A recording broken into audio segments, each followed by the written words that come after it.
truth. Your daddy even. Yeah. What's your, yeah, state your name.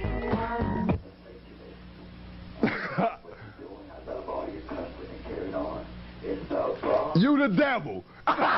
You the devil. You a Satanist, huh? You, then you wrote a book too then, right? You got a book with blood on it, huh? You Satan, huh? Who created your ass, Satan? Who created your ass? I come in the name of Jesus by the power of the Holy Spirit. I come in the name of Jesus by the power of the Holy Spirit. The devil is a motherfucking liar. So you know I ain't worried. Bitch. Stupid bitch. Look at that. I'm provoking that, huh? I'm making motherfuckers just hate God more. I'm provoking that, huh? You goddamn devil worshiper, you ain't got no excuse. Motherfucker, you ain't coming in no, you come in the name of Satan. I guess if you like a house nigga won't competitive, if I say I'm God, then I guess you have to take the side of Satan, huh, motherfucker? Who do you think you are today? The more we learn about this covenant of God. What blood? The blood of this covenant. Glory to God. Cut the covenant with his Father God. Glory. That's good. Yes, like Moses of old. There's the coming one. Oh. Don't ever do it. Don't ever feel sorry for yourself. Don't ever do it. Absolutely stunning. Just delicious. It is so good. And he will be like Moses, and he'll live 120 years. And he said, yeah. Preach it, brother, preach it, brother, preach it. Just before the cross. And we have a healing covenant. Dwells in me the pure, spotless blood of God. And Hesed was performed for me. He's my blood brother, and my father is my friend. And as he is, so are we in this world. Glory to God, I don't have it. I never will have it. And I don't mind telling you, I'll never be sick again in my life hereafter forever. Not one time. I will never. Say what? Today? Oh, Shanaka Anderson, how you a pastor in cursing? Be aware of the prophets. We are definitely living in our last age. Well, bitch, let me tell you something. You must be a bitch like Cheryl. Yes, I cuss. I'm the cussing pastor while your motherfucking pastor ain't doing a goddamn thing. I'm the cussing pastor that used my platform to raise $6,000 for this mother who was going through a plight while these other ignorant-ass, non-functioning-ass pastors wasn't doing a motherfucking thing in this city. Now, if that bothers you that I'm a cussing pastor, then get your motherfucking ass off my damn page. Plain and damn simple. See, I don't play. It's about being real. It's about the truth. And I don't give a damn what none of you bitches said, and none of you hoe-ass niggas either. It's about telling the truth just like it is. So, bitch, bye. I'm gonna take you off the page so you don't have to worry about it. See, y'all be worried about the wrong thing. You cuss. Yes, I curse. Hell, Jesus probably cursed. Your pussy! Hey, bring the camera, son. Bring the camera. All the young girls who want to make life with pussy, your pussy will perish with you in hell. May your pussy perish with you. May your smooth pussy, creamier pussy, and tight pussy perish. I don't even care no more. All y'all going to hell. My wife is going to hell. My kids is going to hell. You are going to hell. Everybody, you going to hell. Stop playing. Police! You going to hell. You going to hell too. Police! You position in hell with the devil. You going to Help! hell. Police! Help! Everybody, don't play no more. Hell. Say everybody. I'm out of here. Look at him. Look at him. Look, Oro said. You see oral sex. Look, Police! Look. Help! You oral sex. Help! You see oral sex. Let that sperm of that Police! man out. Help! Out, you demon. Out. God have mercy Let go. upon Let us. go. Let go. Let go. Delivered me 2 Sundays back. A demon came with and then he came again and he slept with me last week. And I told the pastor that I need deliverance again. And since then, my private part has been itching. It's been itching? Yes. Get. Who are you? Who are you? Who are you? Speak. Who are you? Who are you? Look at that demon. Look at that demon. Look at that demon. Look at that demon. Look at that demon. Who are you? Who are you? Speak. Speak out. Who are you? Who are you?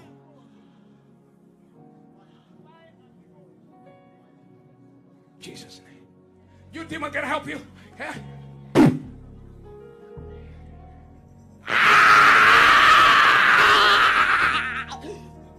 Come up from the private part. Private part. Demon in the private part. That's what happens. I would have been swallowed up. Have you ever been swallowed up? Have you gone through a time of swallowing where everything was overwhelming and you... Go. I wanna go. I wanna go home to see. What is your name? Rosamond Daniel. Rosamond Daniel.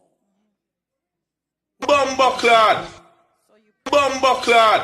me today, and then when I went to the bathroom, I think 15 minutes later, some white stuff came out with the blood after you sprayed. Oh, come on, somebody. After I spray with the water, Yes. after I spray, something came out white. Put your hands together. Hallelujah. May your healing and deliverance be permanent in Jesus' name. Come on and give the glory to Jesus. A word of knowledge, a word of prophecy, that God is going to put a burning in the butthole of every sodomite. Everyone that practices sodomy from the day of this message, right there, it'll burn and burn and burn. If you thought that AIDS was bad, you ain't seen nothing yet until you see the flaming butthole. And that way we'll know who is a sodomite undercover, because your butthole will be flaming. Barack Hussein Obama, the son of Satan, you're going to have a flame coming out of your butthole. And there'll be people walking around all over America with flames coming out of their butthole, with flames coming out of the butt of these faggots, flames coming out, fire, flames shooting out of their behind. You women that have a flame coming out of your vagina, tell these faggots either they get out of town or a flame of fire is going to come out of their butthole and they'll never be able to put it out. I'm the Lord. Black people are fucking trash. This culture is trash. It's fucking trash. Gobble. You can put coon on my tombstone. I don't like this black shit. I don't like black culture, man. Oh, I don't like black culture. I like making beats, I like hip-hop, but nigga, I don't like soul food. I like ramen, motherfucker. And I'ma stop eating chicken, because this chicken got you niggas changing. Why? Because he cared for you. Don't you know that God is so concerned about you?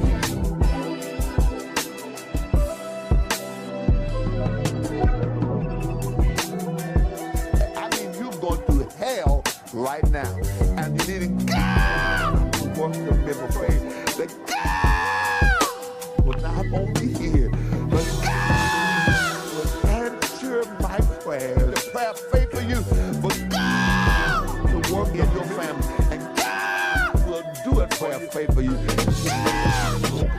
Supernatural miracle. I tell you, hour as this, and God is using this thing, and God is a prayer answering God. All right, let's go right back to the personal prayer. Get ready to happen for you, girl.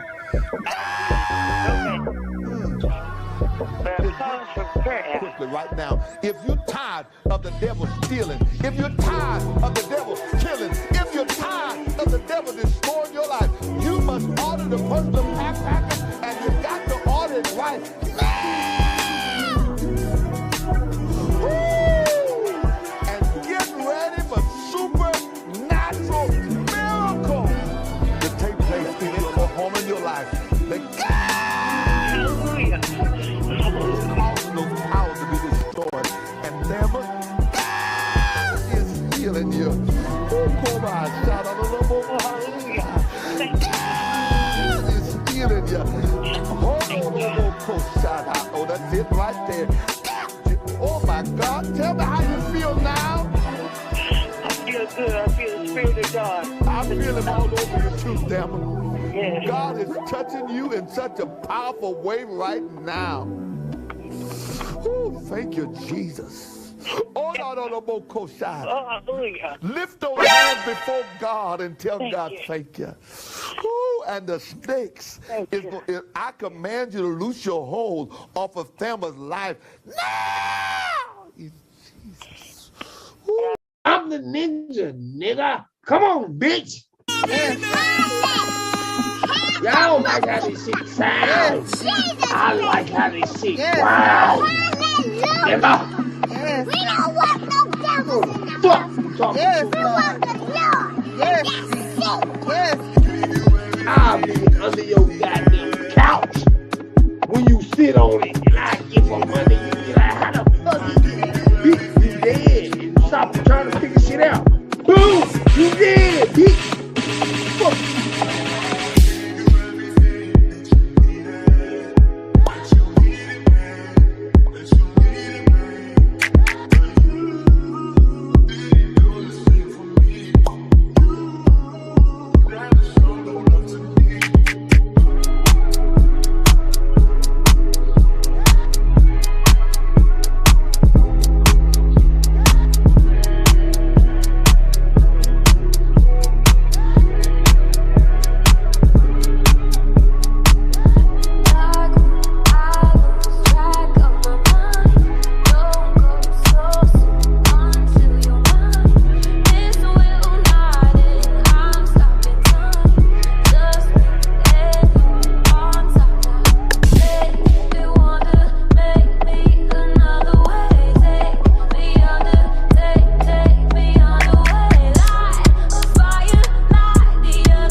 Is this fat nigga riding an orca? How we get out here? That's easy. Fat nigga tech built the big body icebreaker, powered by Henny-fueled nuclear engines. So why Antarctica? Simple. The fat niggas came to find the ice wall and uncover the truth once and for all. Is the earth flat or fat? We out here vibing. Big body kings sliding across glaciers like it's Sunday at the rink. Baby seals getting cradled like newborns. Penguins moonwalking in the Clizzy Puffer. But it ain't all fish sticks and igloos out here. Whale poachers pulled up on some villain shit. Wrong move. These niggas started throwing harpoons, so we threw hands. Fat nigga hell, activate defense mode.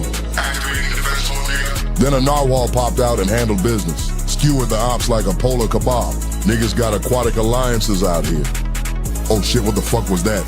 A UFO coming out the water? Fat nigga Hal linked with the alien craft and downloaded new coordinates. Something big was out there, something hidden, so we kept pushing. Then finally, the edge of the world. But there was no wall. They said the earth was flat, but they was wrong. This beautiful planet, rounder than a fat nigga, gold chain orbiting like a satellite. Antarctica conquered, the truth revealed. Now the real question is, where the fat niggas going next? Drop a comment. Hey yo, shut the fuck up. It's fat nigga season.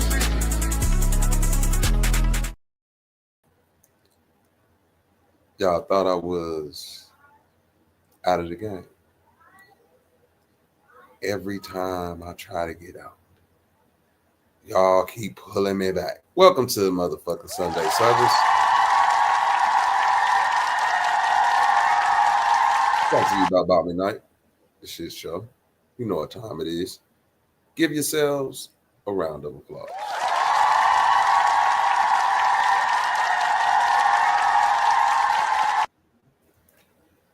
A plethora of topics have went on this week. Many different things. But before we hop into the topics, let's show love to our chat, man. Because without y'all, it wouldn't be possible. Solo 5000, salute. My auntie Lilith with the clocks and the feets. Salute TT. Mississippi Macho, what up, gang? Salute. Rafe, 636, salute.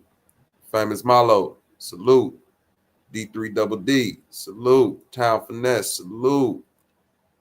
Nigga Truth Zone just stepped in the building, salute. Zach Pock, salute. Karma, salute. Scorpion, salute. Naganichi, salute. God damn it. Oh, my sis Cage is spicy in the building. Salute. God damn it. Who else we got up in here? And I think that's about it, man. I think that's it for everybody in the chat. Jesus freaking Christ out there. Nigga E Deep out there. Idlewild, salute. 3 Hour Shorty, salute. Dante Vega, salute. Karma, I see you, salute. Trip the Ghost, what up, though? Oh, OGKP out there, salute. What up, man? Oh, y'all deep. Truth Zone, salute. Oh, I said Truth Zone already. He say people sneak this. Hold on. You had all day. Shut your ass up. Truth Zone, what's going on, gang? Talk to me. Can y'all hear Truth Zone? Do y'all hear me? I don't hear you, Truth. I don't know if it's me. Let me see if it's my where I got my shit set up. Zev, say something. Let me say something real quick. Mama Chief. Your old body. Salute. Okay, I hear you. I hear you, Zev. Okay. That was your oh, we got a 2. I think that 2 was for you, Truth Zone. Okay, cool. What up with it, ED? Uh-huh. Yeah. All right. Truth Zone, did you get your mic together, gang? Talk to me.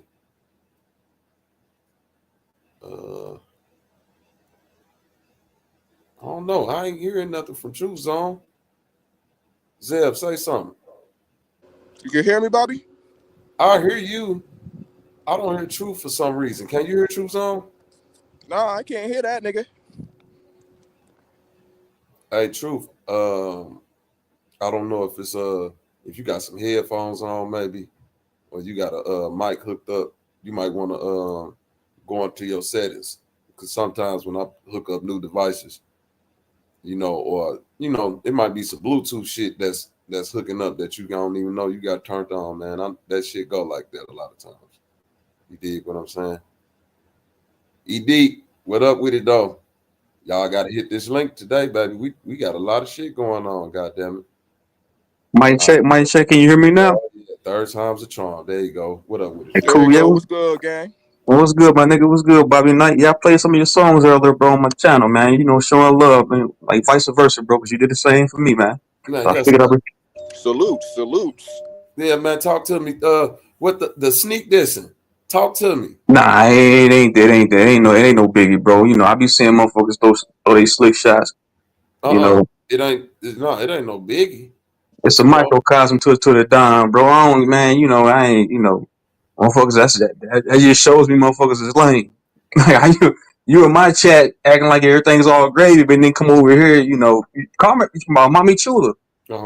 Saying slick shit, you know. I don't know, bro. She funny style, bro. Because how you gonna be in my chat talking one way, then you come over here, when she get around you, it's a whole different, like, man, get the fuck, that's fake shit to me, bro. I ain't with that, man. I want to see what was said. That was a sneak dish. Huh? Man, she know what she said. Did she say it over here? Nigga, she put it in the chat. Is it this comment right here? Yeah. Lilith, the content creator, was saying as a whole group or we that we need to get the likes up and donate when he knows we listen to suckers. They've been talking a lot of shit about some of us. Okay, I mean, who the hell heard me talk about anybody? I don't know who none of you. Come on, man. All right. Wait a minute. That comment was for me. I don't think that was for you. Okay, my bad. I don't know. Yeah, Still, bro, niggas be, but still, motherfucker, I still be seeing motherfuckers do sucker shit, bro, and I ain't with it. Motherfuckers be doing sucker shit all the time, bro. I'm a laid back guy, bro. I sit back and I watch, you know. So I mean, don't let motherfuckers are still fake though. I'm standing on that, man. Fake ass niggas, man. You know, I ain't with that, bro. Nigga, fuck you, rock with me, man. If somebody come to my channel, you in the chat, you rock with me. Ain't no halfway stepping. No, I mean, man, these niggas is lame, man. Don't even trip about that, true, bro. I get that part. What you saying, you know? But again, we in a content creation business. Is that, you know, ain't nothing more, nothing less than that. So you got to be able to take all energy and convert it. You know, hey, it's the same way when you know, smoke signal. I mean, not smoke. Woke come over there. You know what I'm saying? I could feel some type of way that you let Woke get on your panel and say he'll spit on my kids, but I never came at you about that. Right. But I came, but look, hold on. I kept it G, my nigga. So I said, I came back the next day. You got on the panel. I said, nigga, I don't condone that shit. Right? Didn't I do that though? Then I come back the next day and say, hey man, I don't condone that. I ain't with that. I cleared that up, right? Yes, sir. The only thing I'm saying but hold on, my nigga. What didn't I say verbatim, nigga? I don't condone that shit, nigga. I can't control what another grown man, man or woman say to come out their mouth. If it was me, I would have went about it a different way. That's what I'm saying, bro. That's what's false, true. Huh? That's what's false about the part where you can't control what somebody else say. Hold on, let me break it down. This content creation, right? So I'm saying, and this for anybody out there. If it's something that you wouldn't allow for yourself, I feel that should apply to everybody. So I know you wouldn't allow a nigga to get up there and say he'll spit on your kids. So to allow a nigga to say he'll spit on anybody's kids and not mute his mic or put him, because that type of conversation can't go on. So whether if you agree with it or not, the fact that you allowing it, you see what I'm saying? And that's just me to you. You see what I mean? I see what you're saying, but like in the heat of verbal battle, man, that's like if two niggas in my face arguing, they get to talking about each other's kids. I can't step in and say, hey, nigga, shut the hell up. These niggas in the heat of battle right now. They ain't trying to hear nothing I got to say. Wait. You know? Don't say they get to talking about each other. I never spoke on anybody. But respectfully, my nigga, did you hear me? Hold on, bro. I'm saying I would never come out of my mouth and disrespect your kids because I respect you as a man. You seem like a good dad. So even with me, bro, I wouldn't disrespect no niggas' kids. That ain't how I move, bro. And I told Woke that when I went live that next day, I said, nigga, I don't condone in that shit, bro. I said, nah, that ain't some If shit that I nigga would do. Woke your man's, nigga, he a lame, nigga. That's what. I don't know that nigga personally, just like I don't know Bobby personally. I know these niggas from the internet, but I'm a neutral nigga, bro. I fuck with all these niggas, man. Nah, I don't pick nigga. I don't dick ride. I don't cheerlead, wave pom poms for niggas. I don't do none of that. I You just don't fuck. I gotta do fuck none with of that, all these man. niggas. But just I'm like I saying play, fuck. look, I'm just saying hold on, fuck bro. with Just my like I know niggas. Bobby's. Hold on, just like I know Bobby Snipe don't get along with Sir Drop. I play both of them niggas' music today on my channel, bro. I fuck with all these niggas, man. I don't pick niggas side because I don't do that in real life. No, but listen, what I'm saying to you, truth. I never disrespected Sir Drop children, and he never disrespected mine. Right. What up with it, Chris MVP? So anything that we get into a verbal discourse about is between us as men. You see what I'm saying? I never disrespected Woke as a new sleep children or even know anything about his children. Right. You know what I mean? I brought up a point that he was on the panel with niggas who disrespected my children. He took offense. He took offense to that, then doubled down on disrespecting my children. Then, you know, went back and did it again and said, well, if a nigga gonna say that, and I like, and my thing is this, I don't fuck with Woke as a new sleep. But if a nigga came on my panel like, hey, I'll spit on Woke kids, nigga, I'll kick that nigga out of here instantly. You can't come around me talking about what you would do to no child. I can't respect, I can't see. This has been my thing on this internet for a long time, Truth. I've seen compromise in morals that people wouldn't do in real life, but excuse it on this internet. I've seen that on YouTube constantly. Shit that people wouldn't allow for themselves, but let go for other people. You got to think, I've been on this motherfucker 4 years. The same person you could go back when I called out all the scammers and people that was taking advantage of old ladies like Sister Bethy, they called me the police. When I called out all the PDF files and niggas that disrespect kids like Smoke Signal, Woke is a New Sleep, OG Philly, they called me the police. And a lot of niggas around these niggas turned a blind eye in order to keep a relationship. I'm different. I can know a motherfucker for 20, 30 years. I'm cool with a lot of people on the internet as far as you know, us talking and having conversation. But when it comes to disrespecting children, I can't go for that. Like if Mommy Chula came in this chat right now and said anything disrespectful to your child, bro, I'll kick her the fuck up out of here. Anybody. It could be a motherfucker been on my panel for since I started. I get them away from me because I just don't. I can't consciously have that energy around me. So that ain't to say for you. That's just to say for me how I rock. Yeah, I can't see in my mind no way around a motherfucker trying to justify talking about no children, and I don't get down like that. You know what I'm saying? So you know, as far as it goes, Woke is a new sleep. You know, that's a weirdo looking for attention. This nigga run to any panel that he see me on and try to engage me in weird ass conversation. I've been ignoring this nigga for the past month because I told him, nigga, that since you disrespecting my kids, we don't have nothing else to talk about. So what more conversation do you have with me, right? And then on top of that, I was the first person to set the standard for you could come in my chat and disrespect me all day. You like I'm on some true American shit. You got freedom of speech. You feel me, True Zone? Whether you in the chat talking good about me or talking bad about me. Woke used to be in my chat. Woke used to have a wrench in my chat and used to disrespect. Right? So don't get it real quick, Zev. So I'm saying like I'm not sensitive in the form of like you can't say shit to me. Hey man, we here to talk. If you don't like me as a person, that's cool. You can hold that position forever and still come on my channel and say whatever the fuck you want to say, but you're not gonna disrespect no children in no way, shape, or form. You dig what I'm saying? Hold on real quick. Let me see what this original Spade. Turn your camera on real quick so I can see if you okay, I see you, brother. Let me bring you on up. Spade, what's good with it, brother? First time on the channel. It is, man. I've been a long time fan. Appreciate it, gang. Salute, cuz. Salute, brother. Salute. All right, what's on your mind, man? Talk to me. I was just wondering if we could, talk a little Anunnaki, maybe a little. Oh shit. Not sure. I know my boy Zev over here. He's been a long time listener too. But I'm just looking to find some truth. Some truth in the matter. There's a lot of fake out there in the world, and a lot of deceivers and stuff. But Anunnaki. I'm gonna fall back, but I fuck with you, bro, Bobby, bro. True. I try to remain neutral, nigga. That's just how I am, bro. I ain't. It seems like to me. True. Remain neutral. Don't never compromise your morals. That's For the sure. only advice I'm gonna give to you. Remaining neutral. That's that. I can't do no your but morals, being that. but fuck the Don't neutral ever shit, compromise your morals. No, neutrality on this internet is a good position to keep because I keep it neutral, meaning that I let motherfuckers come talk about me good or bad.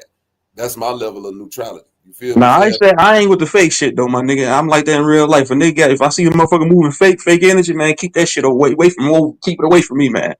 Keep it away from me because I ain't with it, man.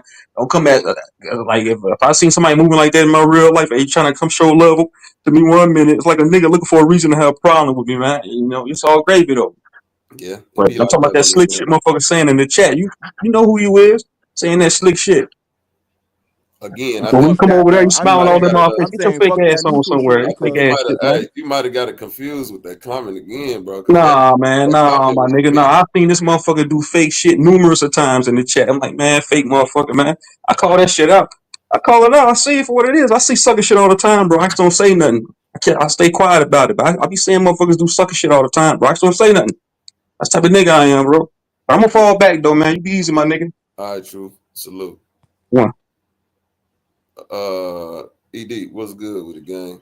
What's good with it, bro? You already know. Man, I ain't with that. Anunnaki is what's up with him? My TT humbling in the goddamn video. Salute. Anunnaki is a Japanese sushi. What happened, brother? My fault. I said Anunnaki is a Japanese sushi. Yeah, man. That was a joke, Spade. There's no brother, I had a phone call, brother. Sorry about that. Yeah, there ain't no there is no truth to the flat earth besides what you could create from the idea. You understand what I'm saying, Spade? And I understand. So I would suggest to you, go to Home Depot, right? Get like a spool of copper coil, and if you can get a hold of an old tower speaker or a speaker and pull that speaker out with that ring magnet around it and wrap that copper coil around it, you know what I'm saying? Mm-hmm. And probably hot wire that motherfucker to a battery or alternator or something. Then you on your path to applying what you believe to be the flat earth. Other than that, the philosophy of the flat earth is something that's just that, the philosophy. Just like if you want to view the globe as a philosophy, right? Because it's something that literally me and you will have to believe in, correct? Yep. At the end of the day, we have to believe. And one thing is men moving forward, men that do not have the opportunity or luxury in this world to dwell in belief. We only dwell in what we know and what we don't know, what we can do or what we can't do, right? Yep. So as a belief system, it's a lot of belief system. As a doing system, it's only a few things you could do. So I don't deal with belief systems. That's why, certain people by the name of Sanchez kind of fell back from that flat earth shit, because with monetization and YouTube algorithms, that's not a particularly pleasant thing to pick up in the algorithm. So if I want to grow in the algorithm, like if I was a Sanchez, I would claim to be a flat earther, but then I would name videos, kind of deceptive things like flat earthers are dumb and why, you know what I'm saying, shit like that. Then base the conversation around the Bible, Christianity, trying to prove flat earth through the Bible is the to me, that's inception times 10. That's going inside a belief to verify a belief with a belief, right? It don't make sense. That'll be like me verifying Spider-Man with Wolverine. You feel me, Spade? Yeah, I'm picking up what you're putting down. Yeah, you can't verify a belief with a belief. And the Bible is dealing with belief. Although it might be astute philosophies and things that people put together as far as things and theories to lead your life by, it still boiled down to a belief system, right? And if in the Bible, if we taking the Bible and we using that to validate the flat earth, right? Yeah. This is where picking and choosing come in, right?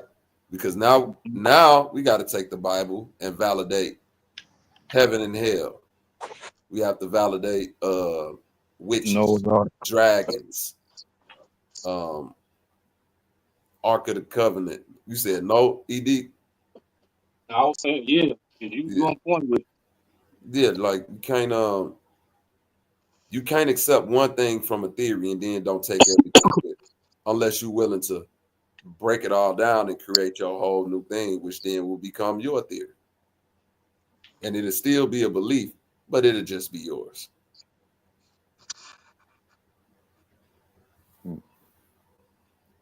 Right? I mean, I can't sit here and disagree, because I ultimately, like I'm just seeking knowledge, really. I want to learn from all facets of reality, from everyone's opinion, So I can't sit here and say what you're telling me isn't true. It's deception. Because at the end of the day, like I feel like listening to what you've had to say for a long time, I feel like me and you, we kind of are a little similar in where we both seek knowledge, where you have a platform where you can speak to a lot of people. And I don't have a platform where I can speak to a lot of people. And that's where it's like, I'm not envious, but it's like, I'm happy. Like I'm excited. Like it makes me happy knowing like, yeah, I got a brother like Bobby on here trying to tell the truth to everybody in a world full of deception, if you know what I'm trying to say. So it's enlightening. No, but listen, I'm gonna be honest with you. I'm on this motherfucker trying to entertain. If you get truth from it, then that's what you get. I make a lot of the time. Yeah, I feel like we dealing with emotional honesty, right? If you learn something to get truth from anything that I'm saying while entertaining, then so be it. I'm not a teacher. No. I'm not here as a leader, and I'm not here to give anybody knowledge, because the only thing you can know is to know it for yourself. You can't know nothing through me. You feel me? Yeah, I feel you. You can't know anything. You have to know it for yourself.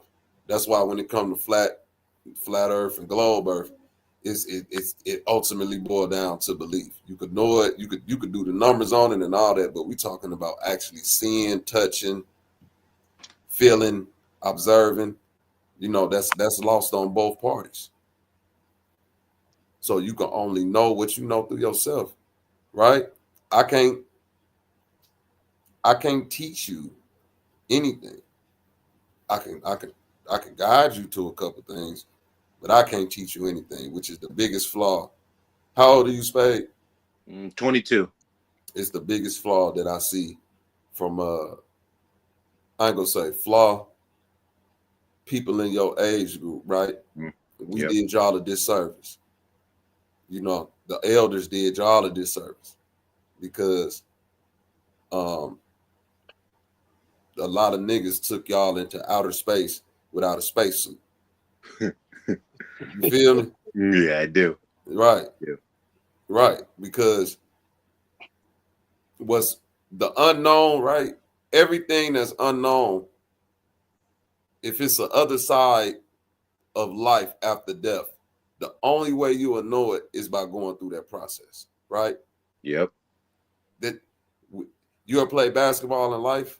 Yeah. You ain't never been to the NBA though. No. You feel what I'm saying? You can only know that by actually going to the NBA. Damn. It ain't no other way. And that take extreme, you know what type of work that take? Extreme dedication. Nigga, in everything in this plane is like that. Damn. You can't know nothing without dedicating yourself to it. Mm-hmm. Shit. And the thing that's the problem with like, I ain't gonna say problem, but the thing that we did y'all a disservice, people your age, is that we act like we running out of time. Right? Mm-hmm. You got all the time in the world. You 22 years old. Your focus right now should be procuring financial stability. Amen. You feel me? Yes, sir. Because whatever you do with the Anunnaki or the Flat Earth or a Spider-Man comic can still happen with you procuring financial stability. You feel what I'm saying? Yeah, I do. No, and I'm being honest with you because nobody want to live uncomfortable. We all know that this world is, created through the intent of those, who have the strongest will, right? Mm-hmm. And right now, if we want to look at that word good or, holy or righteous, it ain't enough people with righteousness willpower. It could be a million righteous people. You could be righteous, but your will to put that out to the earth got to be more than the will to be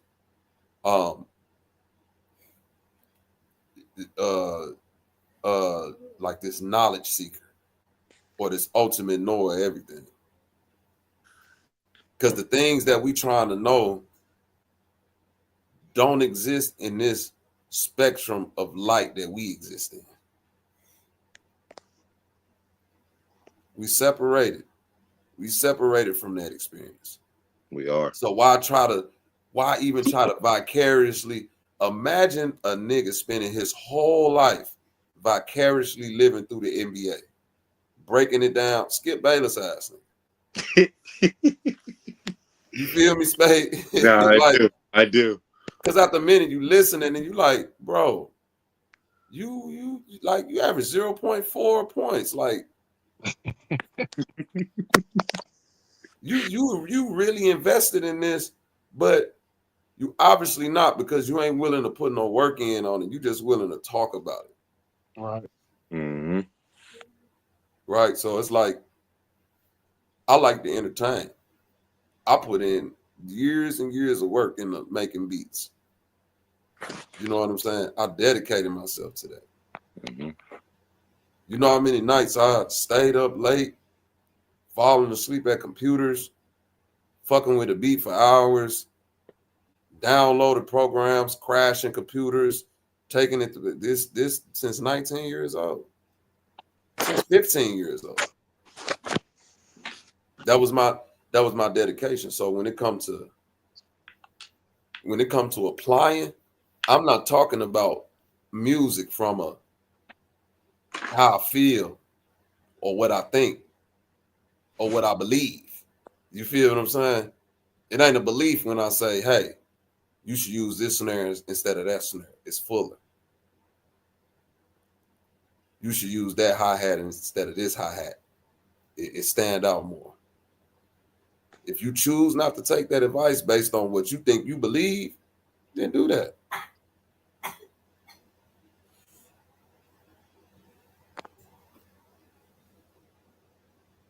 That's right, Solo 5000. Applied knowledge is the key.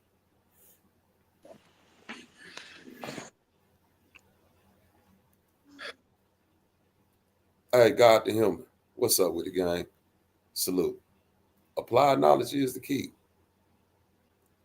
I've been on this little internet journey for, what is this now, ED? 5 years, 2020. Yeah.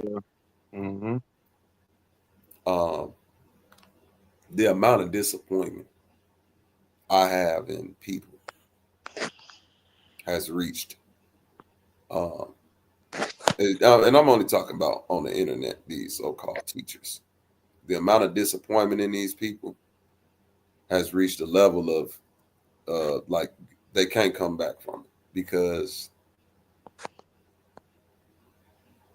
you can't present yourself as righteous to me and then do unrighteous things.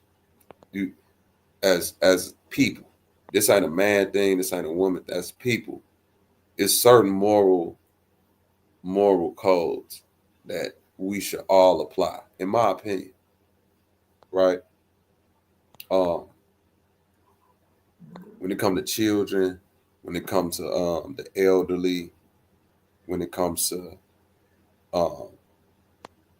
scamming, it's certain things when you look at a community and you ask, damn, why can't these people get ahead? Why can't this particular group? Now, I ain't saying no color or particular ideology. I'm just saying random group. Why can't this get ahead? It's because the so-called righteous people have turned a blind eye to their own morality and allowed people to infiltrate their space, whether it be monetary, whether it be ego boost, whether it be to fill a void. You feel me? You say 𝘾𝐼𝙎𝙕 is a scammer too. 𝘾𝐼𝙎𝙕 from St. Louis. I will say this about 𝘾𝐼. They be scamming everywhere though, so I'm not even worried about where you from. You said it, Bobby. It's a sea full of snakes, bro. You said it in one of your bars, bro. Mm-hmm. You know what I mean? You just gotta be careful with which grass you walking in. You know what I mean? Or just walk on the sidewalk, or you gotta, you know what I mean? Have some anti-venom, or just stay away from snakes. I think a lot of times the solace of solitude is escaping people nowadays, right? The need to be a part of is heightened to the millionth degree with the inception of social media. You feel me? I'm listening.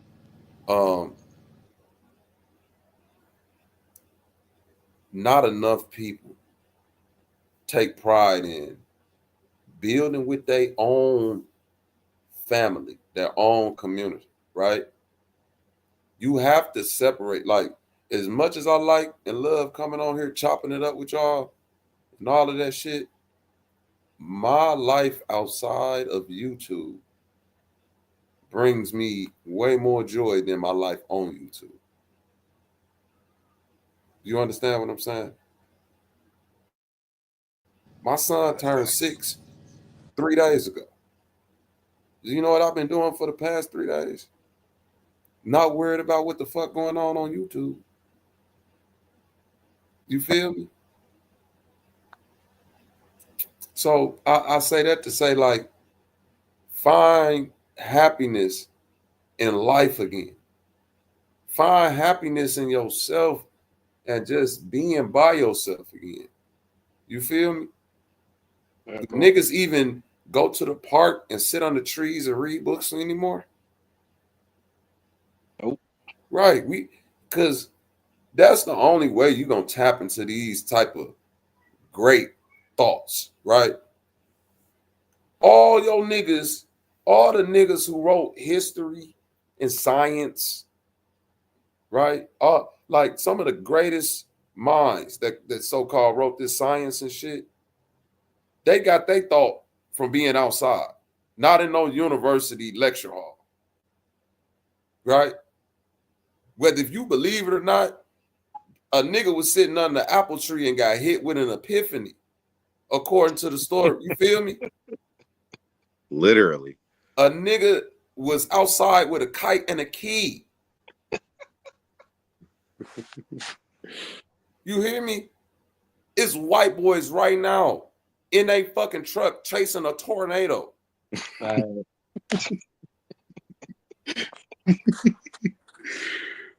dog. We laughing, but I'm saying Speaking the you truth. ain't experienced shit. We ain't lying. You could talk about it, but you ain't never, bro. No matter what you believe a tornado is, you ain't finna say shit to that white dude that actually rolled up on one.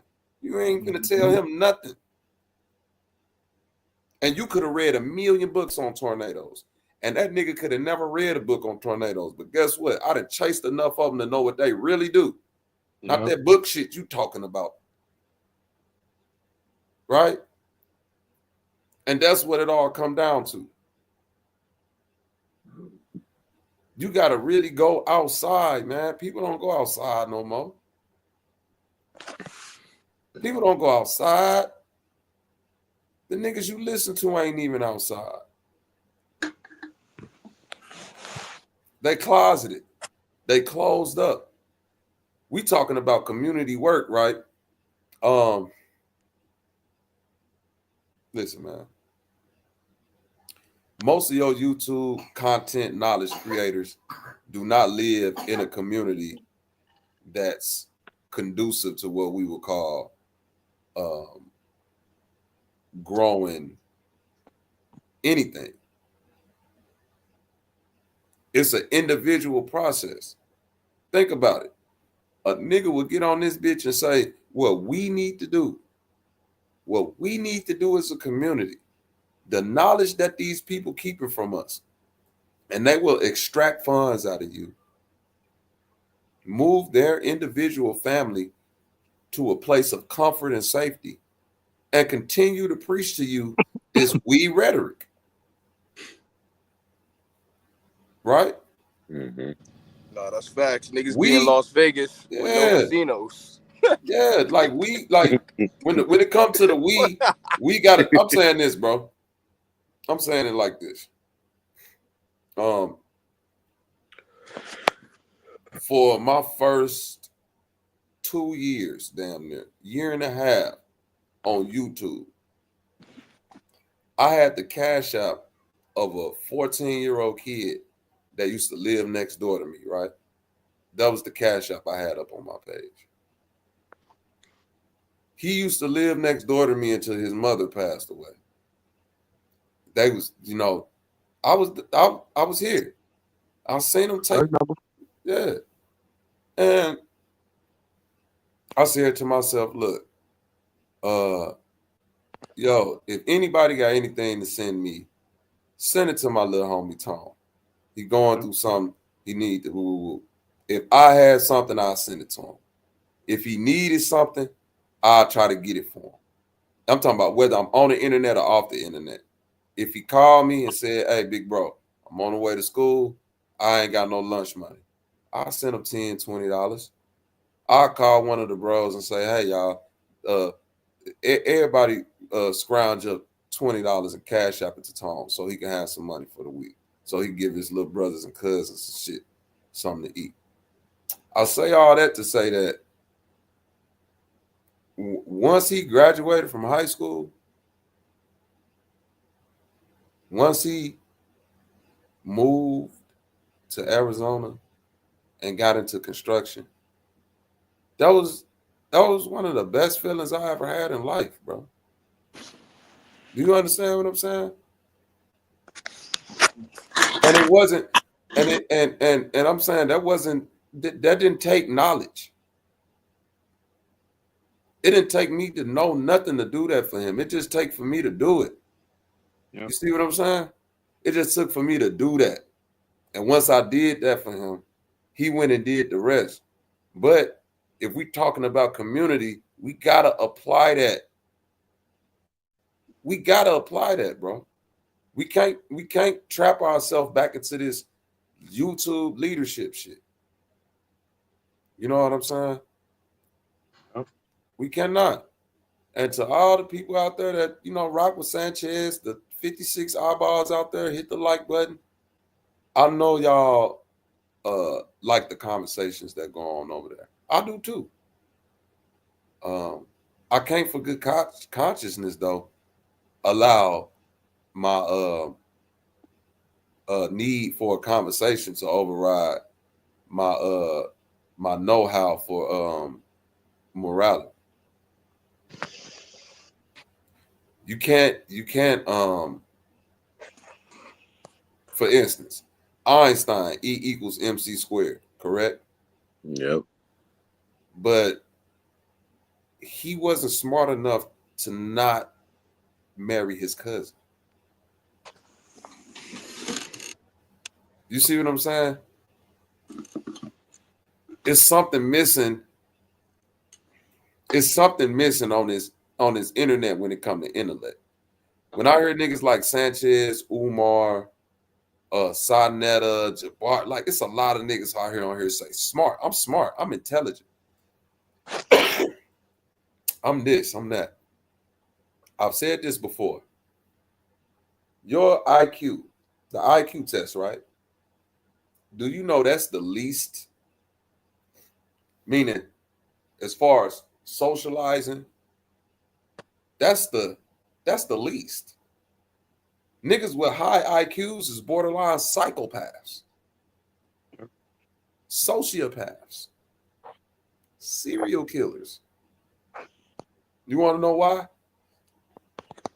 IQ has nothing to do with your EQ or your AQ, meaning your adaptability, quotient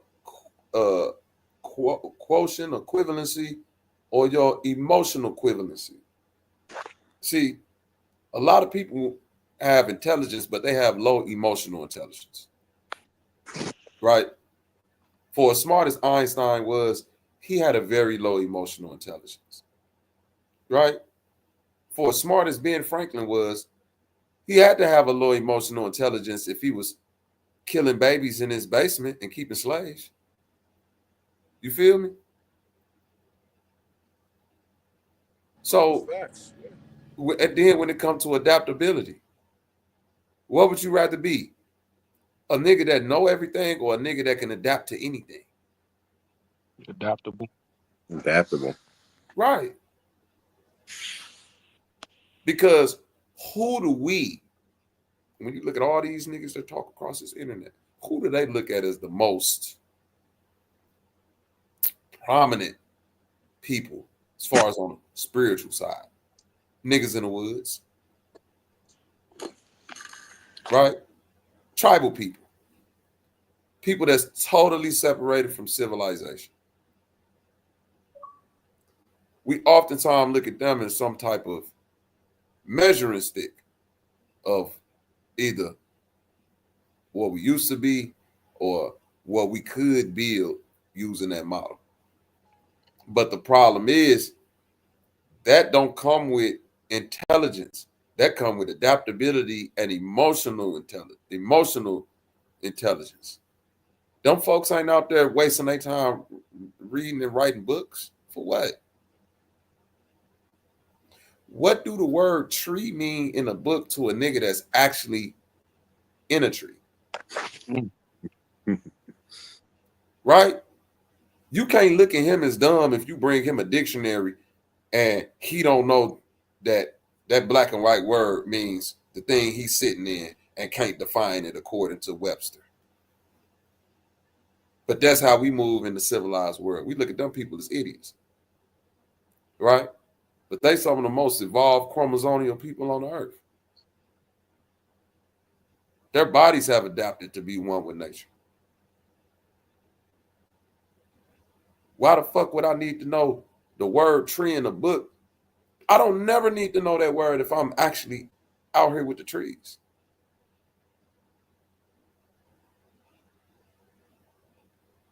We spend too much time knowing, trying to know instead of doing. Ain't shit came from research except more research. And research should be with a purpose. Right? Yes, sir. You shouldn't just be researching just to say, I'm going down this rabbit hole of knowledge. Because then you go from this to Anunnaki to Sirius A, Sirius B, ice wall, hollow earth, Mars and Venus, real energy, serpent Bilderberg groups, 9/11, NASA ain't real, straw man. You feel me? All of that go down the same. Same fucking. Do you feel me? You be so conjumbled with shit. You can't even do that in school. Nah. Can't stay focused. How the fuck you gonna go in math class doing science and English and all? Well, the teacher be looking at you like, dog, focus. I'm glad I got all them other books away. You're in my math class now. That's all we focusing on right now. Math and the application of math. Anything else, you can put that shit up. Yeah, I feel like you a lot of people focus on a lot of BS, a lot of garbage. You can focus on when ultimately it's like execution. It's ultimately like it's time to do. It's done like bullshitting with the knowledge. It's time to start getting serious in life and just do. It's time to do. That's what I'm picking up right now. It's time to do. Bullshitting with the knowledge. Bullshit. See, knowledge is only type of knowledge that exists to me is applied knowledge. And I'm not saying that it's not other type of forms of knowledge. I'm saying to me, the best form of knowledge is shit that you can apply. Mm-hmm. Right?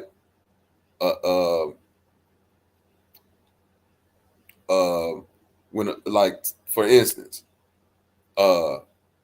me figuring out to put a garlic clove in a mason jar and shaking it up, peel the garlic is way more pertinent information to me than the Anunnaki. You feel me? And that ain't dissing the Anunnaki. Mm-hmm. That's just saying I could see a motherfucker take a clove of garlic, put it in a mason jar, tie the lid, shake it, and all the cloves come out clean.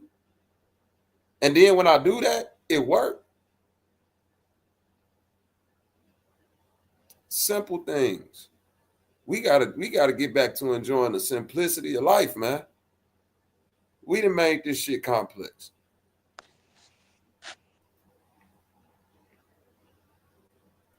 And we done made it complex seeking random knowledge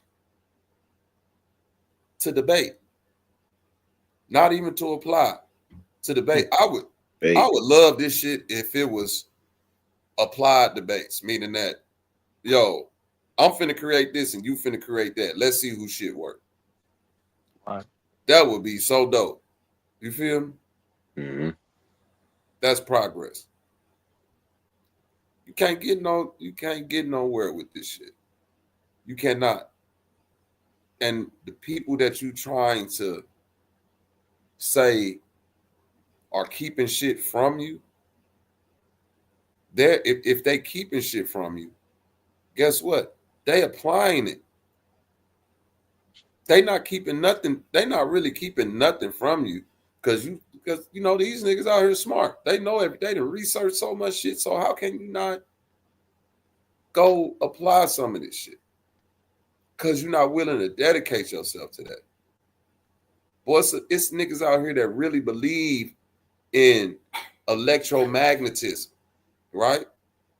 And they dedicating their life. What motherfuckers spending their money on that? You know how much money I done spent on music equipment? Because that's what I do. So you can't say that you're trying to figure out the secrets of the flat earth and you ain't got at least a telescope. Right? We talking about simple tools that'll show me what your dedication really is.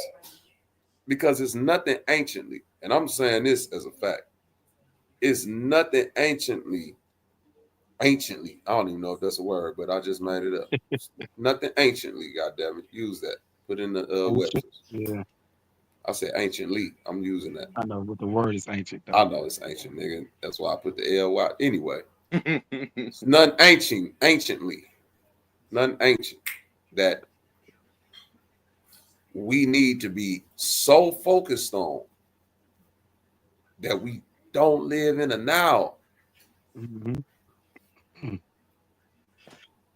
Bro, it's niggas who have fully applied themselves to 1700s, some Sumerian shit, some cave drawings, all type of ancient quote unquote knowledge, right?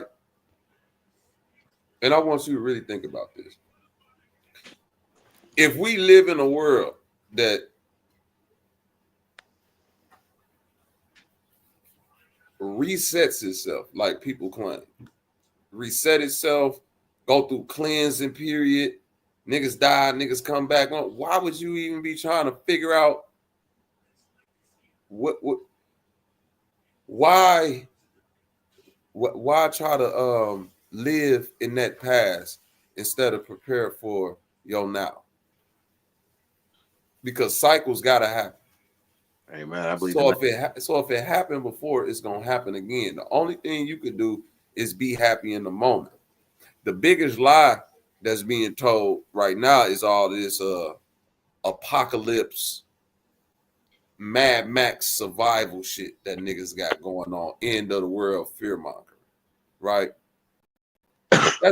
That's some of the most crocker shit bullshit. All this CERN machine, what the government finna, all this bullshit. Now, listen, if the CERN machine or the quantum computer or all of this shit, if it destroy what we know as the earth or what we know as reality or anything way frequent, if it do any of that bullshit, where are we running to? Right? This is why I just live every day like it's every day. I'm not building no bunker, bro. I'm not building a bunker because I don't want to live in an apocalypse world. If that even is a reality, I wouldn't even want to be here anyway. I've seen all those movies. Nothing about this. All of them dreadful. All of them got the same dreadful ending. Plenty of people die and don't nothing happen. And the world still fucked up at the end of the movie. Why would I want to live through that? Why wouldn't I want to just quote unquote die and go on to whatever else is out there for? That's right, OGKP. The discernment community. Go ahead. I'm saying, I see what you're saying because nobody's really doing nothing or applying any type of like things they're trying to understand to, like, you know what I mean, to discern themselves from that type of scenario. You know what I mean? Like nobody's really trying to do nothing. Like you said, people study in the 1700s, but if it's such an apocalyptic like world, what's studying 300 years of prior knowledge, you know what I mean, going to do for you if this world was so apocalyptic and was about to end? You see what I'm saying? Like them two things don't apply, you know what I mean? So I see what you're saying, Bobby. I really do. Right. Like it's bro, it was literally a time on the earth called the Black Plague. Who would want to live through that? If you lived in the area of the Black Plague, you was basically in Mad Max.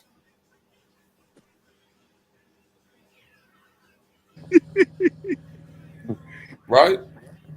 Nah, you're right, man. That's fucked according up. to the history. I'm just saying, only according to the history. That's Thunderdome shit, OGKP. Rats everywhere. Yeah, people throwing trash out their window. Parasites. Niggas just shitting outside. No running, no free running water. And people not taking baths for weeks at a time. Right, this is the shit that we don't think about when we think about this apocalypse world. When you watch Mad Max, them niggas got them outfits on for 2 weeks at a time. Ain't just no shower, nigga. When you watch motherfucking I Am Legend,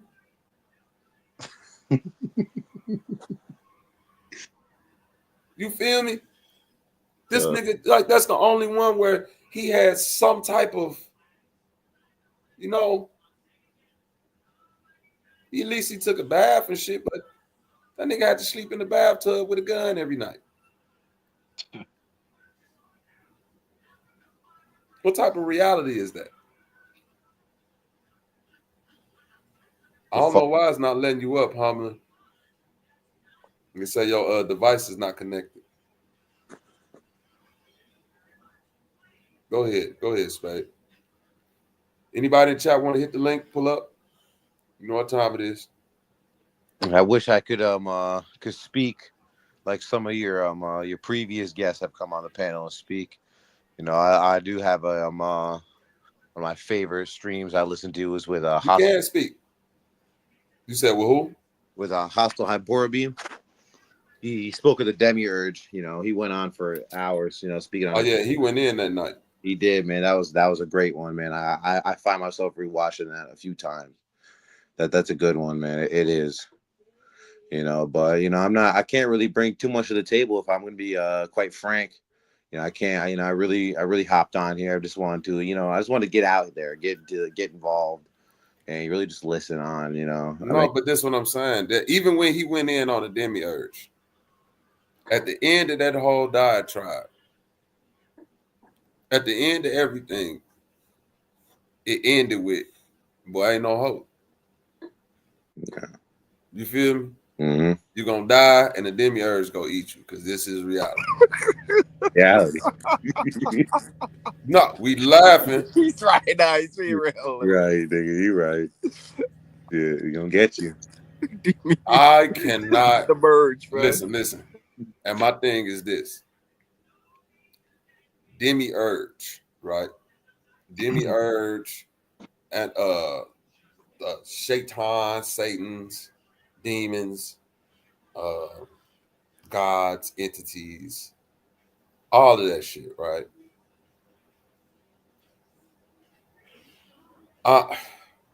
Here's the thing that don't nobody want to tell you. Say it.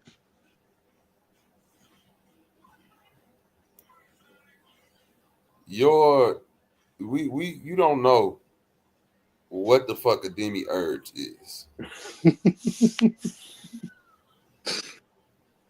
Right? Yeah. We just know that from the explanation of it, it sounds like it could be true. But what we also know is that we're all like parts of this same continuing Mandelbrot pattern that's like continuing, unfolding the flower of life, circles within circles. The reality you living in, interacting with my reality and Zev and E-Deeps right now. So the crazy part about it is this. I've always heard, I ain't gonna say always, but I started to hear like, oh, human bodies were created by the demiurge and interdimensional creatures to house the spirit. And they don't want you to damage your body, and you know, you can't control nothing because the demiurge created this world, and you know this is, and bruh, demiurge is, if demiurge do exist, it's you and me. It's all of us. You feel me? The problem that motherfuckers make when it comes to whatever entity or thing or idea you believe in, you want to put it outside yourself so you can duck accountability. That's how I see it. You don't want to be accountable, right? Yep. That's, bro, listen. If the demiurge was a box, right? And you knew at the end of life you had to fight this nigga,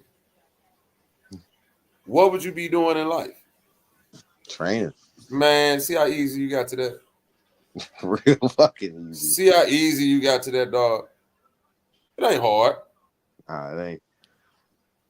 We make it hard because we want to make a thing Complicated. Unbelievable. Like we want to make everything so unbelievable outside of the human. Two of my favorite movies, bro. The new It movie and a movie called Dr. Sleep. All Stephen King movies, right? Dr. Sleep was supposed to be a movie kind of like touching on adrenochrome harvesting out of children, right? And there was these people walking around, and I don't know if they was demons or, you know, whatever they was, they knew how to manipulate with the mind, right? They knew how to find the shine on children, as they would call it, and suck that essence out of children. But the only way they can get it out to children is they inflict pain on them. So they would kidnap children and torture them. And as that energy left, that's what they were feeding on, right? Until they came across this one child, right? Whose mind was so powerful that none of these motherfuckers could fuck with her. You feel me? None of them. And they were spooked because every time they went inside her mind, she ended up setting them up in traps and harming them. So they was like, nah, but we can't, we don't even know, like, she got the strongest shine on the earth, but like if we go after her, it's like it's a good chance that she gonna destroy us, right? And I found that interesting because I was like, dang, they showing a movie about motherfuckers feeding on fear from children while at the same time showing that it's children out here that'll look at that shit and be like, boy, I don't fear nothing. I'll destroy you niggas. Just like the movie It. It was an interdimensional fear entity that fed on fear, right? The more you feared it, he called it salt in the meat. He can't just kill you and eat you. He got to put the fear on you first, so like fattening the pig, right? Yep. How they ended up defeating the nigga at the end wasn't no complicated, wasn't no, oh, get the sword of Jesus, the spirit that stabbed Jesus in the side, and you know what I'm saying, stab it through the demon. And wasn't none of that. The way that they defeated the entity was by finally saying to themselves, bro, I'm not even scared of you. No matter how big or crazy you make it, because you doing this to scare me so you can eat me. Right. The more and more I just look at you like, bro, you ain't shit, the less and less it'll fear you. ED. Yo. 4 years ago, I remember we was talking about shadow people and shit, right? Mm-hmm. And I remember I told them, motherfuckers was like, yeah, I be seeing shit out the corner of my eye. They believed it in my room and all that. Whether you believe it or not, whether if it's real or not. My thing is, I've seen shit out the corner of my eye. I've seen what I believe to be shadows moving and motherfuckers peeking around corners and shit. I remember I was on the panel one night. I'm like, bro, it happened all the time when I'm in the basement. Remember that, ED? Yes, sir. I was like, I'll be in my basement and I'll be down here on the computer. I'll look and it'd be some shit like peeking around the corner and shit. I remember I was on one night. I say, motherfuckers like, yeah, them shadow creep. I was like, yeah, I'll be seeing them motherfucker in my basement. I told that nigga, hey, dog, stop fucking peeking around my corners, nigga. Either you go come out or not. Nobody's scared of you, dog. That's crazy. Scared of you. You got to put belief into it, man. Where some of Bro, these be getting power. Listen to what I'm saying. Listen to what I'm saying, bro.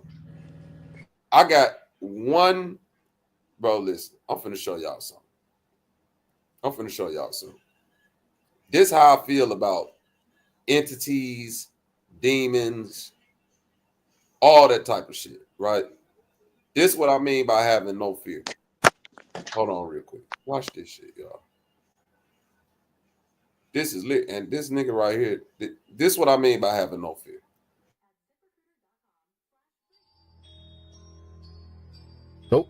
Ain't no games being played over here. Get out of my house. Yeah, you. You can't hide. Get out of my house. Oh, you not scared? Did you just punch me? But I'm scared. Yo, he was glitching though. He was. You got it. Come on, guys.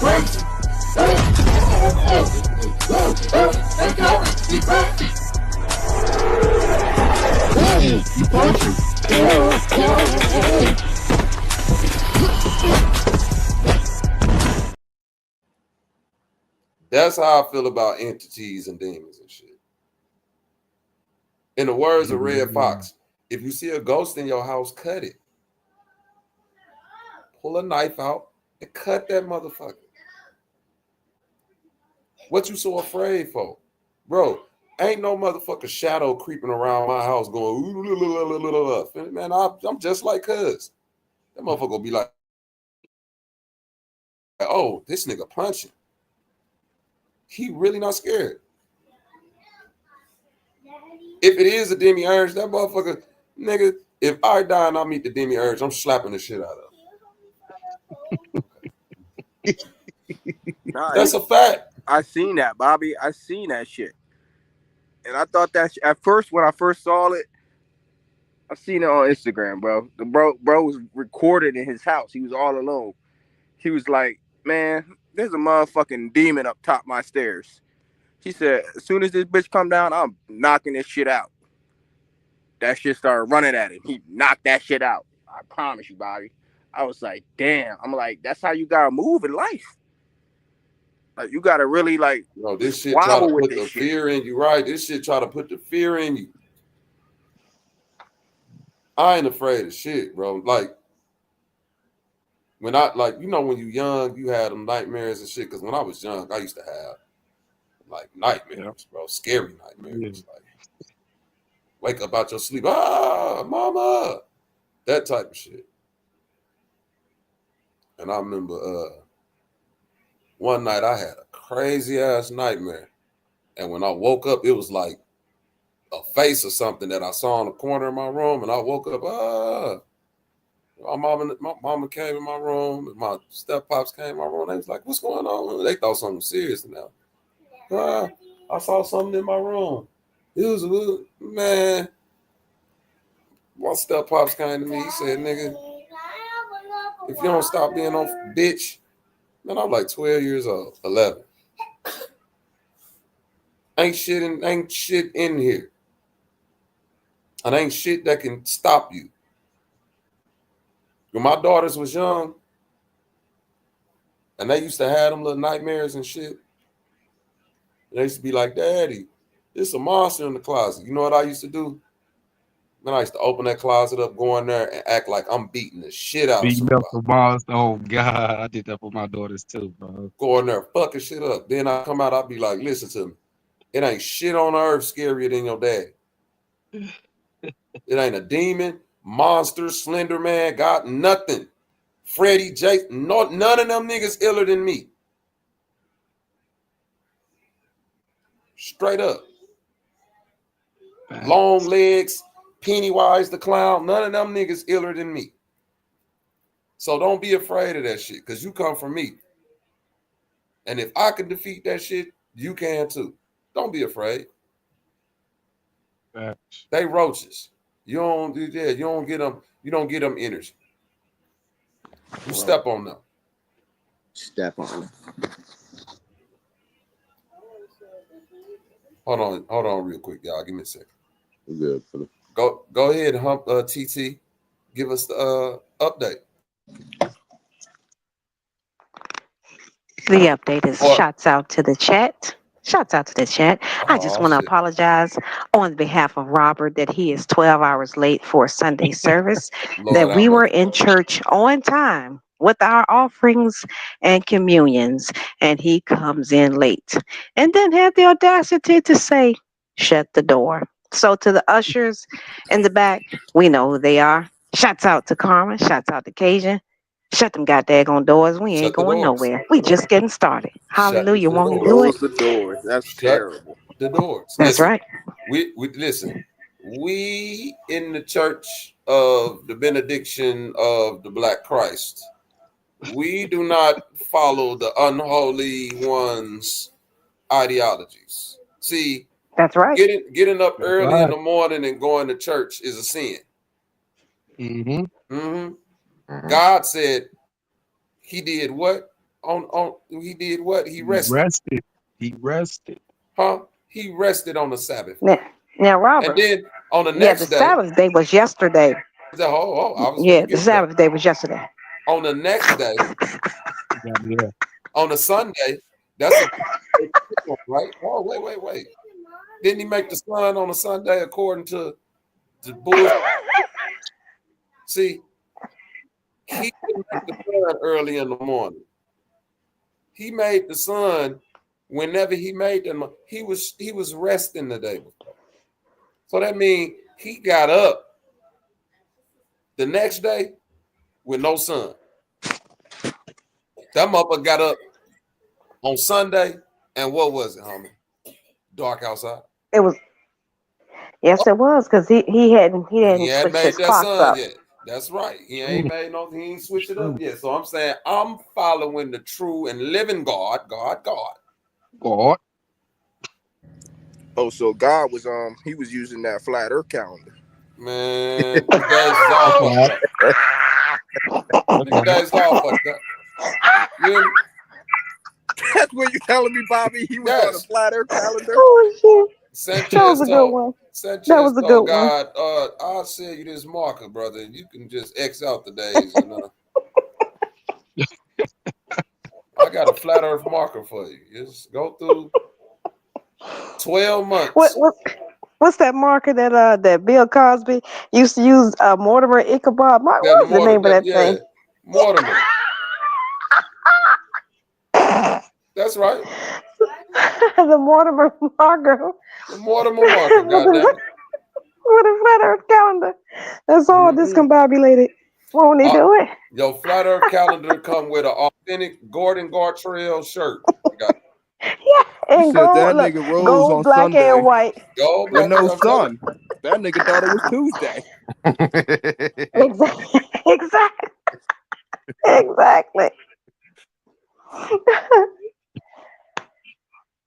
Yeah, this is serious, boy. I'm telling you. Nigga, that's the demiurge. That is the demiurge.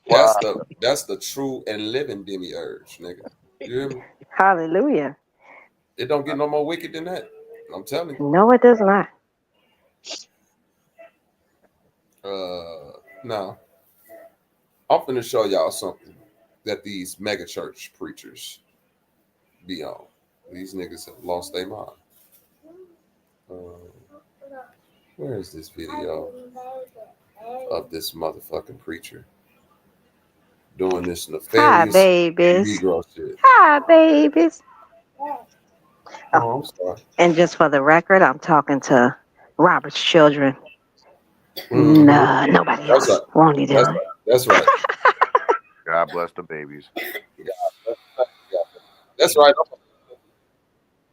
I'm a deadbeat, Zev, because I be around my babies all the time. So, you know. I know. The nerve of you Yeah, to actually like your family. Man, kind of shit is that? You a weird ass nigga. You actually like being with your kids. You ain't no Anthony Edwards sign? On a daily basis. 24.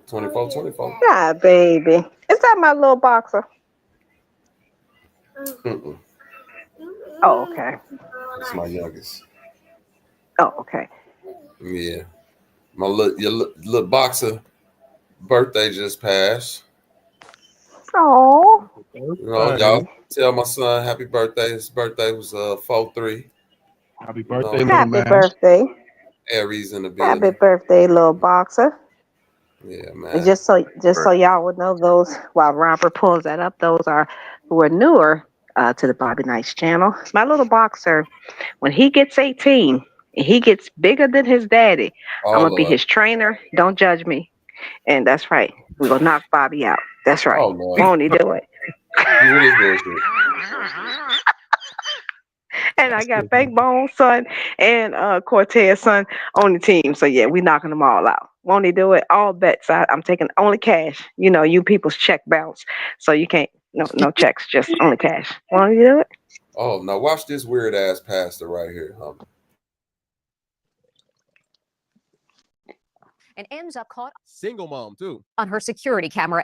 Because he ain't there to steal. Them mega church pastors, they got money. He might be there to beat something else up. A man with a flashlight enters a single mom's house and ends up caught single mom too on her security camera. And when she looked at the video, she knew who it was right away. Here's why. It's terrifying. A man caught on security tape breaking into a home. What made this even more shocking is the identity of the intruder. It was 43-year-old Marie Columna's pastor. There he was in her kitchen, clearly identifiable. You would never think a pastor would do anything bad to anyone. When you follow God's vision, that's exactly the problem. Say it again for me, honey. You would never think a pastor would do anything bad to anyone. When you exactly. See, let me tell you something. I learned something. You could be a pastor, you could be up there speaking all kind of good stuff. Like he about to do. Speak all this good, godly stuff. You do what you want to do. Why you in that woman home overnight? And if that was her pastor at one time, he know what house that was. Pastors know more than y'all think they know. They know where you live at. So guess what? He wasn't in there to steal. He didn't come in no bags. He didn't come in no mask. He didn't think she had a camera. What was going to happen is he was going to go into that room. And then when she came out with this story, he would have said, hey, that lady's lying. I would never do something like that. That lady's lying. I've never went to her house. I'm a pastor of a mega church. I lead people to God. Nobody would have believed that. Nobody would have believed it. And this is why I say anybody is corruptible, right? It don't matter whether you're a pastor. Anybody's corruptible. Anybody is corruptible. So I'm glad she had a camera. Y'all having cameras in your house is crazy to me. But situations like this, it makes it all worth it. I personally can't have no camera in my house looking at me. You know, I walk naked in my house too. I'm just, I'll be, see Justice be, but I can't have that on camera. Somebody, the FBI to be the hack. They'll turn it off soon, but they be the hack my camera and stuff and watch me get my groove on. You follow God's vision, and it's not just any church. 49-year-old Sergio Guardia was a pastor at a mega church, the 24,000-member Thomas Road Baptist Church in Lynchburg, Virginia. Maria and her husband were very close with the pastor and his wife, as seen in this photo. What was Pastor Guardia like?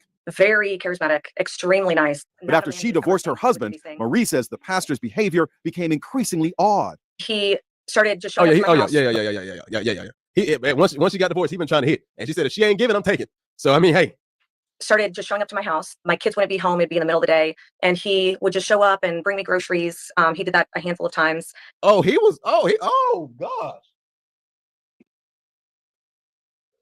He's showing up to the house bringing her groceries. Hey, honey, let me feed you and your kids. That boy whatever she dragging in the wagon, he wanted to carry it. Sometimes I would get home and he'd be right on my porch. Oh, hell no. No. Oh, No.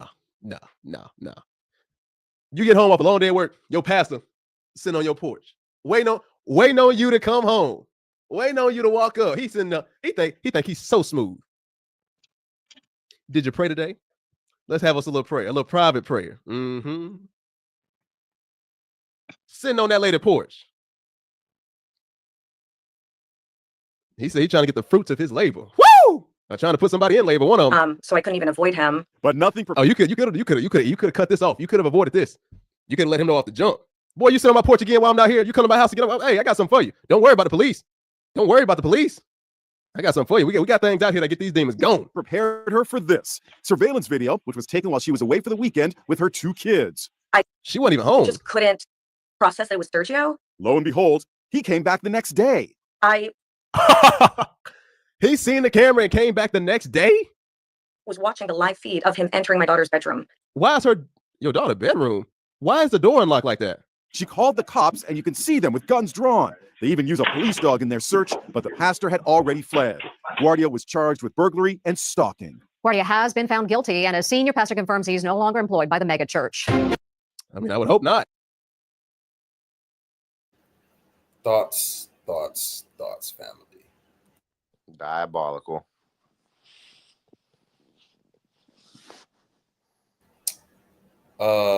Diabolical is an understatement.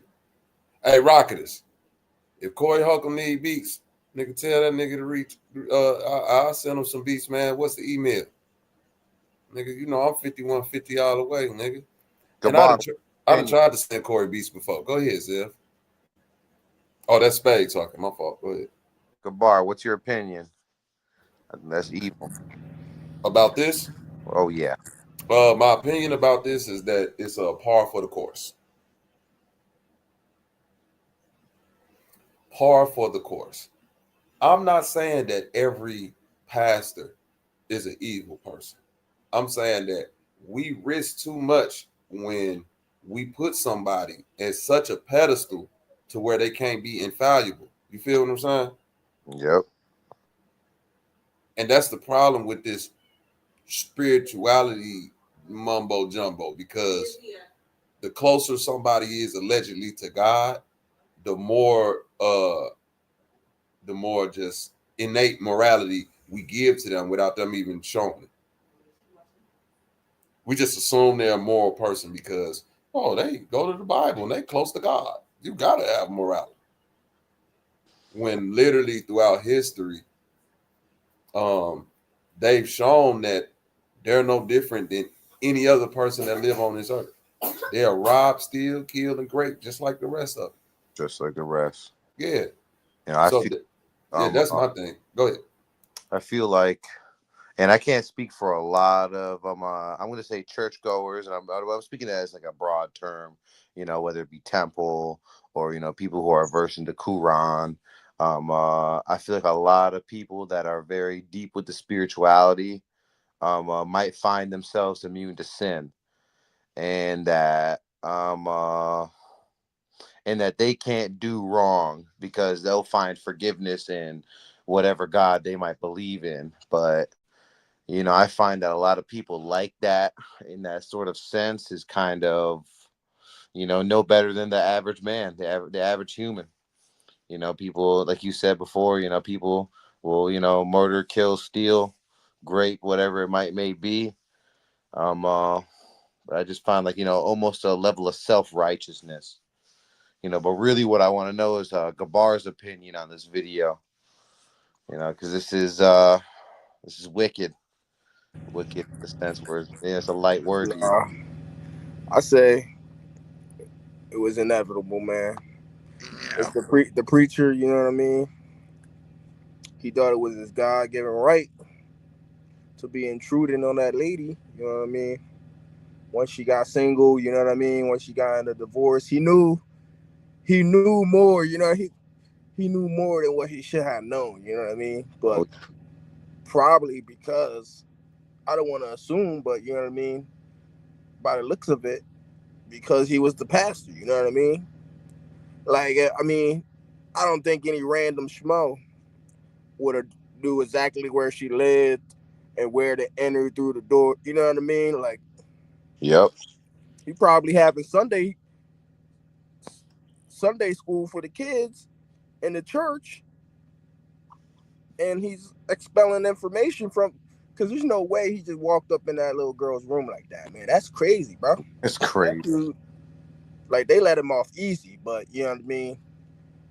I don't want to be too superstitious or anything like that, but hopefully Marvin Sapp ain't walking in the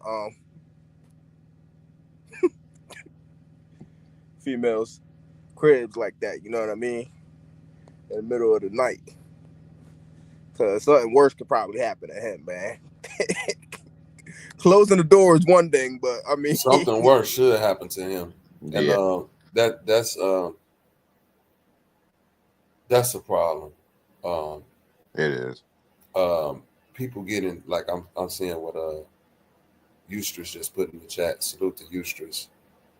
I see you out there, Mr. Spirituality, infinite minded. The family was close to him. Predators, this is how they operate, right? They ingratiate themselves within your family structure, right? When it comes to trusting people, right? The only way you could trust a person, in my opinion, which is why it leads into another conversation that I kind of want Humlin to touch on, because one thing I've seen over social media, men are more apt to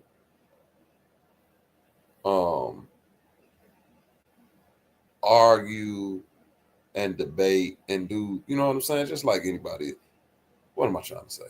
I think that when I see the, you know, women on social media, especially younger women, a lot of quote unquote friendships are formed from social media with people who you literally have not vetted, right? And one of my biggest pet peeves when it comes to people is not vetting. I'm saying in real life, right?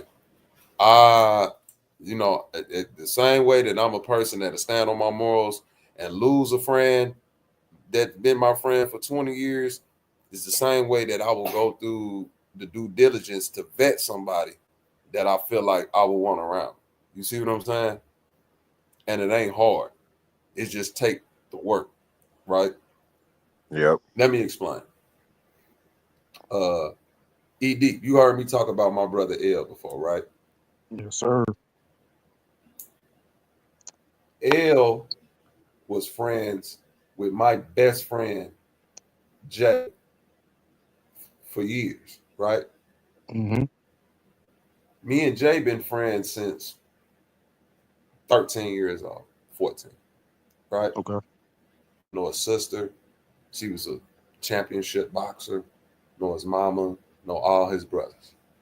Sure. As we got older, you know, people branch out, meet new people.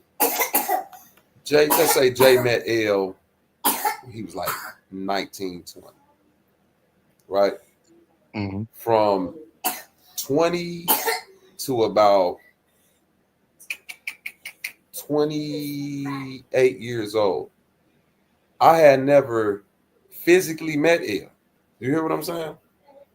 Mm-hmm. I just only knew him through Jay and in passing. But I knew who he was. Okay. Once I started coming around L, this is about 2014, right? From 2014, it took 2 years of vetting before I entered his home and he entered mine. Right. You understand what I'm saying, ED? Mm-hmm. It took 2 years of us being in each other's presence, seeing how we react to certain things, understand before we was like, okay, all right, I could let my guard down around you. Mm-hmm. Yeah. Then from 2016 to now, which is 9 years, that's the building of the relationship, of the actual relationship with him being my brother. Right. Even though there's somebody who I knew for well over 20 years. It's a process. That's my point. And I'm saying a lot of times, men on social media are more sensitive than women. Absolutely right. Agreed. I can agree. Oh, absolutely, certainly, as evidenced by these panels. I asked you to do all that. Nah. Oh, damn, my bad. I'm going back on mute. What up with it, Lex? But what I'm saying is that Peace. What up, y'all? what's up with it, Lex? What I'm saying is that men are definitely more sensitive on this social media, huh? When I see women interact on social media, like for instance, it could be a group of random women start a Facebook page and say, we finna meet up here, do this thing, and go out here this night. And none of them women can know each other, and they'll do that shit. You hear me, Humble? They will actually do that. And I had to talk to my wife about that. You know what I mean? Because she didn't see it from my perspective. I said, do you know how dangerous that is? And she was like, no, they Facebook. We know each other. I was like, you don't know these people. I was like, if you go somewhere, and let's say, for instance, you drink a little bit too much, who can you trust to be responsible for you? Mm-hmm. No answer.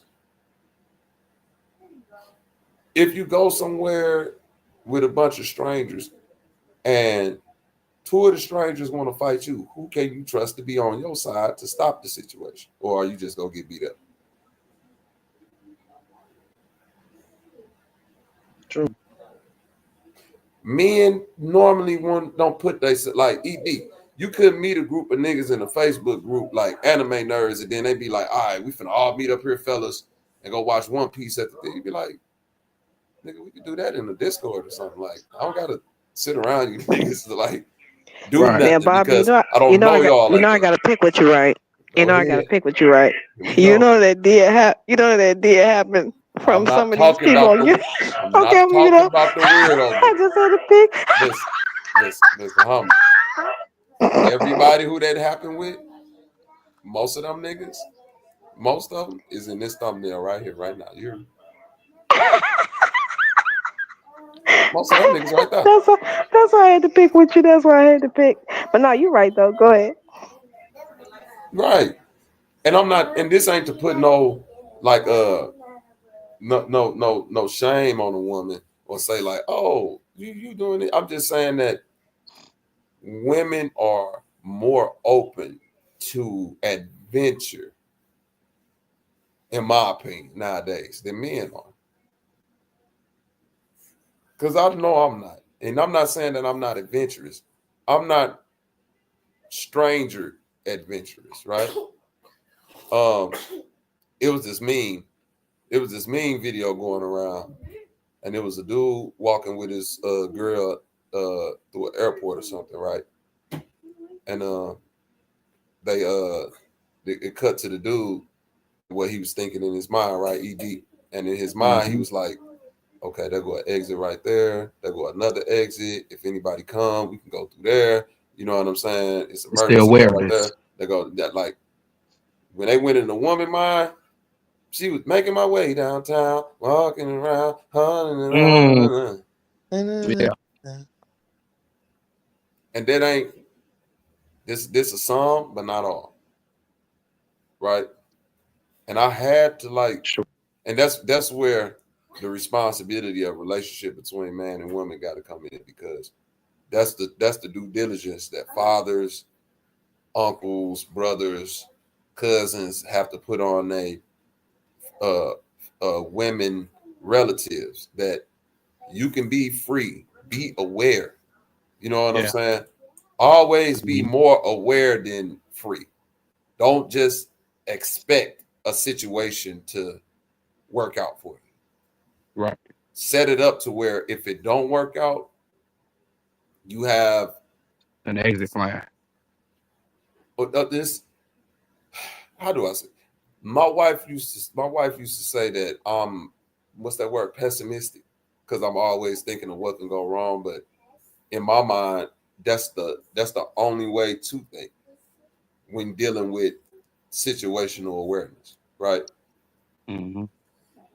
We got to think about what's gonna go wrong, right? We can't just think about I'm gonna go to this place, it's gonna be all good, nothing's gonna happen, and we just gonna have an excellent time. That's the energy we put out there, right? And ain't nothing wrong putting that energy out there, but in reality, nothing wrong with that. We gotta expect for the worst thing to happen as men. That way, we could be prepared for it. Right. And that's when any situation, nigga, I used to get in elevators and I'll be like, this motherfucker stop. Can I pry this open? I'm serious, ED. I know, bro. I'll be looking at the ceiling, make sure I can get out there. Right. Men think like this. I'm sorry, women. A nigga could be in a room and a nigga will only be thinking about, if somebody came in this room right now shooting, how could I get up out of here?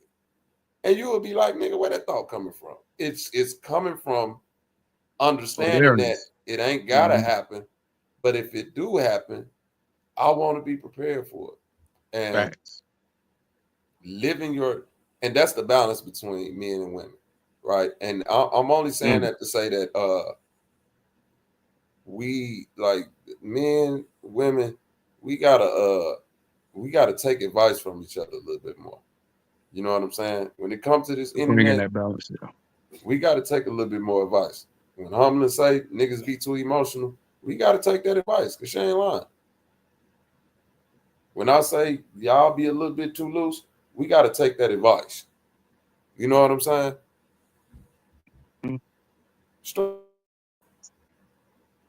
Straight up. It's, man, come on, man.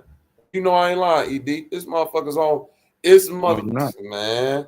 It's motherfuckers on this, man, it's motherfuckers on this internet that have moved to be closer to people on the internet. Right? Pseudo friendships. Right. Right? And don't know nothing about this motherfucker. It's people that are, you know, it's people that argue all up and down. No, dude, good. He ain't on no bullshit. And I'm like, what do you know about him? Yo, I was just in I say back in November. I don't know if you know, Bobby, but like Warren is a really racist place. Warren, Michigan. Yes, yeah, I live in Warren right now, and they've been giving me hell because I don't have my driver's license. But when I was living in Detroit, that ain't something I had to worry about because the cops don't. It's bigger fish to fry than to fuck with people over tickets. You feel me? Especially if you ain't got no real offenses. So once I moved to Warren, them niggas was like on my head, giving me back-to-back tickets. Eventually, I end up getting arrested. And you won't fucking believe it. Them motherfuckers made my traffic tickets $25K, no 10%. And I already got like tickets. I don't have no real offenses. All I have is traffic tickets out the asses, and I just haven't paid them yet. So them niggas was holding me. Then the other people tried to hold me. Long story short, I spent like 15 days in jail. And that was the longest I spent in there. And the shit was crazy. And I was coming across all types of, stories. And you talking about this made me remember this one woman who, she was from Muskegon, which is like 3 hours away. Met this nigga from Detroit online. Thought it was a good idea to pack up, leave, come move with him. 2 weeks later, out of nowhere, this her story, you feel me? 2 weeks later, out of nowhere, he stabs this bitch up. So she trying to, and I seen it, like the bitch had a whole hole through her hand. It was fucking crazy, like the type of people you run into in there, and you like, damn, I'm just in here for traffic tickets. Y'all niggas is in here for some crazy shit, but motherfucking this lady had holes through her hand, but I didn't really feel bad for her because why would you just move in with a man that you met off the internet from Detroit? On top of all that, like, why would you just, trust that was because the right like I say, idea? this new internet, listen, and I don't even want to say it's the new internet, right? Because Humlin, let's take it back to your days with the pen pal in the jail shit. Remember when you had a pen pal in jail, huh? Humble had a pen pal. Yes. Got your ass. I got your ass. Yes, Kenneth Powell was my pen pal. OGKP was a pen pal. Shout out to KP in the chat. Sure. But the Humlin remember the pen pal era. It wasn't a lot of niggas seeking out women, and I'm not saying it didn't happen, but like to be completely stereotypical, because I don't have exact numbers on this, but if I'm just looking at it, it seemed like the pen pal crowd was more women seeking out these men who they were attracted to in jail. That was like the first social media. Yes. That would be a fair assessment. Right. And I used to always like marvel at that, like, you willing to, and it don't just be like a dude who like robbed a bank or nothing. Like this nigga can have 30 bodies. What's my man name? The pretty boy serial killer, the Ted Bundy.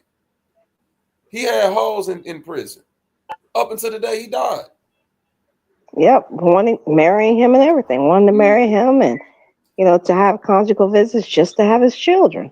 Dahmer had a lot of fans too, and he was a serial killer. Yep. Addicted to eating black people. Yeah. He had fucking fans. And it's like, and I'm I telling mean, you, look at Wade Wilson, the guy right hey, now with Wilson, the zipper face. Yep. that's facts. You know, you speak a lot of And truth. you're right. Oh, go ahead. I apologize. I didn't mean to cut you off, but Oh no, you're fine. Yeah. like to say, you speak a lot of truth when you say you don't know who you meet, especially when it comes to the internet. You know, I have a few acquaintances that have got great friends through the internet, and you know, I sit here and think it's like you don't even know this person that you're sitting here defending. You don't know the type of deception they put on. You don't know the actions that they have, you know, acted out in the world. You don't know what they've done to people that I might know personally. And it's like, I'm speaking very amicable where it's like, you know, it's what I know versus what they might not know. But I do find it mind boggling, despite, you know, me being a young gentleman and saying that it's like, it's a crazy world. Genuinely, it is. It's wild. You don't know who you meet on the internet. I feel like we've been saying that for a long time, you know, a lot longer than I might have been alive. It's like, yeah, like this internet, I don't even like it either. I do not like the internet world. You know, my parents and grandparents speak to me on a you know, on a basis where they say like, yeah, the world pre-internet is a different world. And, you know, I agree, you know, I do agree. It's like, yeah, this internet that I've grown up in, you know, I don't like it. You know, I don't like it. I find it very deceitful, very deceptive. Listen, the But y'all world gotta go ahead. think about it too. It's like, cause me personally, y'all, I'm probably the youngest one in here. I'm 24. I grew up watching like what's that one shit, Dateline, where they was like catch a predator type shit. Right, Yep. right. So like when the internet first started up, it was like it was the place for predators. You feel me? Yep. That was like their go-to place. So now it has got to a point where these predators can put on disguises. Yeah. We got the AI, we got the filters, all types of crazy shit, you know? But it Not was only built for that, predators from jump. not built for predators, but like anything that's built without a specific purpose, you know, like I take that back. The purpose of the internet was to connect people. Yep. Right? Exactly. The good thing about it is it's connecting people. The bad thing about it is it's connecting people. You feel it's the paradox of the it's a paradox. Like you can't pick and choose who you get connected to. The access to certain people is right, very, very wide. Right. You can't pick it right now. Everybody address and phone number is on the internet. That's a fact. No, take it one step further. Your last probably 5, 6 addresses on this motherfucker. And your last 10 phone numbers if you got that many. Right? And all your aliases. And because I did these searches on my name. And I'm like, damn, they're like, I done seen phone numbers like, well, I forgot I had that number. Shit. Y'all remember that? Oh yeah. You know, just to say this right quick, Bob, the irony of that, my cell phone number has been my same phone number since I first got it. I've never had to change my number. House phone as well. The irony of it. Don't y'all better not say nothing about age. Y'all better not say nothing about age. If you the first, It's your since you digital the footprint. listen, just because your phone number is 1, Hummer, you don't have to come on this motherfucker. Talking about you done had the same number. It's only one number. Motherfucker press 1. You had the first fucking phone ever. It don't go to your voicemail. It really come to me. Right. A landline 1 and her cell phone number is 10. It's 2. It's 2, right. 1 and 2. See the first and the second. Right. I There can you never go, forget Kaiser. my number. Press 1 for Lily. Right. Motherfucker got a what you got? You got to dial 9 to get a line out. Yes, can you connect me to Lily? And then wait for the phone to rotate back around. God damn. Nah, I'm playing though. But nah, this internet, like the past 5 years of the internet that being on this motherfucker, like on these little talk panels and stuff, I've heard some of the kookiest claims. You know how many times I heard niggas say, man, I know that nigga. He wouldn't do that. Huh? Too often. Am I Too lying, often. Humbly? Too I know often. him. He wouldn't do nothing like that. I know Smoke Signal. He just talking. He wouldn't really do nothing like that. Exactly. I know Woke. And to be fair, Woke be you're snapping, not but he even wouldn't do using, nothing like that. and they're not even using their government name. So you're talking about the character that's on YouTube. So how you go? Of course, the character on YouTube is not going to do it, but the person that's behind the character will. So I'm like, you don't even know their real name to be saying what they will or won't do. Because depending on which panel they are, you get a different personality. So that's why I chuckle when I hear that, because I'm like, well, which one you talking about? Because when they're on this panel compared to that one, it's like night and damn day. Nah, But that's just me overthinking. Bobby, that just goes to say that's why when Truth Zone was up, when you were up here, I won't want to say giving a spiel to Truth Zone, but telling him, you know what I mean, neutrality is good. Man, I'm 23 and I'm out here driving trucks, man. I say fuck that neutral shit, man. I mean, like, if you on some weird shit, I'm not talking to you. I gotta talk to a whole lot of different people every day, you know what I mean? Whether it's picking up a load, delivering a load, I gotta talk to people I don't know. Like, I gotta keep it strictly business, you know what I mean? If you telling me something that I can hear and then I can gain something from, you know what I mean? Well, then that was a positive interaction. And that's all I look at. No, I don't take it any farther than that, you know what I mean? It's like a saying in trucking, like, truckers don't make friends. You know what I mean? We talk to so many people, you know what I mean? But only so many people we might jot down their number, and then we might get their number, but we know we won't even call or text each other. You know what I mean? Like, it was like, that's a fact. That's just what we doing. That's just how we have to, because people are so crazy, bro. It's not, a lot of things aren't the same. You know what I mean? They're not genuine anymore.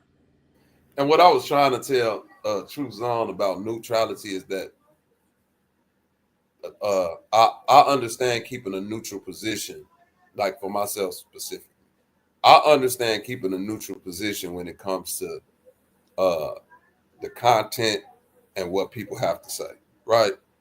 So if you want to come in this motherfucker and talk shit, we could do that. If you want to talk shit from the chat, you want to be friendly, we could do that. If you want to be challenging, all of that, because I really do hold that you should have your, you know what I'm saying, freedom of speech.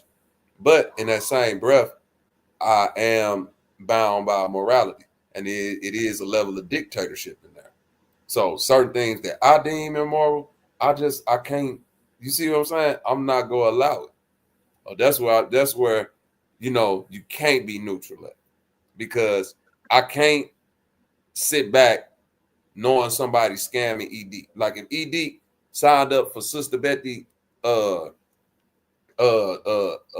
camp, and I had all the information that she was scamming and all of that shit, I couldn't just, like, morally, I couldn't have that information and not share it with ED. Right. And respectfully, Bobby, you did. You've been very vocal, since day one. So one of the few people in the quote unquote conscious community, if you will, that spreads all the genres, that have been very vocal and consistent about it. And even myself, even in the chat, because when I first with the eyeglass people, I was like, well, this don't sound right. And sure enough, and as of this conversation, we haven't even heard from them again. I guess they're in Mexico hiding from the F, the I, and the B, or whatever the case may be. But you're right, and you have been consistent with that. So I definitely can't take that from you. And of course, people are gonna do what they choose, but can't nobody take that from you about being consistent with calling people out on that. And by the way, they've never denied it. How can they deny it? Like, show they actual police And that paperwork. includes everybody that you've called out. Now I'm just saying, not just them, but the others as well. They may call you names, but they never deny that they taking advantage of the people. That's fact. Sister Bethy didn't call me the police. OG Philly, them scamming ass eyeglasses people. Yep. Sanchez. You know, it's the smoke signal. They didn't all call me out. This nigga a distraction to the community. He got listen. Yep. The only reason I'm a distraction to the community is because they wanted to be able to keep that lit Indian indigenous shit running around the clock so they could keep getting their lit donations and shit and all of that and move forward from that. Right? We like y'all not understanding, like over 1,000 some people signed up for Sister Betty Tribe, but I'm talking about social security numbers and everything. With a $25 to $50 a month dues. Right? And this was back in what 20, it was going really hard at what 21, 2021, 22, I believe. Oh yeah. Yeah. Oh yeah. You don't even hear about it no more. You don't even hear about it no more. Since I showed that Sister Betty got that fake shell company set up in Florida and that land is parkland and it ain't, you can't build nothing on it. Like nobody denied nothing. They just keep on teaching. Hey, let's break down this paperwork. Dang Calloway, let's show you how to do this. Let's show you, like, all that shit is a scam. It's preposterous that we 5 years into this shit and the nobody as of today, in the words of my TT Humblin, has their paperwork together. It ain't one motherfucker that came on here and turned their camera on and said, I got this, and this. Now say something. Exactly. And Not and I've one. been vocal about just redacting your personal information. I mean, obviously, I understand it's the World Wide Web, so naturally, you want to be considerate of certain things. But for example, if what you're saying is public information that we all have access to, but I do understand that it's not that simple as going to Google, say, okay, how do I form a tribe? I get that. Why can't you at least give me the steps where you started? I can figure it out from there. Why are you so apprehensive to give me those steps? And Bobby, what's another pushback I always give? All of the information, and this is across the board with everybody, what's the one thing I've been consistent about? Peer review. You notice the information that they claim to be so diligent about. Why won't you allow anyone to peer review it? Because I've said with all of them, I don't claim to be the end all be all scholar, but if you're pushing this information, why won't you let me review it? Why at least give me your sources? Why can't you give me something that I can start and follow your path, and I should ultimately get to the same destination as you did? I may take a couple of weeks longer, a couple of days longer. I might take a couple of weeks shorter. But why are you so apprehensive to give me a nugget and let me build the mountain from there? I'm just saying. Because they definitely don't want to let you see the information. Yeah. It's like, what are you so afraid of? If you truly care about the people, and one of the things that y'all know me, I always joke about, say when people come up here and say, oh, the community, oh, the knowledge. Okay, what community? Have I not, Bobby? I've been saying that since day one. What community? They never can answer that because there isn't one.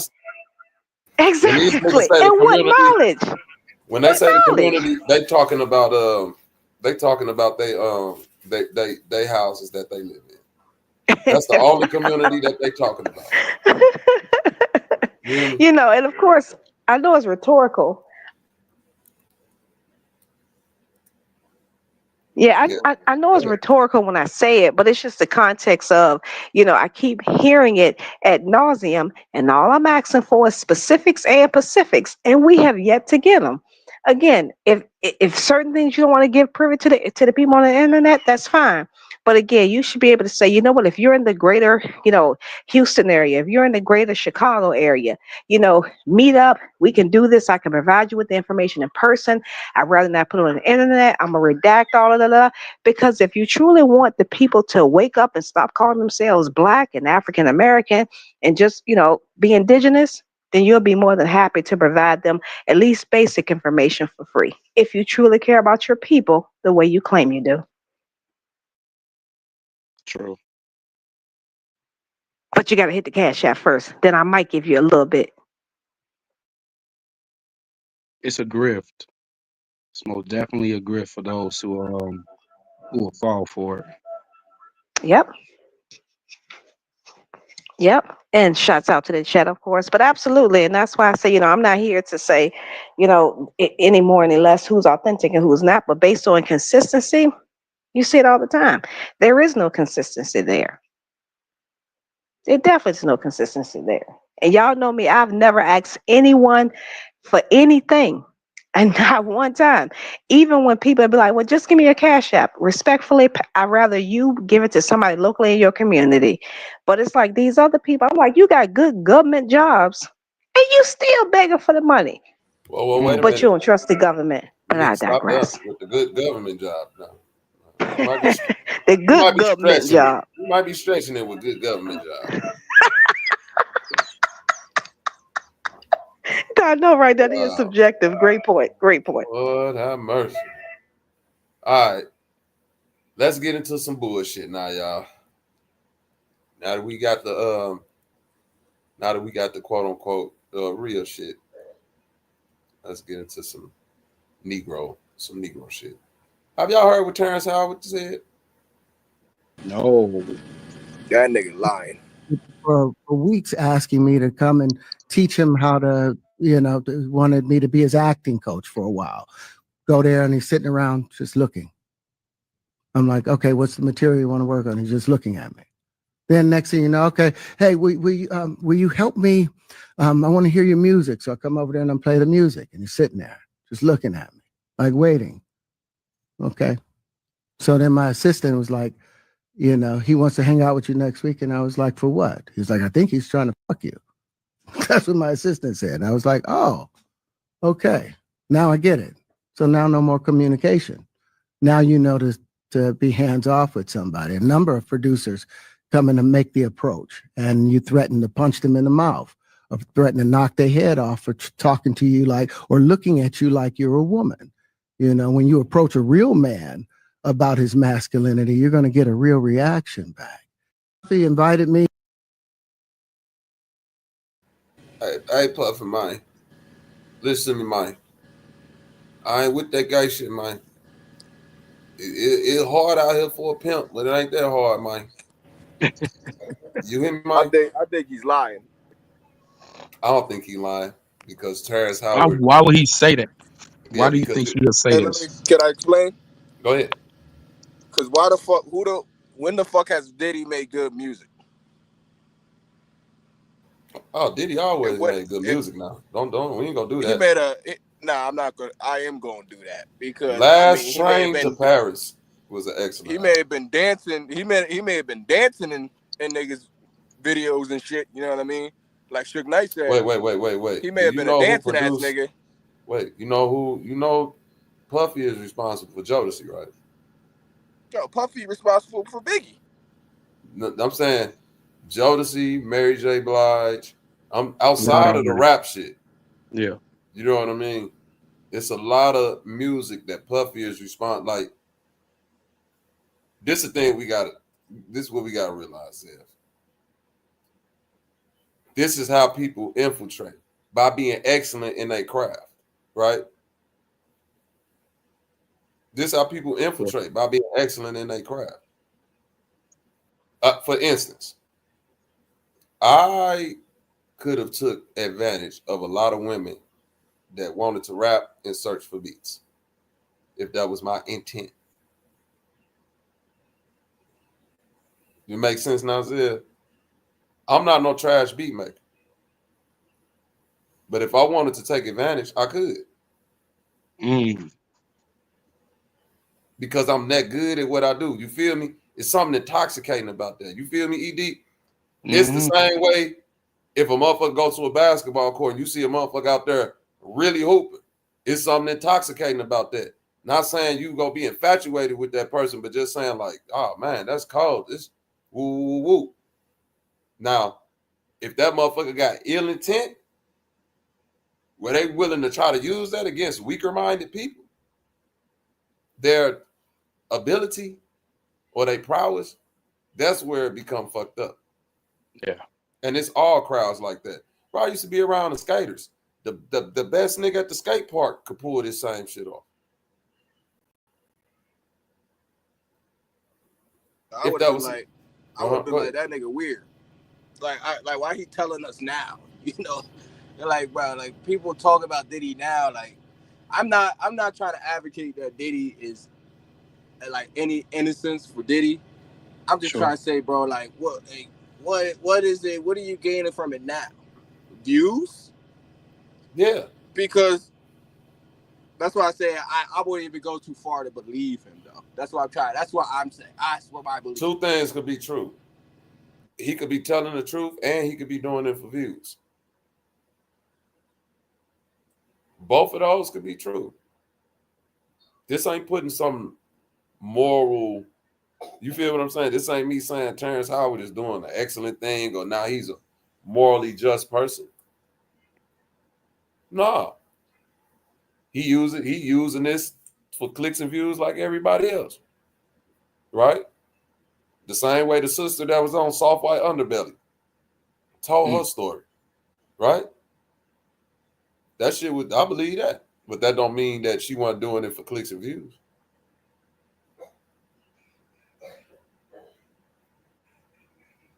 That's what I'm saying about the world we live in today is so fucking crazy. McNugget, turn your camera on so I can make sure you ain't creeping on the come up.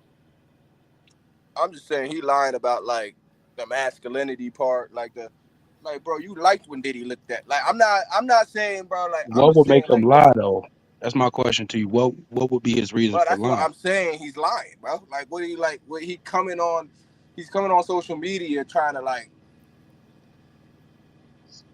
wrap Diddy up, like you know what I mean, trying to make his case, his specific scenario worse. You know what I mean? Like he's trying to help the people, but it's like, bro, you liked it when I you don't like. think No, he was. I'm saying he liked it when Diddy did that, bro. Like what he's like, what are we talking about, I'm bro? gonna say this. Like, come on, we can't be dealing with these dudes.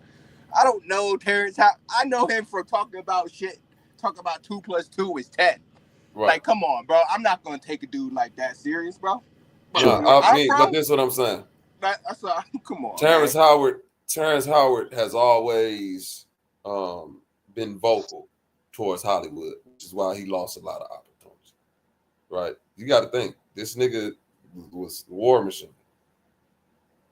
He lost that because he was like, "Hey, y'all tripping? I'm supposed to be like the motherfuckers up in here looking at me funny." Like he's always been, and a lot of that psychology, Zev, has to do with him being very light skinned with green eyes, right? And E Deep know where I'm going, bro. In Chicago, light skinned pretty boys have to be damn near 5 times more dangerous than regular dark skinned niggas in order to earn respect. They have to stand on masculinity beyond the beyond. Not saying that it's right, but saying when I hear Terrence Howard talking, I'm only playing a little clip. It's a longer clip where he go in on other producers. He ain't just talking about Puffy's there. That's why I was like, he talking about like, nigga, like you walk in and the producer looking at you and you tell a motherfucker you gonna punch him. You like motherfucker looking at you like a one, like I done fucked up a lot of opportunity because I'm standing on man shit. And niggas ain't, if you let a motherfucker play with your manhood or you be around them, they go, you know what I'm saying? So he was basically, you know what I'm saying, giving that story on Puffy, like, yo, I'm thinking this nigga like it's Puffy. He wanna like, I'm an actor. He wanna learn how to act. He like they done met at one of them little Hollywood events. Cool. I go over there one day, the nigga just looking. Then I dip. Then the nigga called me back. Yo, I fuck with your music. Come, let me check it out. I go over there, playing the music. Nigga just looking. After that, once he reach out again, and I asked the assistant, like, what this nigga on?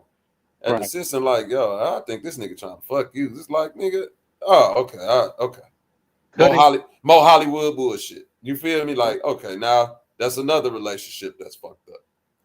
Yep. Terrence Howard, one of them niggas in Hollywood that could be Denzel Washington, Samuel L. Jackson level. If he would have, quote unquote, just played the game. If he would have just did the Terry Crews and let the white man rub on him in front of his wife and acted like, oh, I can't believe it, I'm so disgusted. If he'd have did that shit, he probably would have got further. But the fact that this nigga is a light-skinned nigga that's probably overcompensating extremely for some masculinity, I could see this being true. Because I know a lot of light-skinned niggas that's like over masculine. That's like, bro, you not finna play with me.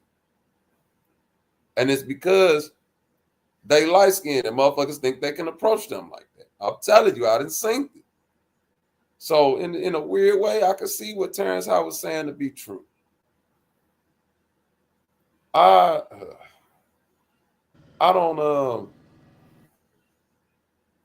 don't think that Terrence Howard, and I don't know none of these niggas.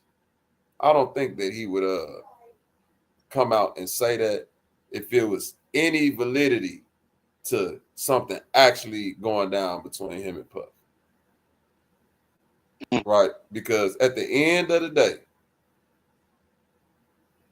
the more and more I'm looking at this Puffy case, the more and more weirder it's looking like this nigga's finna come home. I'm just being real with y'all. Y'all can take it how y'all want to take it. It don't seem like they have the proper amount of evidence. And the fact that the same nigga that tried to sue Jay-Z got like disbarred and all of that shit, and he was one of the main people leading the case against Puffy. Yeah. Yeah.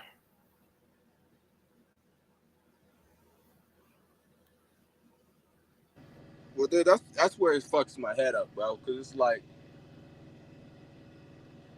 we say, all right, the universe, not the universal, but the law within America is, and it's not even a law. It's the morality of the court system is proven innocent until guilty, right? You're innocent until guilty, right?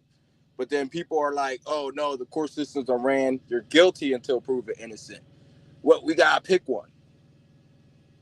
We gotta pick one.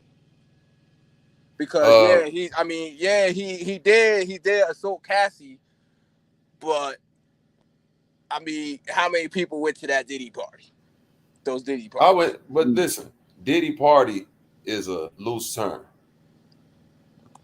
Right? That's what I'm saying. A lot of this shit finna get convoluted now. Because when you're dealing with the court system, you got to be specific. You feel me, Zev? Diddy party is so loose. Let me give it to you like this, Zev. Puffy through 2002 to like 2005-06 was probably the king of promoters when it comes to club parties. Yeah. I was outside during that time, hustling big. So in Atlanta, when Puffy take over Club 112 and he say, all right, tonight is the Puffy all black party at 112, right? You feel me?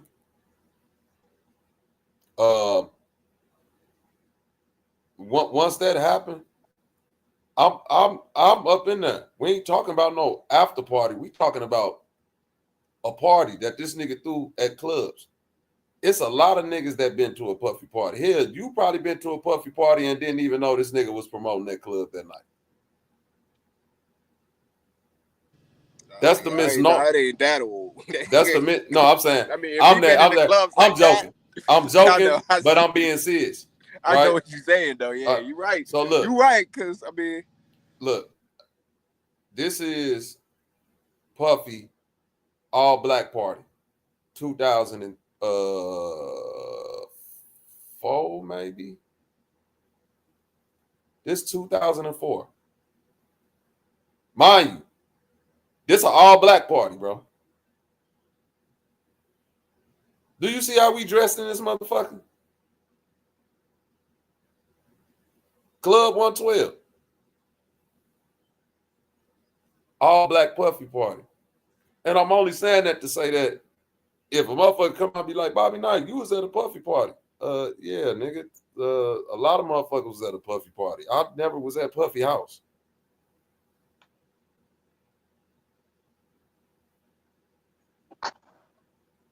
I seen Puffy one time physically in life. That nigga don't come past my chest.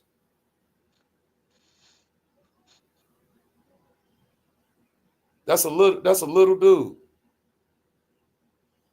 I thought Puffy was like 6 foot. I'm 5'11" and Puffy ain't taller than Puffy. Don't come past my chest. Oh, damn. Yo, Puffy was doing some diabolical things then. He was. You feel me? And this a lot. Talking about he 5'10". That nigga ain't no 5'10". That nigga 5'6". I done met these niggas. Now, this how they lie. They say DMX 5'11". Well, I met DMX before. DMX a little like Puffy.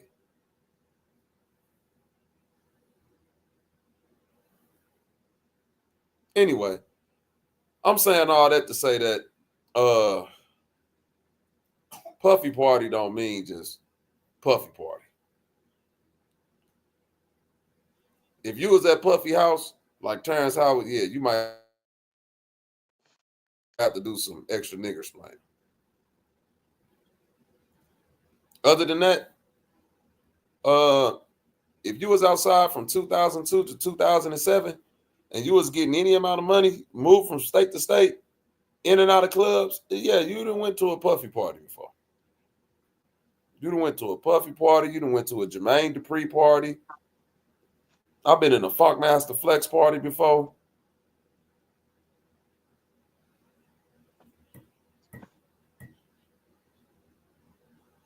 You see what I'm saying when it comes to doing and belief? Did you feel me? This is why I don't listen to a nigga like Sanchez. This is the same nigga that sit up there and lie and say he made a beat for 2 Chainz. That's a lie. You completely didn't say that though, did he? He did say that. Sanchez been saying that shit for years. You know, I produced for 2 Chainz. You ain't produced for no shit from 2 Chainz. Some niggas that you know in Alabama paid 2 Chainz to come record on one of their mixtapes to some trash ass beats that you made. None of them beats was on no 2 Chainz albums. So we gotta stop with the lies, right? We gotta start with niggas who believe that they was in the music. And see, I've been making beats. I've been around music, bro. You've been around a bunch of dusty niggas who never made it up out the dirt. They was never doers. You was too scared of the Illuminati. What up with it, Passport? Yo, what's good, bro? Man, what's good with it, gang? Niggas scared of Illuminati, man. That's why they can't get no money. Hey, yo, he loves to talk about the 2 Chainz, that 2 Chainz beat he made for that nigga. He'd be like, "Oh, I made a beat for 2 Chainz." That I told y'all. He did not make a beat for 2 Chainz. He made a beat for his homies who paid 2 Chainz to rap on it. Is that true? Yes. Okay. If I say Life After Cash Money, Volume 1, I was actually in Detroit with BG, Hakeem, and Gar. You know what I'm saying? I sat down and made the Just Like That beat with Kid and didn't get no credit. You can actually go on Life After Cash Money, Volume 1 on YouTube. You could type in Just Like That. Just Like That is a slang term from East St. Louis. That ain't even no New Orleans shit. Niggas in New Orleans don't go just like that. BG got that shit from Detroit when he was up there with us. I ain't making that up.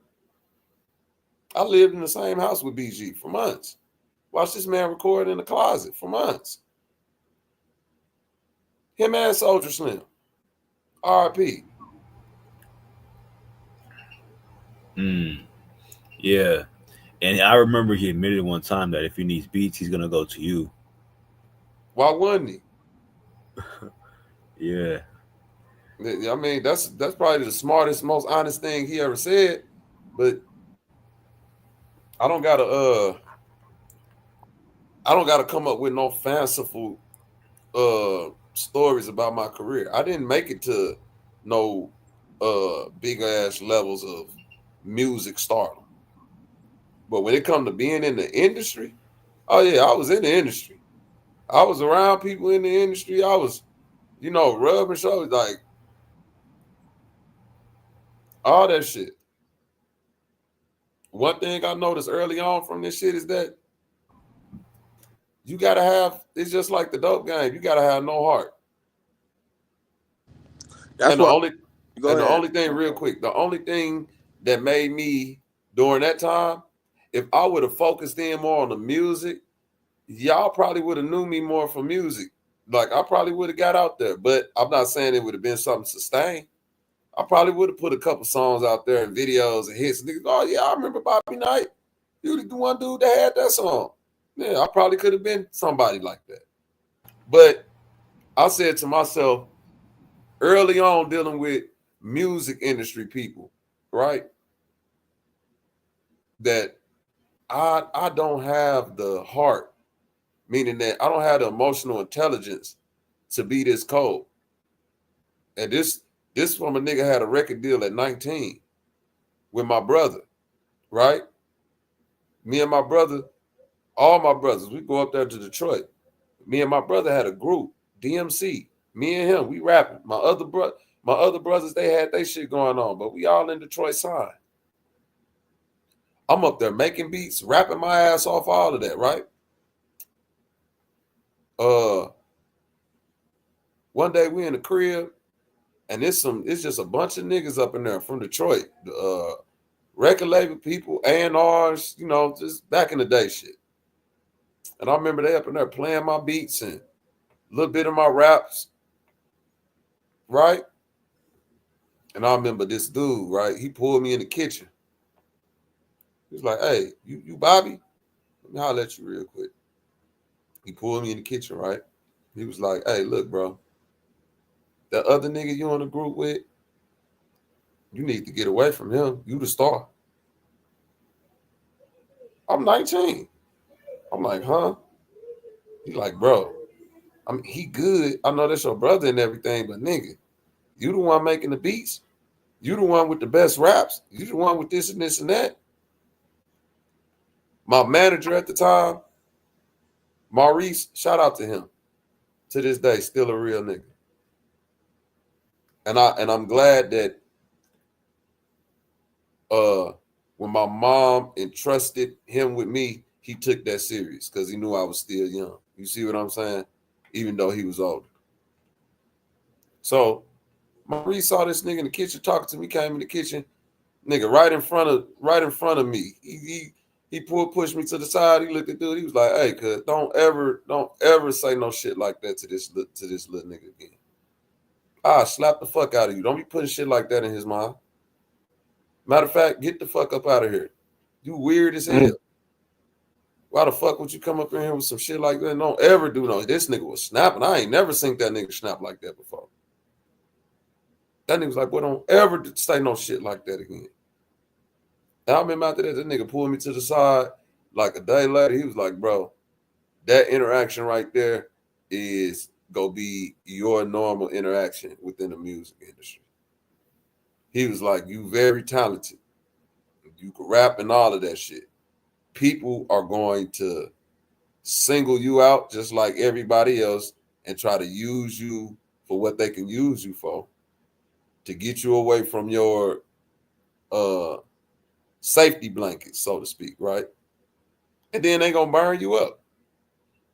And I was like, damn, that's how that shit go. Cause the nigga had my ego going for a minute. Nigga, you cold, nigga. You don't need nobody, nigga. You like Jay-Z, nigga. What ain't no them niggas saying all type of shit. That's the music industry. I chose to focus on the streets, selling weed, because I said to myself, after that experience in Detroit, and we came back And the OG sat down with me, and my manager sat down with me, said, man, what y'all trying to do? We could do this, we could do that, we could take y'all to hear these people. And after like a month of leaving Detroit, I was back in my mama crib. I remember laying in the basement, and I remember my brother came and picked me up in a box Chevy on 22s, right? And I was like, yeah, I ain't focused on this rap shit like that. Don't finna give me some money. Because I could really do what I want to do to you if you play me over this weed. You feel what I'm saying? This is the rules we both agreed to. I can't do shit to you if you play me over a record contract or over some money in the music industry. I'll literally be tied up. It's niggas that I know right now. It's a nigga that I know right now, ED, that made the beat for Dilemma. You know what Dilemma is? No. Yeah. Nelly and Kelly Rowland. That's where Nelly. Oh, okay. Yeah. Yeah. No matter what I do. Oh, yeah. Nigga, I know cuz. You think that nigga's a millionaire? Nope. Think he 100,000 there? That's what I'm saying, bro. All because he got screwed over by another nigga that took credit for his beat. Why you think when niggas be like, Bobby, why you don't sell beats and all? Bro, I done seen too much. Makes sense. It's a trauma response. It ain't fear, it's fact. It ain't me guessing how it's gonna go. Well, I know how this go. It's still happening today.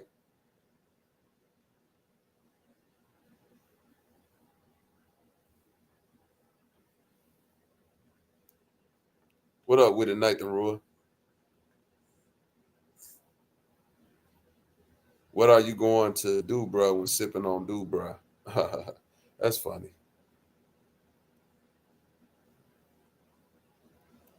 As in for he produced for 2 Chainz, as in, but you ain't been to the party. Hell no, I ain't been to no party. If a nigga even say to me, do you want to come to the party, I'ma look at him so fucking crazy.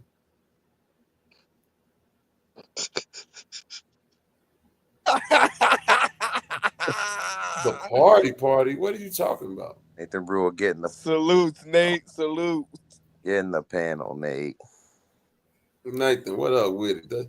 We're talking about the party. Hell no. Ain't no parties.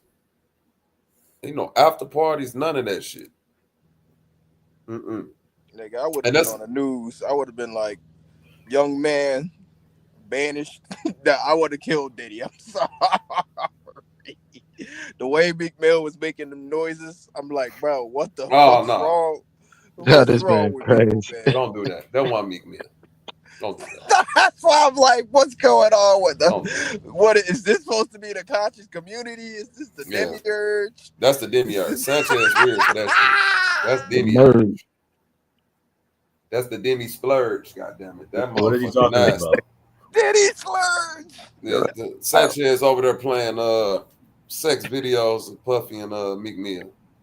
That's wild. What? Yeah, but you know, that's conscious.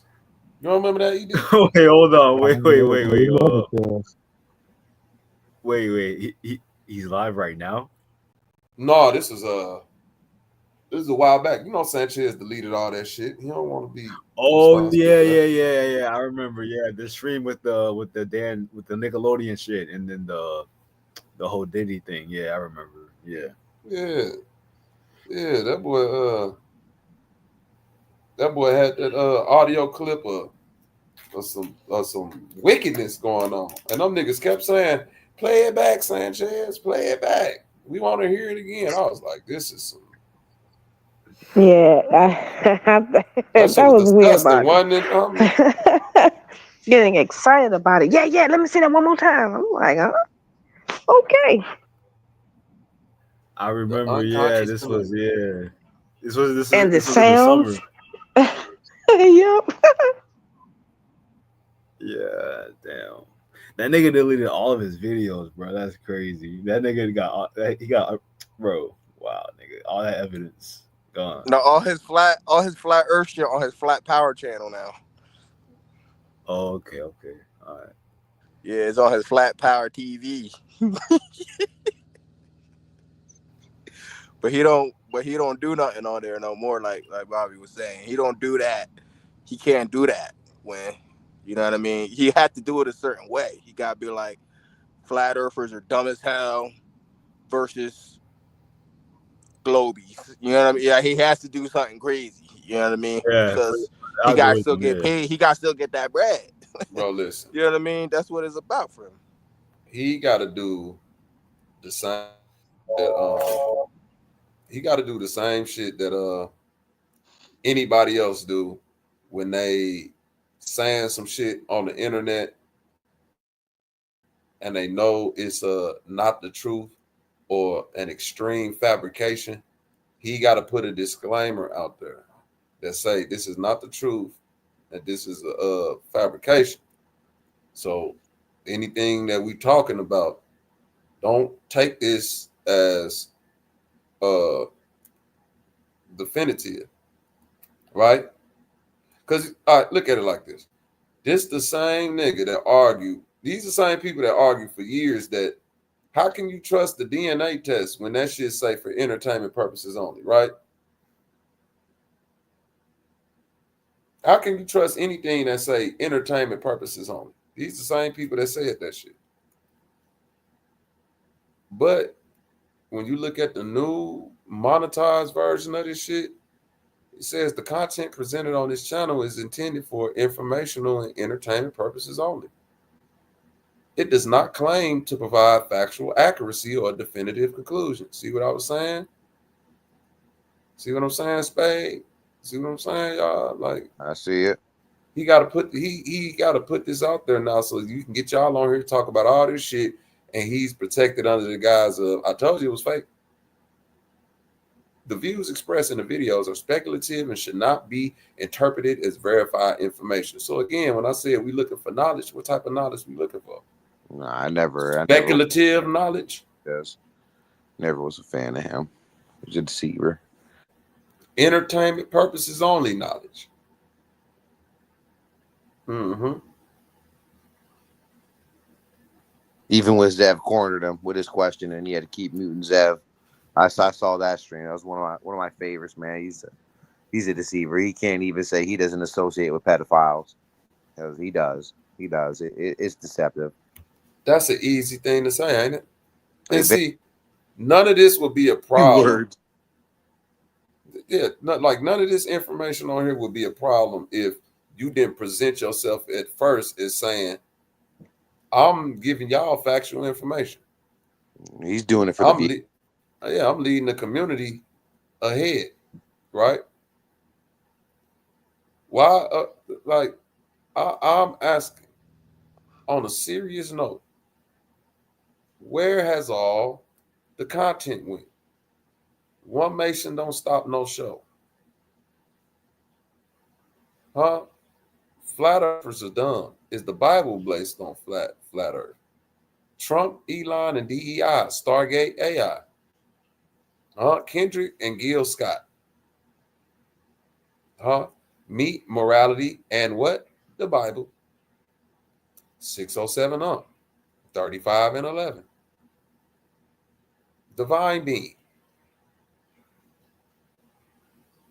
That Council of Nicaea. I don't even know who the hell that nigga was supposed to be. Listen. That nigga had what? He had tattoo. I'm like, bro, how you trying to be teaching consciousness? And you look nigga like ain't teaching consciousness. And they ain't 13, bro. I'm not mad at the tattoos. I just know you're not teaching consciousness. You selling a book. Because you can't teach consciousness. You can't teach no motherfucker how to be a conscious person. But I'm saying, Bobby, you go buy a book from a nigga with tats from head to toe, bro. Huh? I mean, I know the saying is don't judge a book by its cover, but nigga, I'm gonna judge the nigga selling the book. Like, come Nah. on. I'm sorry, that's me. I'm not saying that's morally right, or I'm just like, that nigga look like a clown, bro. Like, why am I supposed to be buying a book from this nigga, bro? What type of informative?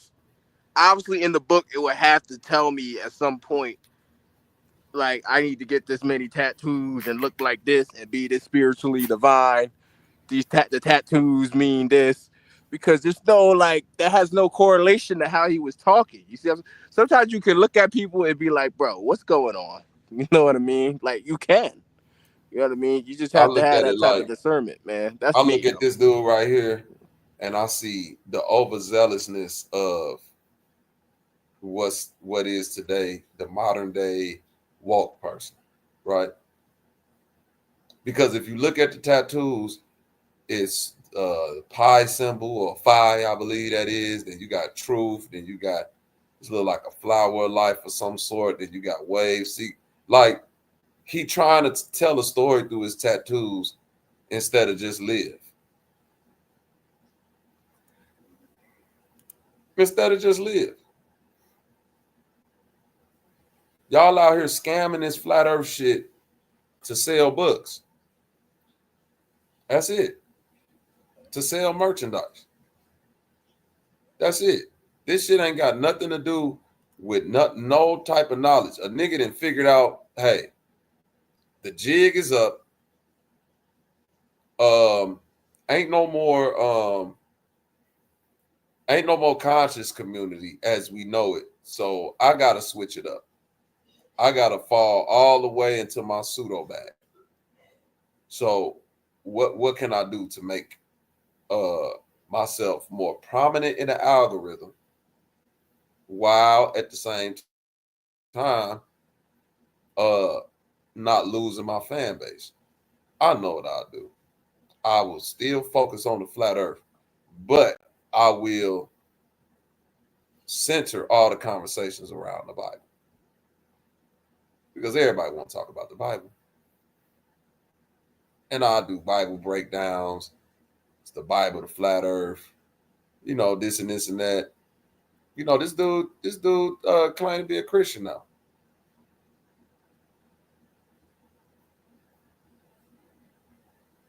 This is some weird shit. Meet morality and the Bible. I'm gonna be honest with y'all. I've been plant-based for going on, it'll be 15 years this year. I didn't need the Bible to do that. Hit that link, Lloyd. I didn't need the Bible to be plant-based. I didn't need to read in the Bible that God said every herb shall be meat and flesh is from. Man, nigga, you just go outside and see that.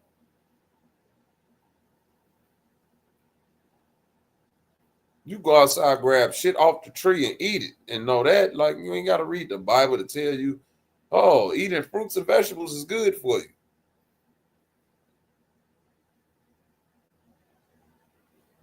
It's all to the good. I'm finna run down here, grab me some water. If y'all want to talk, go ahead. Or hold on, loyal on the panel. Salute, goddamn it. Real cool, my boy. Peace, brother Lloyd. Peace. Peace and power, I got it.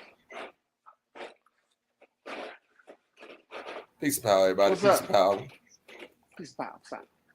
Power and peace. Peace and power. We talking about the Bible. We talking about belief systems. We're talking about you know, all of that good shit, man. Come on, Lloyd. Give us a good chicken man word of the day, goddamn it.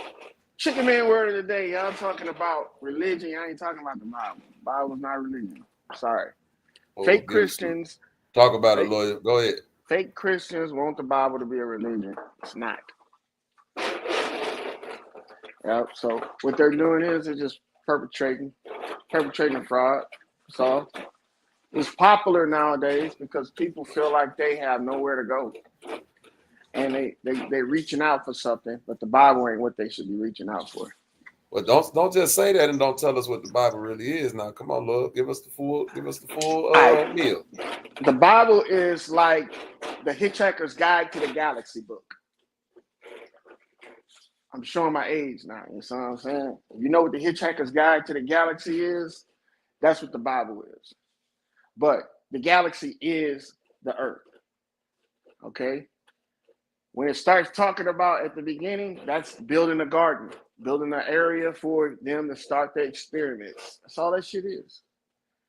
Every individual in the Bible is either an animal or it's an allegory for, some moralistic stuff. There's culinary, there's science, there's construction, there's all types of stuff, electricity, all kind of shit in the Bible. That's what it's used for. So wherever you go, you'll never run out of ways to take care of yourself. So can you explain the truth? Go ahead, Passport. Go ahead, man. I've been talking. No, I was gonna say something that was like off topic, but I don't know. All right, I was just gonna mention because I didn't see it until recently. Because there's a dude by 𝘃𝑝𝑎𝑐. He uploads like old live streams from the shit show. Oh, that's my nigga 𝘃𝑝𝑎𝑐, man. Y'all go subscribe to him, dog. 𝘃𝑝𝑎𝑐 the truth. Hell yeah. Yeah, that nigga got all the old streams. Yeah, so I didn't even watch it until recently, but bro, that fucking the interview that Sanchez did with Sophia Stewart, bro. Oh my god, bro, so bad. Did anybody watch it? No, bro, Did I anybody watched that shit and it's cringy. That nigga had a clip on so bad, bro. I didn't even know it was that bad. Like I can see why he believed it. Bro, that lady was so on trying that one. Bro, that lady was so pissed. She kept telling that man, I have nothing to do with the Matrix or the Terminator. I wrote the book called The Third Eye. And this nigga kept saying, so when you made Neo, this bitch, she was looking like, nigga, shut your bitch ass up. I told you I ain't got nothing to do with that. Have you read The Third Eye? Hell no. Just like he ain't read the Bible. No, this the crazy shit. That nigga said, because I feel like when you wrote Neo, you was talking about me because I feel like I'm the one. I said, oh shit, hold the fuck up. Yeah. Nathan, what's up with it, man? How we doing today? Man, we in the building, Nathan. Go ahead, man. Give us some thoughts. 7-hydroxykratom. They're selling it at gas stations, and that's what they're calling the gas station heroin. Shit is terrible for you. Crazy shit, though. No, it is. I used to work at a restaurant, let's say 2016, right? I was working at this restaurant. There was some people that I knew had bought the windmill over here in St. Louis, and I was helping them do construction, and then they offered me a job to help them with the restaurant. Cool. It was a dude, one of the cooks in the kitchen, right? Yeah. He kept like this when I guess the kratom shit first came out back then. He kept saying like, yo, this kratom. I'm thinking it's like some mushroom energy boost shit, right? When I tell you, he poured a cup of water and threw that powder in that cup and stirred that shit, bro. That motherfucker was back there nodding like he had did straight dope. Yep. I was like nodding, literally like. So it's a plant that binds to your opioid receptors. So technically it is an opioid. And that's the crazy thing about it. It is a unregulated product that is currently just flooding the market through vape shops, gas stations. And it's like, you said, what's it called? It is 7-hydroxykratom, or it is just kratom in general. But the 7-hydroxy is even worse. It's basically a concentrate. But what's crazy is it's flooding this market, and it It is probably useful for people that are using, but if you're not using, you can fall into this rabbit hole of them craving basically dope. And that shit was crazy. I was doing it for a little bit, then I finally like stopped it, but that shit was fucking nuts. Crazy. Oh, I've heard of this, yo. Yeah. Too. I've heard of something called like a K-hole. You heard of that? Oh, dude, that's ketamine. Oh, never mind. Wrong Just drug. as My bad. bad. No, you're right on that. Ketamine's just as bad, if not properly prescribed. Yeah. My bad. I got the drugs mixed up. Nah, you're not wrong, man.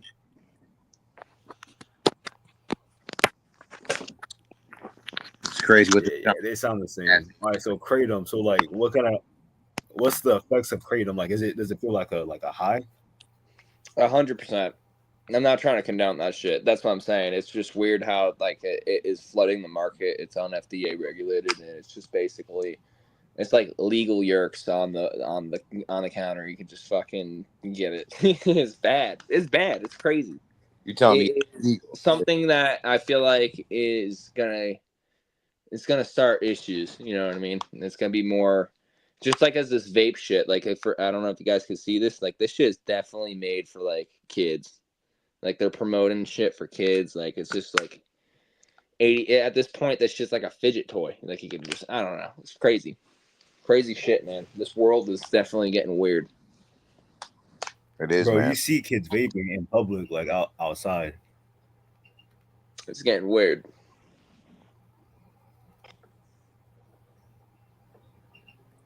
Very bad. Nah, you guys were talking about Diddy. So did Diddy do it?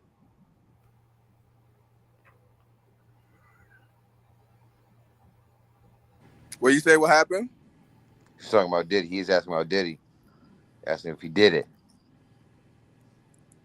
Oh, that's what I was trying to get in with Bobby. I'm like, man, I think Terrence Howard's a liar, bro. I think that nigga, if he was getting stared at, you know what I mean, he probably went back to get stared at a little more, you know what I mean, or did a little. Like, I can't trust a lot of these guys, bro. I can't. You know How what I about mean? Justin? Let's talk about what they did to Justin Bieber. I don't know much, but it's like the same shit with Britney Spears. I feel like they got handlers. Like, well, what's up with Kanye, man? You know? Hey, them people is weird, man. That's weird people. You know, boy. They weird, bro. It is, man. It is. You know, they got the They got the Oscars, the Emmys, the Raspberries Award, which is like fucking for being like in a terrible ass movie. Like the movie's so terrible that you get like a reward for shitty ass movies. I find that crazy. I don't know, man. Ain't the Grammys supposed to be you know, symbolism of some sort of satanic cult? You know, if you like invert the logo or something, I just feel like that a lot of these you know, a lot of these secret organizations, they might be making mockery of us average men. You don't mean that in like a disrespectful sense, but in more of like a like they're mocking the people. They're mocking us, man. I find all of it very deceptive. Just very. Yo, Hollywood is fucked up. No, for real. They're putting up symbolism right in front of your eyes. It's Right. a television because you want a television. And I'm not trying to be weird about it. You know, law can stand for land, air, and water. And it's just like there's this weird thing about the English language that I believe that like literally we bind ourselves in this contract of words without fully understanding what they mean because they have two tones of different meanings.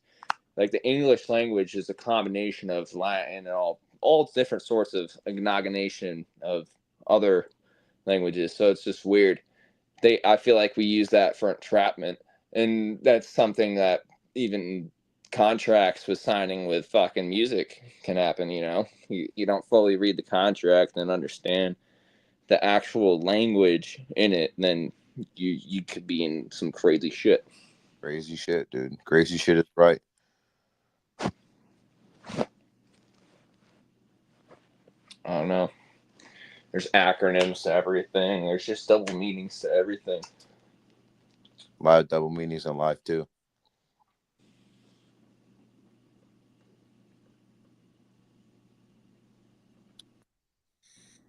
All right, I'm back, y'all. What I miss?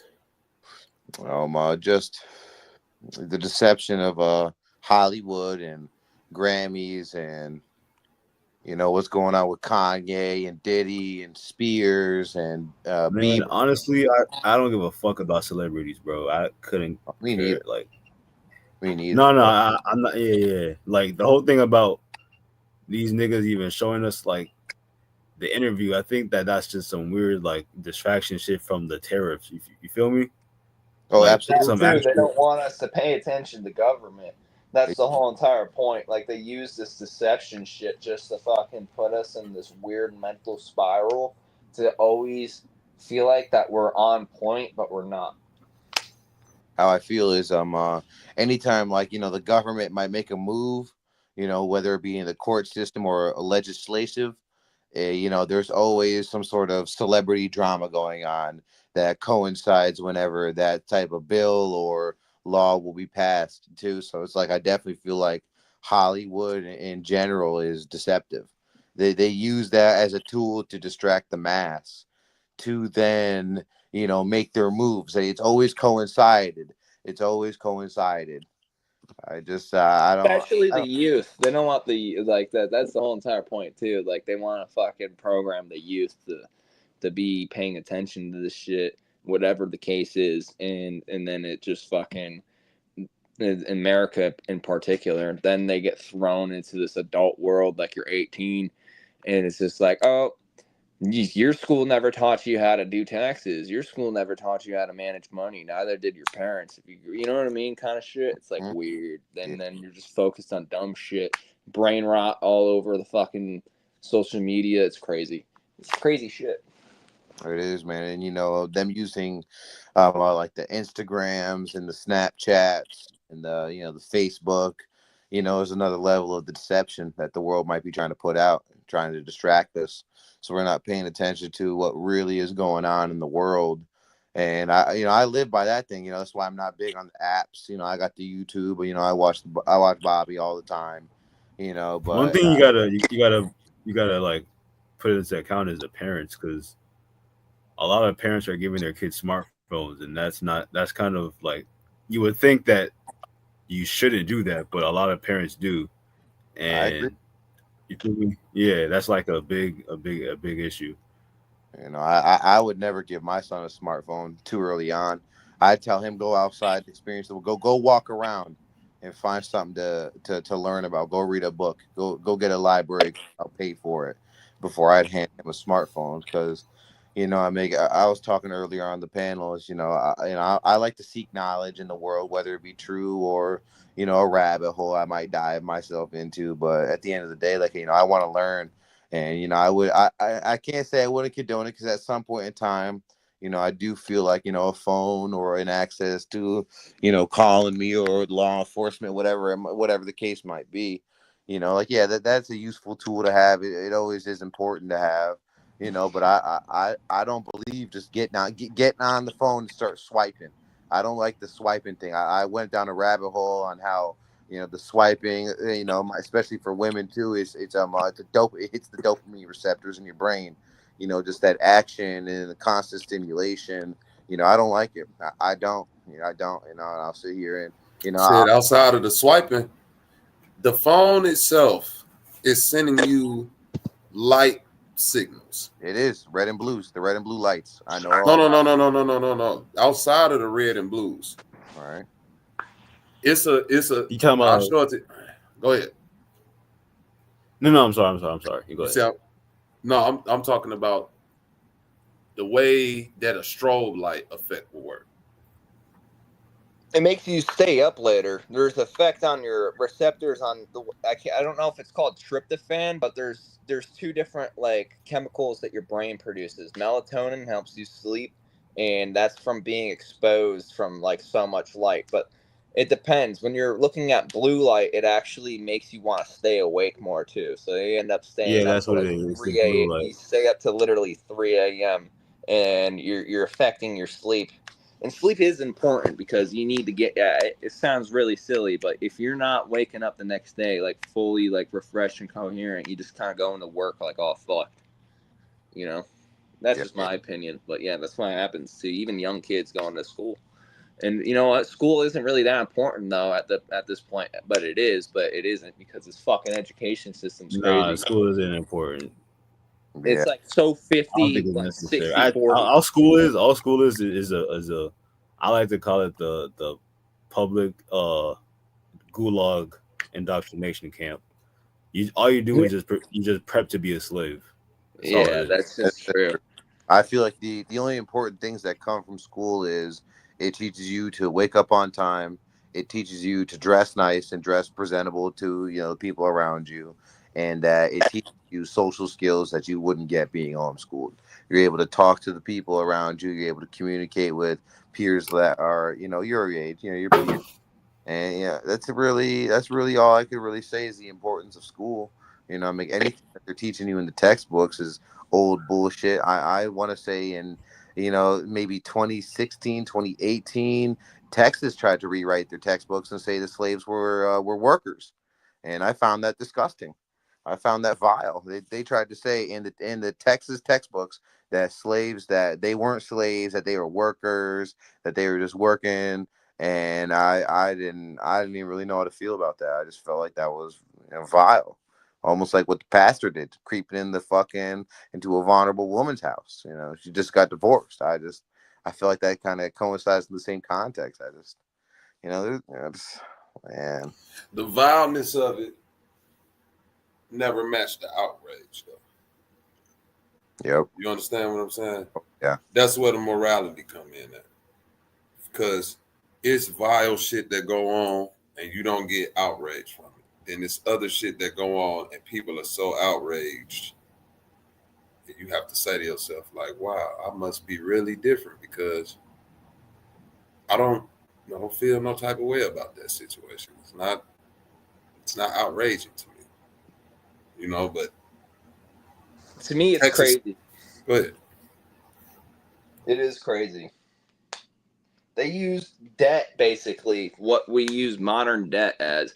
They called it indentured servitude, basically, or indentured servants. But really, it's like, you can live here. It is some crazy I don't know if I'm fully accurate about it. But when it comes down to that Texas shit, I don't fully believe in that. Because it's basically, how can you get yourself out of that loop of debt when you're living in somebody else's home? And it's just like some modern shit now. Let's say you can't get an apartment and you're living with roommates. It's like you're trying to save up, but you got to contribute to this. You got food, you got this, that, and the other thing. It's like they're always in this loop of debt.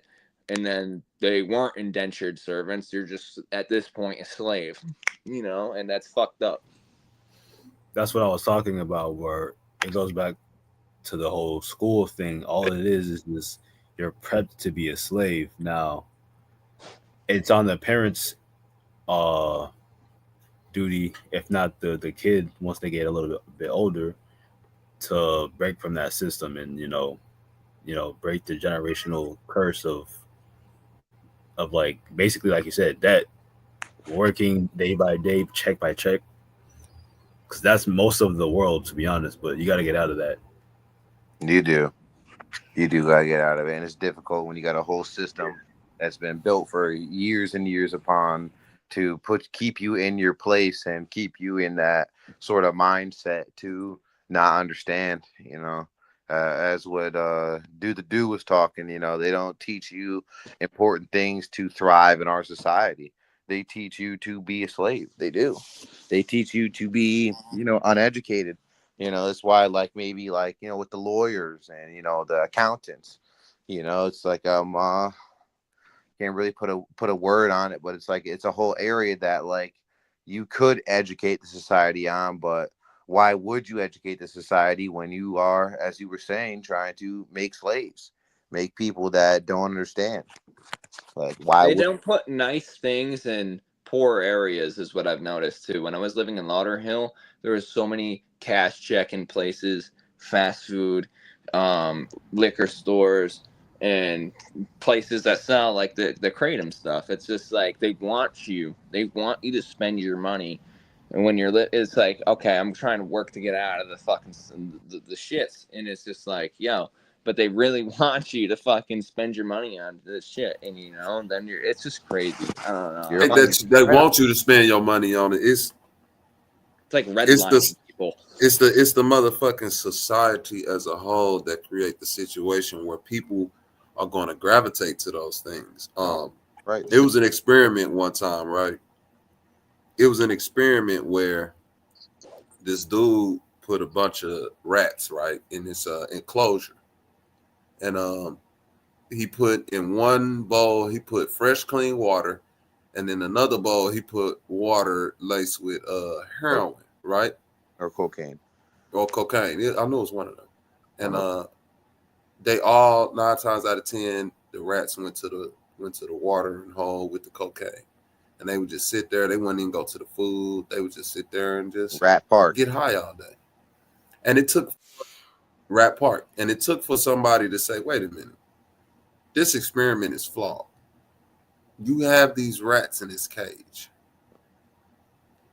I bet you if I build a bigger enclosure with nature and trees and things that the rats can play on and plenty of food and all, and they did that, and dude did that, and he built an enclosure that was much bigger, and he put trees and all type of stuff in there, stuff where they can play, and they had plenty of food and all, and same amount of cocaine water, fresh water. They didn't even touch the cocaine water. They did. They did. Didn't touch it. People get high to escape destitute situations. Yep. Sometimes that's the only way you can feel good. That's why they took out, you know, the I don't want to say tech programs, but it was tech programs out of Black communities. That's why they removed, you know, automotive and you know, power shop, you know, masonry programs from the Black community. They want to keep us, you know, in the cage. They want to keep us in the cage. They want us allow us to see our nature, allow us to see what's going on. Well, not only that, they took that from all communities, right? No. It's only small, rich communities that you see those type of classes. I'd have to disagree. I would. You know, I don't come from a rich neighborhood, definitely median income, you know, but they definitely had power tech, you know, and in a lot of the schools around where I grew up in. Yeah, they definitely had the wood shop and the masonry programs. There were pamphlets around, and you know, I played a lot of sports when I was in high school, and when we would go I'm to a dummy, and I never graduated from my school, so I feel like shit about that shit going to trade school. And oh my god, dude. It's all right, man. You know, don't mean nothing. Don't mean you can't become something. But you know what I was saying was that, you know, when I would go to the neighboring high schools, you know, there was a school in Wyndham. You know, it was in a a lower income neighborhood. They didn't have any of those programs available. You know, and but versus when I went to another school like Greenwich, you know, which is a higher income neighborhood, very high income. They definitely had a lot of those programs available for their students. But I'd have to disagree with that. Yeah, that's what I mean. It's an income thing, because where you see poor people, you're gonna see destitute situations. Yep. Unfortunately, more times than not, Black and brown people live in poor communities. Not saying white people don't, but the ones that do can, you know, relate to the same type of situations. Me, after leaving Chicago, I went to I wasn't rich, but I went to an okay school. They had machine shop and shit, but this 2000, this 99, this 96 to 2000. What happened is that when President Bush Jr., when he became the president, he's the one that took away a lot of these. Him and Bill Clinton took away a lot of school programming. I think either under Bill Clinton or Bush 1 is where you start to lose a lot of your music classes and art classes, right? Mm-hmm. Then after that, with the No Child Left Behind policy, is where you start to lose not just machine shop, not just mechanics, engineering, wood making, carpentry. You lose the homemaking classes. Like I had sewing classes in school. I had cooking classes in school. You know, I had in sixth grade, seventh grade, they was teaching us how to balance a checkbook. You understand what I'm saying? Like I remember that. Real shit. That real shit we need to in learn. the sixth grade, I remember they came, gave us all checkbooks and said, you know, they gave us a sheet of paper and told us how to like input it in and, you know, keep track of your money and do all it. Like it was a homework assignment. You had to balance your checkbook. You had to take whatever your salary was and then balance that to your bills. And you know what I'm saying? Mm-hmm. And that was a real world situation because whatever your money was for the week, that shit looked good. And this like 95. We like, okay. Then you get to balance that checkbook. You like, okay, this how much the power bill is. This how much the telephone bill is, water bill, rent. Like, wait a minute. That motherfucker only got $35 left. What the hell is this?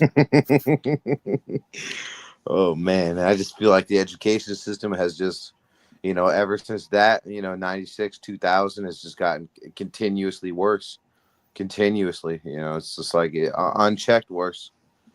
You know, that's they teach you how to read the stock market. No Child Left Behind.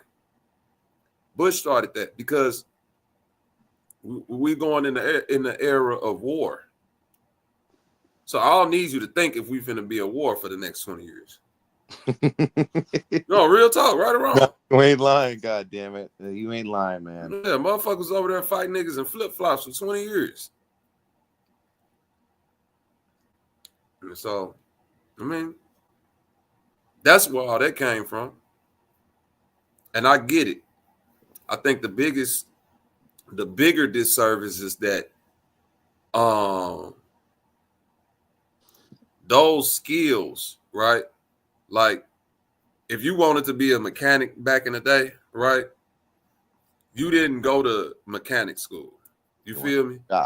You went and started working. Yeah, you just went to a shop or you went to old man Willie who be fixing cars at his garage and he show you how to do some shit and be, hey, pass me that 8-bolt wrench and do this. Like, that's the type of shit we used to be on. You know what I'm saying? Like, like OGs. You couldn't even, these niggas wouldn't even teach you. I remember being 11, 12 years old and it was me and my cousin. He was down here. He was down in Southern Illinois for the summer with me. And it was this old man. He used to fix on cars and like make shit. You know what I mean? Everybody knew him. So we riding our bikes. We go past him. And hey, what you doing? Well, we in that fixing on the car and shit.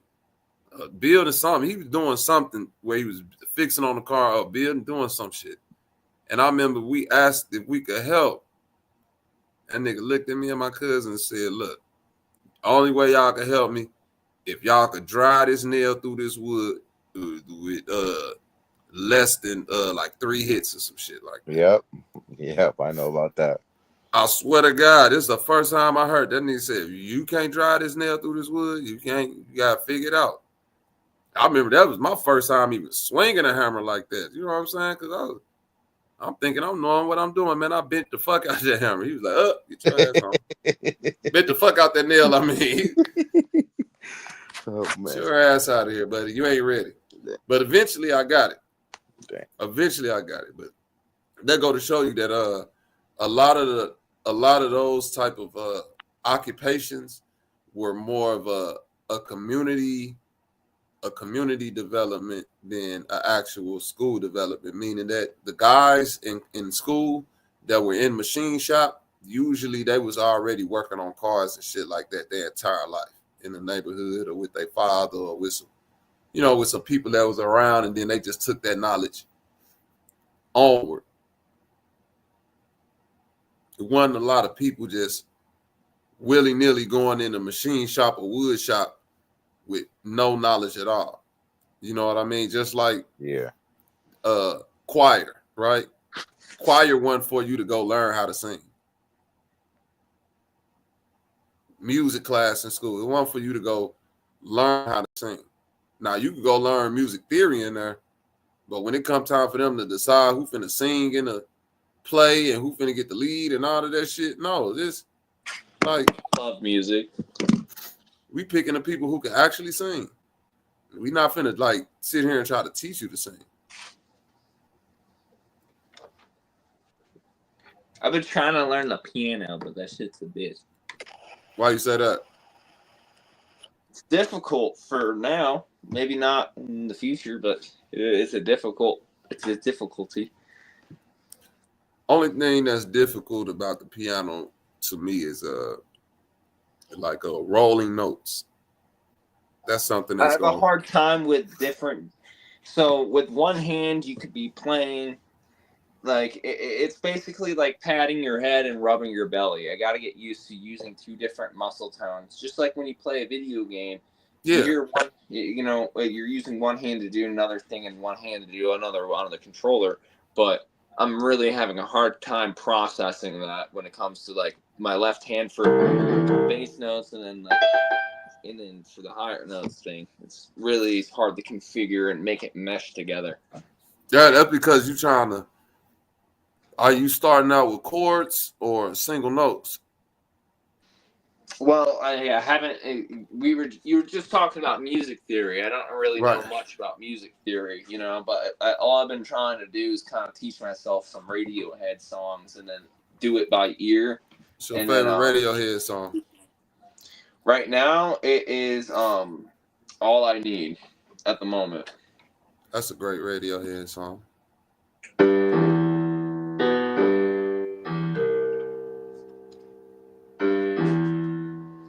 But I can't be doing.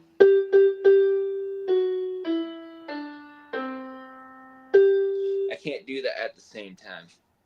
Does that make sense? Like that shit makes me like. You should practice on chords. Yeah. So chords, strike a note, then go two notes, go a note over, strike another note, then go a note over and strike another note. Strike them all at the same time as your basis, right? And then that's a chord. It don't matter where you start at. And on your right-hand side, your lighter notes, you do the same. And what you want to do is you want to press those chords with different hands, but then you want to kind of control it. Like if you could visualize dribbling a basketball with two different hands, you got two basketballs, right? But you dribble them both at the same time. So that's kind of how I kind of learned how to start playing chords and playing and giving myself a velocity control.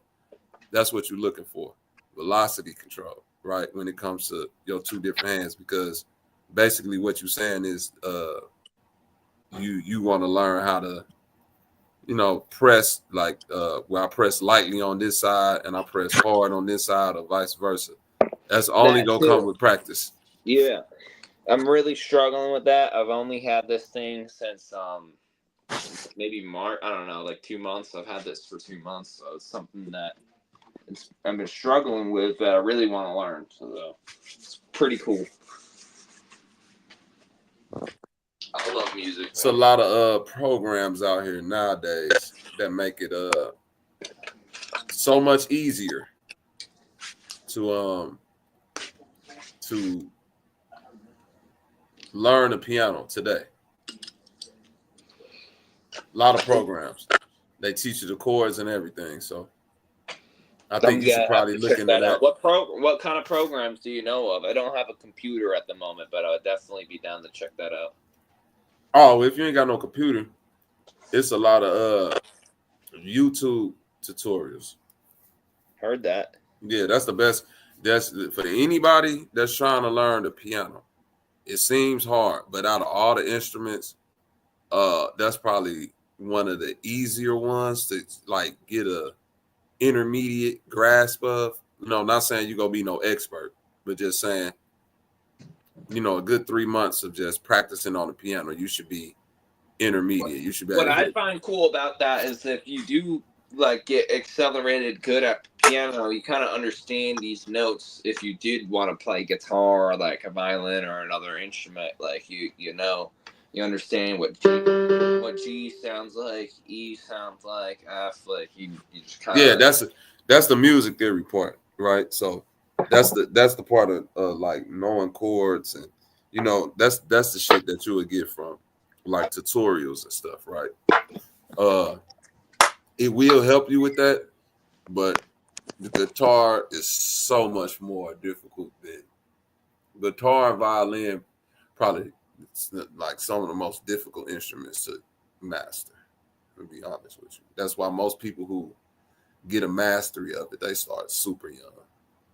You know, super young. Because that goddamn violin, it ain't necessarily knowing your notes. It's, you know, finger placement, hand placement. Same thing with the guitar. Finger placement, hand placement. And they're difficult instruments on the hands. You know what I mean? Piano might be difficult on your fingers. You know what I mean? Prolonged use. But like the guitar strings, man, that shit difficult on your hands. You go have some callus. You gotta your hands gotta be like a MMA fighter to be good at the guitar. Straight up. Mm-hmm. Oh, we at the 3-hour mark. Hey, everybody quiet. I'm finna play some music real quick. Fuck it.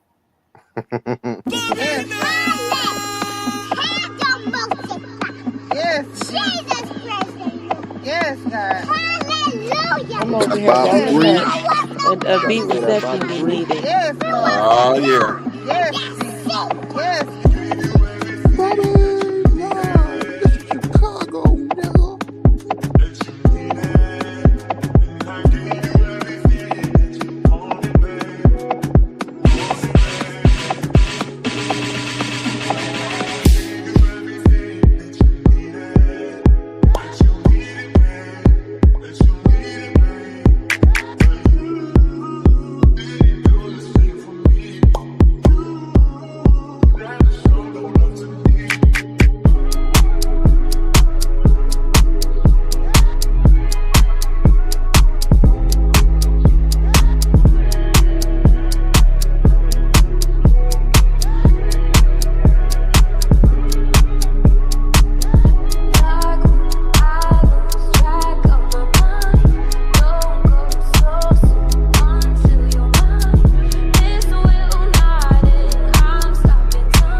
Oh, I hear you now, Lex. Go ahead, baby. Better up. So you remember how I've been telling you about my whole trading journey, right? Let's go. Yeah. So I was just waiting for the right time for real, bro. Because honestly, we can do like a live stream on one of your shows. I had reached out to you when you had reached out to me. I tried to hit you back, but I ain't getting no response. That was a few weeks ago, I think. Man, I got to see what's up with my phone, man. I don't know if it's Mercury retrograde, but my shit, it's been tweaking. I be seeing the missed calls, but it's like them bitches don't ring. But we can get some shit set up for real where, because I usually do the Zoom, but we can get some shit set up on here where like I just break it down to everybody for real. So whoever interested in like day trading, you know, y'all could tap in and everything, and I could break down the basics of. What's your opinion on the platinum options? What you mean the platinum options? Like option trading. Well, right now I just trade futures for real, with prop firms. I am getting into trading options. Like I do trade on Robinhood, the SPY 500. But that's really about it. I'm just getting into options, and I do like options a little better because you do get your payment like the next day type shit. But the type of shit I'm on, I trade futures with prop firms, and these companies, they like basically give you 50K to 100K accounts to trade with, and every week, whatever you make, you could take out 90% of your profits. So it's pretty fucking sweet for real, because you know most people when they trade, they use their real money, and that's where motherfuckers be fucking up if you really don't have like experience or a good strategy down in it yet. But with these prop firms, it's like for instance, I'm with Top Step. Y'all could check them out. I'll drop them in the comments. But I'm with Top Step. They got 3 accounts. I have a 50K account. All in all, I pay $200 for that account flat. Nothing more, nothing less. That is the only payment I had to make because so before they give you this account, they want to make sure you're a profitable trader, and you have to go past like an evaluation stage where you have to make $3,000 on their demo account. Once you make $3,000 on the demo account, then they give you the actual account that you can now start pulling money out of every week. So all in all though, because it's their money, if you lose $2,000 of their money, they will shut that bitch down. You get what I'm saying? So Yeah. it's like I put up $200 to lose $2,000 of their money, but as long as I have risk management and I don't lose $2,000 of their money, I'm making like infinite amounts. You feel me? Mm-hmm. And then not only that, what I really like about this company, y'all, is that they allow you to have up to 5 accounts. And these 5 accounts are copy trades, meaning like, so let's say you got 5 accounts with them, right? And you just went in the market and made $300.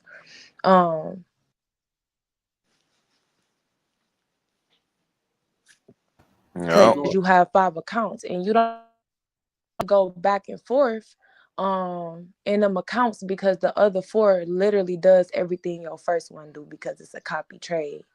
And y'all, like, no fucking cap, I didn't literally master making $300 in the market. Like, that's nothing. You feel me? So it's just like, even being content with that, because I was doing like the calculations, bro. Even out here, like at Chrysler, you making $20 an hour, an 8-hour shift. You still not even maxing out at $300. When I just did 300.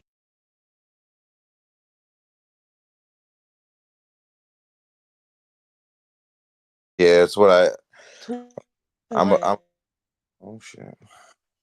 But that's what I really like about this company. And I done found like other prop firms as well that do daily payouts. But when I tell y'all, this shit's so sweet, bro. Like, I really haven't had a job, I say, within the past year, for real. And I used to dance. Trading got me out the club, y'all. I ain't gonna lie. Like, and the dancing money was pretty good, but it just wasn't worth the tear that it was putting on my body. Like, walking around in heels for 5 hours of the night, like, that shit was fucking with my ankles, all types of shit. You feel me? Yeah. So once I found out that I can literally make the same or more from the comfort of my fucking home, this is what I've been tapped into for the past year, for real. April 15th marks my 1-year anniversary trading. Y'all, when I say I love it, and it's just like us moving into this this digital world and everything, like everybody doing content creation, shit like that. But with trading, you don't really have to rely on nobody views or being on a trend or nothing. It's like the back door of the internet money. Like, the shit really cool as fuck. So I really think we should like drop a stream where I just show everybody the basics of everything. Because honestly, y'all, like, if you can take 30 minutes to an hour, when I say I'm a day trader, y'all, I don't be in this market for no more than an hour. If the market consolidating, then at the most we've been in there for 2 hours. But it took that little time on my day to make anywhere between $300 to $1,000, and then I got the rest of my fucking day. You get what I'm saying? Like, I done bought my time back at this point. So that's what I'm on, and we should definitely, because anybody that want to lock in definitely can. My mama, she been trading for the past 7 years now. She the one that put me on, and I haven't seen this lady had a job since. She do like got her own courses and everything and shit like that. So like, I'll like, if y'all want to like extend your knowledge and all that, because I feel like the knowledge I have is cool, but it's amateur knowledge for a trader, because I'm still in the beginning. But I can show a nigga how to like set up his account, get in and out that bitch. With futures, you can profit off of the market going up or down. That's what I really like about it. You ain't got to just profit off of it going one way. Yeah. So yeah, y'all, we set that up. If anybody Drop your email interested. in the back if you can, Leslie. Yeah, I got you. Definitely hit you up about that. Yeah, your shit. You ain't gotta be quiet. Let's keep going, man. Man, look, Bobby, bro, let me tell you, bro, because this shit is a fucking journey. So I've been hush about it because like I just wanted to make sure that before I spread it to the world, like my strategy and what I'm doing is consistent and what I'm doing is profitable. You feel me? Because it's a lot of like everybody trying to get on this trading shit, but people really ain't got the right strategy or the mindset or the tools to make it in this bitch for real. So I had to get all that down packed first, you feel me? And then I'm like, okay, because when I say y'all, before I was trading, I was hopping from job to job. After I got done with the job, I just like got in the club scene because I couldn't even deal with the jobs no more. So it was like I wasn't really consistent with nothing, you feel me? And I really just wanted money to support my vision and what I got going on and everything. So I wasn't consistent with shit. Couldn't lock in with nothing. But this, oh my God, y'all, it has my full attention. Bro, this is like where it's at. Like, this is where it's at. And I've been consistent with it. So I have to make sure, you feel me? Like, yeah. And it's so crazy, y'all, because my mama, she been trying to get me on that shit. But people be living their own lives, doing their own things. And it's like, it took for me to have to hit a certain point in my life to be like, okay, show me. Teach me everything you know. So yeah, man, I'm ready to spread what I've learned and everything that I've been concepting to everybody now. For sure. Nah, Bank ain't got no competition. Shit, I'm a link her with Bank. I've been telling her that's who she needs to get with anyway. Bank get up every morning and trade, sis. Okay. Discord. Oh yeah, I'm gonna have to type in with him. I just started a Discord, y'all. I'm doing there like an old lady trapped in a young body because I do not know how to use Discord, y'all. Yeah, I think you ain't got the link to Bank Trading Channel. No, I'm subscribed to him and I'm still on the Discord. Yeah, I gotta pop in there more often. Yeah. That's what I mean. The Discord. Yeah, he usually do gold. I think he said he in the gold right now. He doing the gold market. Yeah, so that's what's up. I see you out there, Ant. What up with it? Clay called Ant. Salute. Hey, Bobby. What up, though? You heard about that Carmelo Anthony situation? The little young boy in Texas. The nigga that stabbed the dude. Yeah, man. How you feel about that, bro? Think it's self-defense or you think it's more to it? He bogus. Okay. Point blank, period. I'm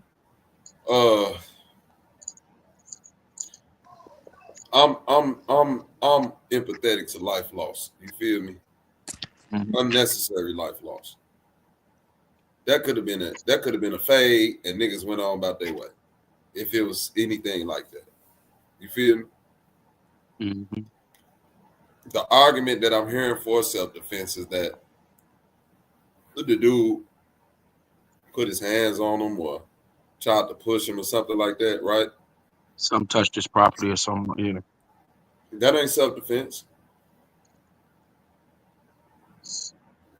More information coming out saying that maybe he was bullied. Don't matter.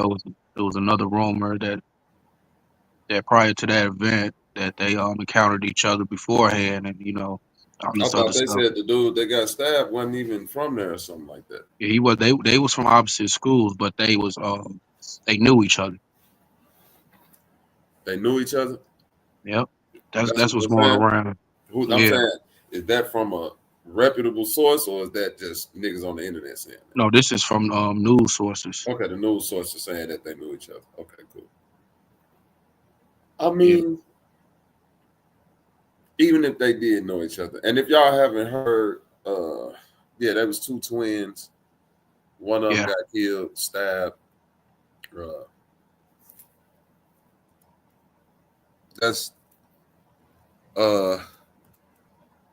if the little dude was going through bullying and stuff, I understand, but nobody should lose their life behind some bullshit like misunderstanding over a fucking seat. Zach, what up with it though? Nobody should lose their life over no shit like that. At all. But you see how the media is propagandizing this, like, you see how they doing it? Black man stabbing a white guy. How they promoting like he was violent when the young boy Carmelo Anthony didn't have no prior history. Oh shit, the glitch god himself in the building. Them kids, bro. We just fuck them up. Bank in the building. Them kids. What's up, my niggas? And it wasn't, and that shit wasn't self-defense. You say they kids? Yeah, I know they kids, but yeah, that's just crazy. not self-defense. It ain't self-defense. Hell no. And I think they trying to turn this shit into something because he going to jail for that shit. I heard they have video too. They have video of him getting jumped, and that's the reason why he decided to talking about? Do that. Carmelo Anthony, not the basketball player. He got jumped by that kid that he stabbed. They were saying that him and his brother actually jumped him. It was a group of other kids that kind of like jumped him, so he retaliated by stabbing him. So, and there's somebody I was watching Information Man earlier, and he said that there's video evidence of it. Go ahead, bro. That's premeditated. Just made him just a great person. Here's what happened according to witnesses and the police report. Metcalf got into an argument with the suspect, 17-year-old Carmelo Anthony, over a seating dispute in bleachers. Metcalf told Anthony he needed to move from under the team's tent. He always was one to step up and be the person that would do the right thing. And he was doing the right thing by saying to this gentleman that you're not supposed to be in this tent. This is because they have personal items there. Anthony opened his bag and reached inside and said to Metcalf, "Touch me and see what happens." Metcalf reportedly grabbed Anthony and told him to move. He knew he wasn't supposed to be there. It's just a tragedy what happened. That's when Anthony pulled out a black knife and stabbed Metcalf in the chest once before running away. When Anthony was taken into custody by a Frisco police officer, Anthony reportedly confessed to the crime, saying, "He put his hands on me. I told him not to," adding that, "I was protecting myself," and then asked the police officer, "Is he going to be okay?" Metcalf died in his brother's arms. I'm not at that point to forgive and forget, but eventually I will. But I pray for his family. I pray that they understand what we're going through as well. This whole community has really wrapped their arms around us, and if I could say anything to the nation, I would say to make sure that you just hug your babies tight. But you don't know when the last time you get to this. They trying real hard, man. And in a statement, bro, that kid was disturbed, man. What we saying? What you trying real hard to do? No. If you this was the damn feedback. But this was the second interview. But if you seen the first interview, I think other day that it happened, his brother is saying something totally different than he was saying in this second interview. If you see the whole interview, it was conflicting. I can't give you verbatim, but you could probably pull it up and see them. Man, them people ain't said nothing but they fucking forgive that kid and all that shit. Them people is not fucking trying to start no racial shit. But the media is trying to I know if that motherfucker would have stabbed my son and I was white, I don't give a fuck if I was Chinese. Hell yeah, fuck that nigga, man. Fuck that nigga. He knew what he was gonna do. He did that shit on purpose. I mean, if you jump a nigga and you get stabbed, ain't that what you get though? Hell yeah, that's what you get. That's what I'm saying. Nah, but they ain't saying it was a jump. They saying he got to go through the due process. I put my hand on you. Like they saying it was like the nigga grabbed him like, "Hey, get your ass from over here," and the nigga put that blade out one time to the chest and dipped off. Yeah, like he knew he was gonna kill that nigga. Oh shit. Not kill, but stab. And my thing is, Man, you stab a nigga in the You chest with stab a a nigga knife. in the chest with a like you You know saying, you Mo. gonna kill him, man. Not no, but I'm saying like Nah, bro. these little niggas be out here doing shit GTA style and thinking that shit ain't gonna come back from them. I can't look at this as fully racial, ED, because Right. if that was one of my kids, nigga, I wouldn't be giving no fuck about that little nigga, Carmelo Anthony. I wouldn't be giving no fuck. If one I'll of be mine calling walked that up nigga on them, every name in the fucking book, nigga. yeah, You I took wouldn't my have baby, no, nigga. yeah, I wouldn't have no empathy. They way better than me. I know the man. The father was like, "I forgive him." That takes some fucking heart, man. I'm Man, you know telling what you, that take to do that? And the takes some only reason heart. the dad, and I guarantee you, the only reason the dad and the mama and the brother saying that shit so they won't cause no racial shit. I guarantee you that's Straight the up. only reason they saying that shit. Cause I know inside of their heart, they like, fuck this little nigga. I Fuck stomp that his nigga, brains man. out. I'm And I like, can't fuck that nigga. fault them for that. Yeah, like at some point, like you gotta have empathy towards children. Like nigga, Yeah. Mm-hmm. you know what I'm saying? Like y'all in high school, cuz. I know, nigga. Whole lives ahead of you. Yeah. 2 lives He was fucked lost up that day. both of their lives. Yeah. Dumbass. You know what it is? Some of these niggas is really mental. And you right, they GTA style out this bitch. They need to be fucking reeled the fuck in. If your family can't reel you in, a nigga gonna reel you in on the streets. I'm telling you. So what was the situation though? Like, what's the contextual situation? That's the thing. It's not too many Today, details. Niggas supposed to be at a track nigga, meet. He got a it's a high uniform on. school Come on, track man. meet, and they from opposite schools, and he was sitting underneath the tent of the opposite school. Yeah. Oh, they asked him to move. That was it.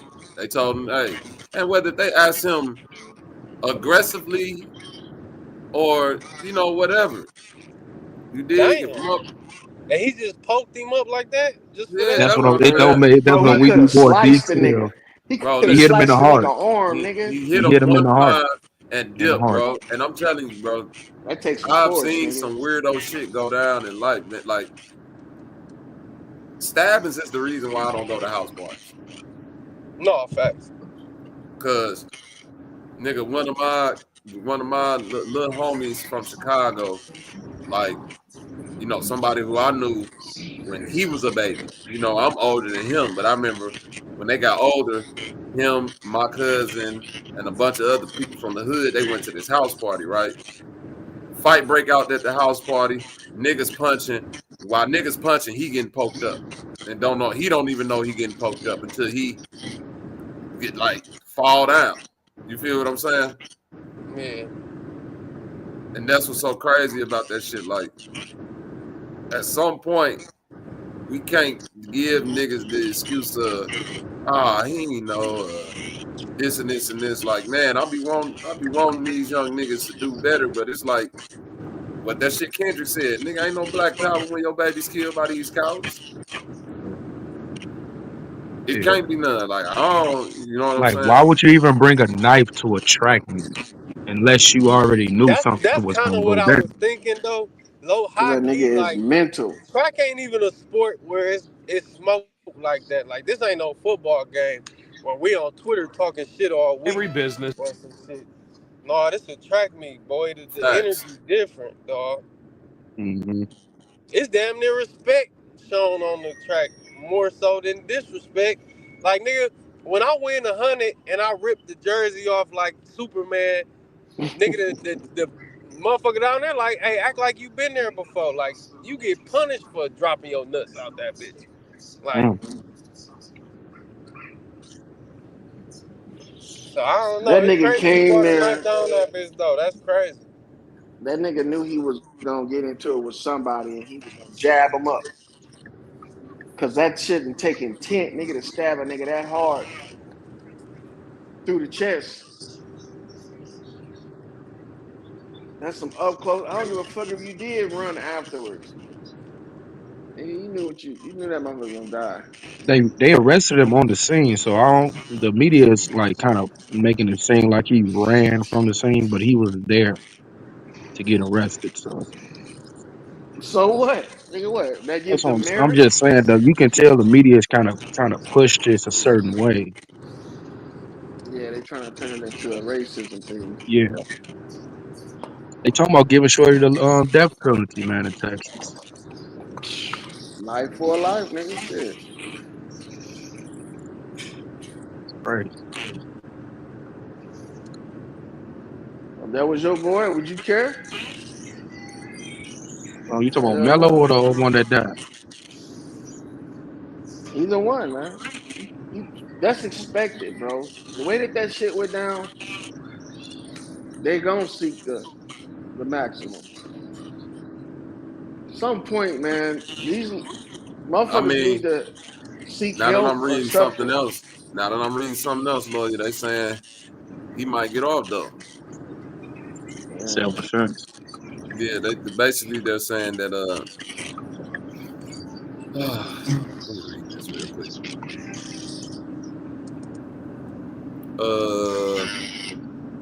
It says that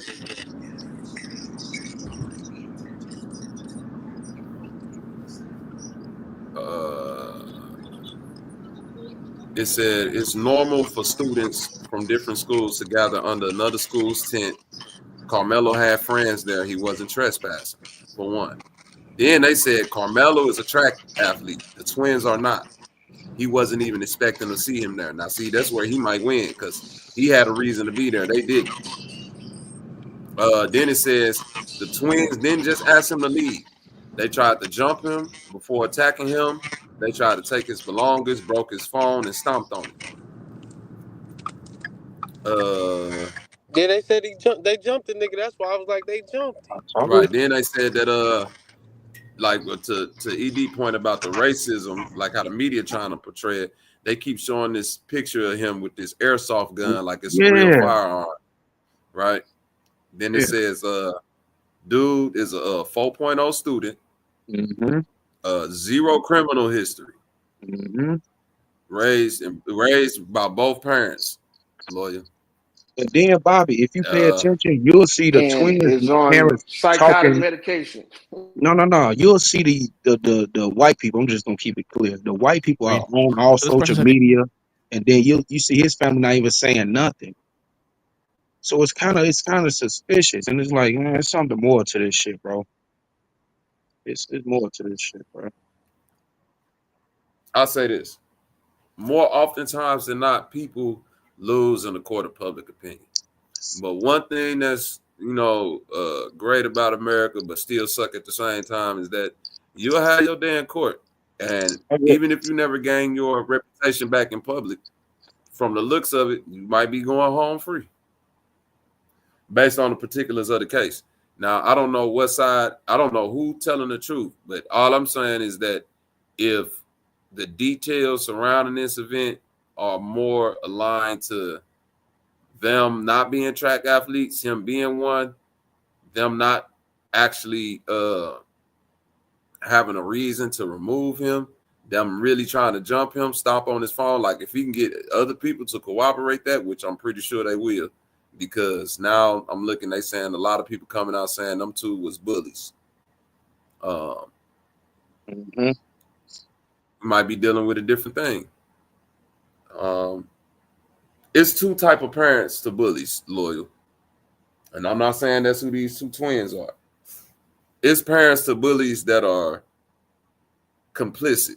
You feel me, loyal? Like, I know my kid a menace. So what? That's my baby. I don't give a fuck. If you put your hands on him, we going crazy. Like, real ignorant motherfuckers, right?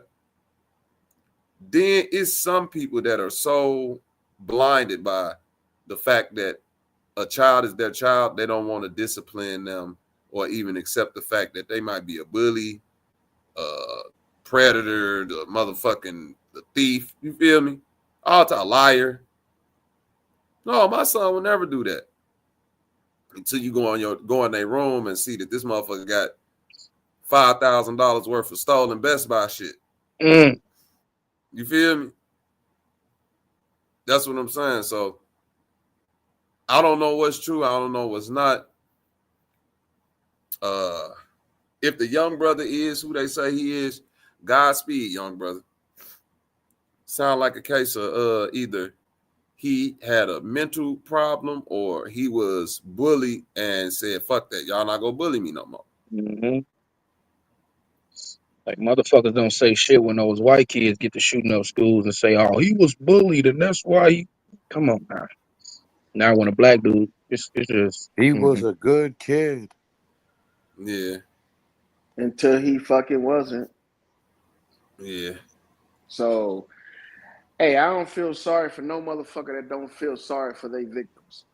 And you know what? I just don't give a fuck. I don't know if he I didn't don't feel care if sorry he for his was an victim. A plus 100.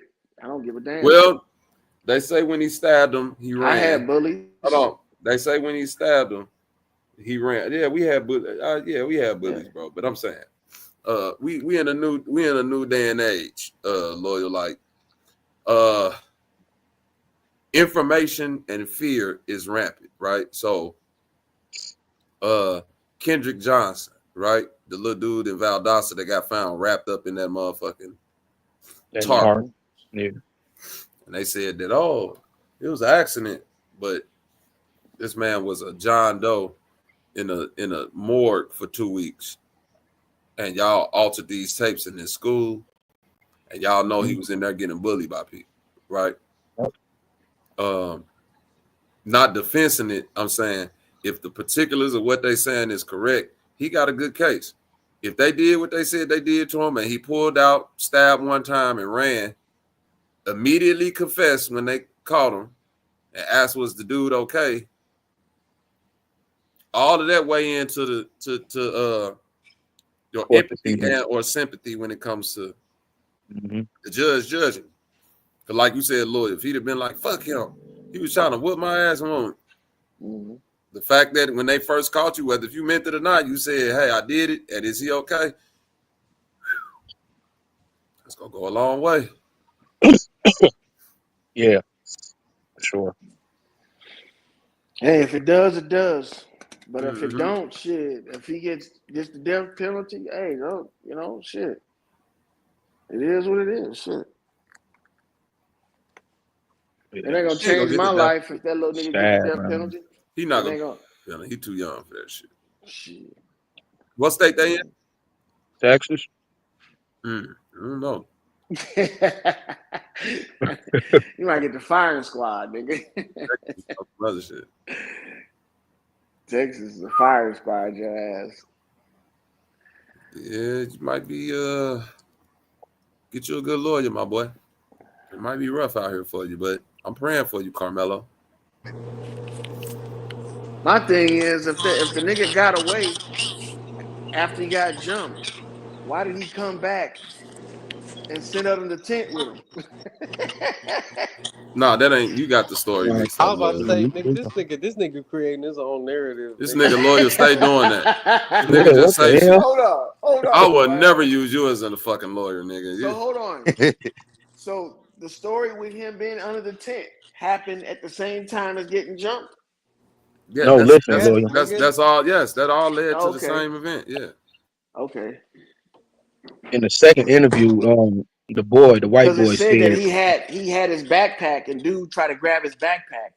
right because they came back and found Mello sitting under their tent, and that's when they got into after the they jumped him and shit. After they jumped him. If the this white led boys to the don't run jumping. track, how is that okay. though? Like, that don't make that's sense. That's just the school they go to. Like, see, the story is conflicting. No, it ain't conflicting. You just want it. You just not listening. You want to respond. He was sitting under a tent. Yeah, okay. They came over and tried to remove him.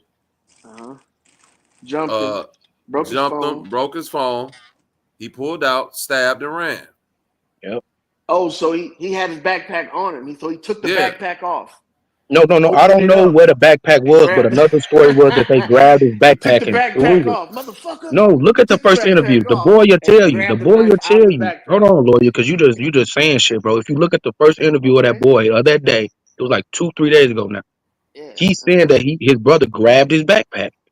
Yeah. So that's grabbing somebody's personal item. So off the ground or off of him? Which one? I don't know, but that's what I'm saying. The boy is giving conflicting stories, bro. You don't know. Get the hell out of here. I don't care. I'm just telling you what the boy said. He grabbed his backpack. What the boy said. Yeah, tell me what the boy said. It doesn't sound right to me. The nigga had the backpack on or not? Or was it on the ground? And he grabbed the backpack off the ground, or he grabbed it It's off like of him? talking to a wall. And if he Listen, grabbed lawyer. it off of him, Listen, how lawyer. was he able? Listen. How was he able Look. to reach in the Lawyer, back just of the look, bag bro. to get the knife? Reckless. And my brother stuff that they said. There was this kid, before I knew his name now, this kid was sitting under our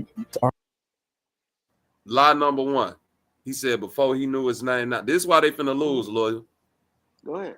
They Please knew him play the already. second interview next, too, so Go you can see the ahead. I conflicting want to story. hear the shit about the backpack. I want to hear Just all listen, that shit. lawyer. Just listen. And stop saying my name. at track. We asked him to move. He started getting aggressive and talking reckless. And my brother stepped in and said, "You need to move." And he's like, "Make me move." Also grabbed his backpack. This kid, I tried to whip around as fast as I could, but I didn't see the stab. Video from WFAA in Texas. Tragedy at a track meet. A teenage football. None of that makes sense. He said he tried to whip around fast, but didn't see. Let's listen to the other one. But he's in the other one, he said he got into it with the boy, then his brother came over. That's conflicting already. So go ahead, play the sound.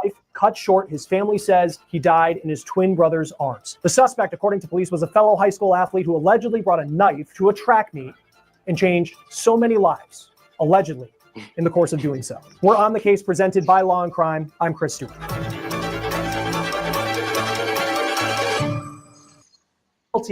Anthony. A teenager accused of stabbing another student athlete at a track meet told that he did it in self-defense. Austin Metcalf was killed this week at that Frisco track meet and after 17-year-old stabbed him. Fox 4's Alex Boye joining us now live with the latest. Alex. Hey guys, and in that 7-page arrest warrant affidavit, several witnesses, including Metcalf's twin brother, describe how that deadly encounter went down. The suspect then reportedly admitted to a Frisco police officer who detained him that he had stabbed Metcalf. My son is gone, and I don't really have words. I've tried to figure out what I was going to say, but This ain't the one, buddy. he's just going to be so missed. The pain is still raw for the Metcalf family after 17-year-old Austin Metcalf meet in Frisco. Here's what happened according to witnesses and the police report. Metcalf got into an argument with a suspect, 17-year-old Carmelo Anthony, over a seating dispute in the bleachers. Metcalf told Anthony he needed to move from under the team's tent. He always was one to step up and be the person that would do the right thing. And he was doing the right thing by saying to this gentleman that you're not supposed to be in this tent. This is like because they have personal items there. Anthony opened his bag and reached inside and said to Metcalf, "Touch me and see what happens." Metcalf reportedly grabbed Anthony and told him to move. He knew he wasn't supposed to be there. He was just a tragedy what happened. That's when Anthony pulled out a black knife and stabbed Metcalf in the chest once before. Don't sound too good, my boy. It's another one. Even When the boy is talking wait, lawyer. Even what he just said right there didn't even make sense to what the person just said. None of that shit makes sense. All of it's like lies. Yeah, they lying like a. Well, I'm saying this: if you no, not all of them. The only person who telling lies right now is these white people that's talking, because we ain't heard the family. None. Yeah. Say nothing. They load it up. That's how you lose. This is how you lose a case.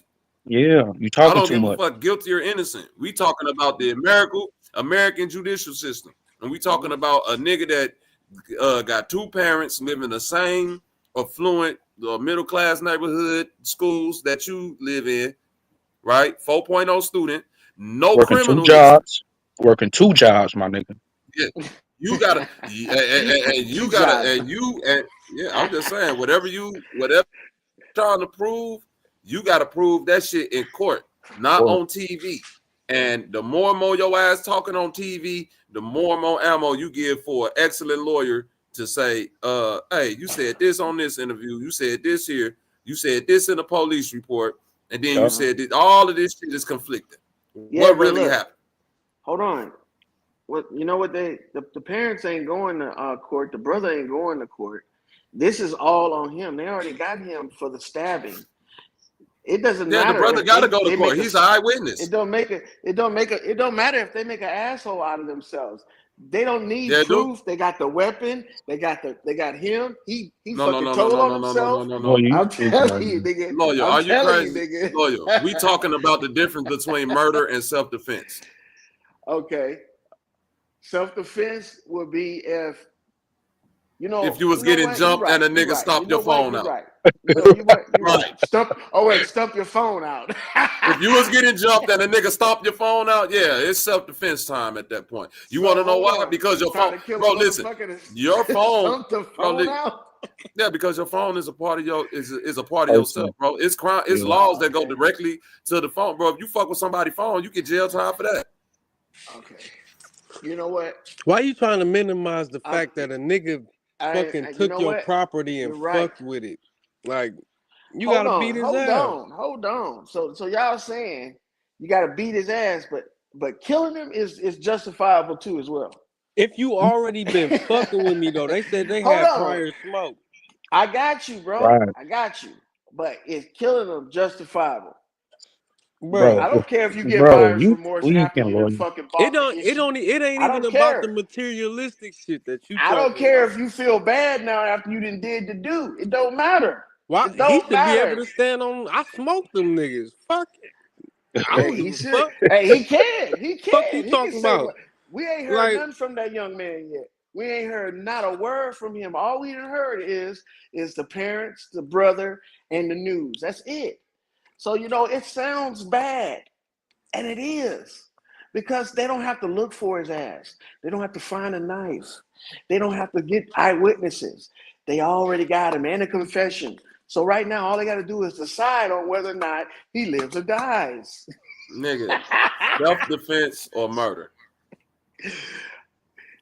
Well, if he lives, then it's self-defense. If he dies, then murder. That don't make up. That's the case. He's arguing self-defense, lawyer. He's he's saying he's innocent because it's self-defense. Why you keep missing that? Hey man, no problem. What don't you understand about the First Amendment right, nigga? Why don't you understand how to fucking eat and stop talking? You hoagie eating motherfucker. Hey, lawyer lose an argument and turn it to a white lady. Oh, you lose an argument and turn it to a mosquito, nigga. Look at him. You're a mosquito. I'm going to call my lawyer. I'm gonna get some ready to spray your bitch. Keep this though, lawyer. You will fuck with this. This I'm gonna get a chicken right and kill you. Nigga, why you stab your ass with a sharp rooster right there. Stop fucking with my chickens, Bob. Stab your ass with a sharp beak rooster, nigga. They sleeping just fine right now. On your lap? Hell no. Them niggas got their own. This nigga got 3 chickens laying eggs in his lap right now. Go ahead. This nigga boy.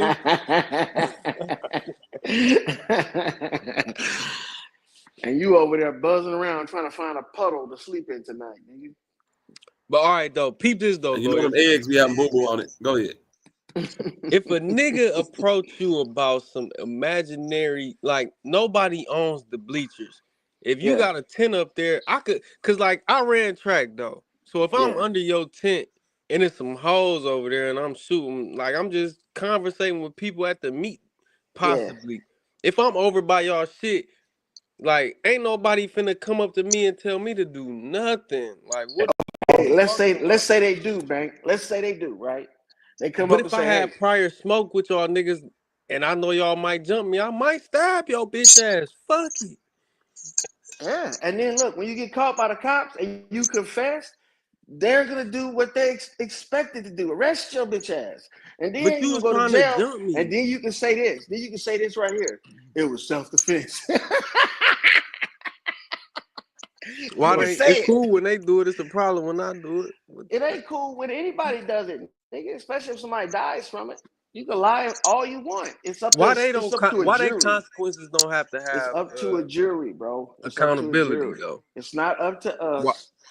It doesn't matter that you feel slighted because it's a brother. It doesn't matter. All right. That's not the point. It doesn't matter that you want to fucking pull out your ice pick because the motherfucker over there is putting salt in your game and shit. You know what I'm saying? I will stab a nigga. I will kill a nigga if they touch me. That's some scary shit. You know why? Because that's insanity, nigga. That's like telling a nigga, you arguing with, don't fight me, else I'm gonna fucking kill you. You do what you gotta do. Nigga. If he said I'm arguing with you, he said touch me and see what happens, That shows premeditation right there. So no, it you can shows say that what you want. no, it shows I'm giving you a reasonable. I'm articulating and giving you a reasonable request. Don't hey, leave me alone. If you touch me, was about to you say will see what articulable happens. suspicion. No, I'm giving you fuck articulable suspicion. I'm saying I'm articulating my request. Hey, that's all if good. If you touch brother. me, you will see what happened. Nigga, yeah, and what I'm would the that same. be called? No, listen, What I'm would the that be same way. called if somebody dies from it? If somebody dies Self from it, you should never touch me. self-defense. Yes, yeah. Well, look, if you listen, right. listen, I'm saying this. If I'm chilling somewhere, and then we don't even know if that touch me and see what I do shit is true, because we're only getting that from these white people. Mm-hmm. Now I'm fully convinced that this nigga didn't do it. God damn it. Hey man. I'm fully convinced it was self-defense. Fuck that, he didn't do it. He did that. I'm fully convinced that if he didn't do it, he'll get off. If he doesn't, that ain't how the justice system works. No, he did it.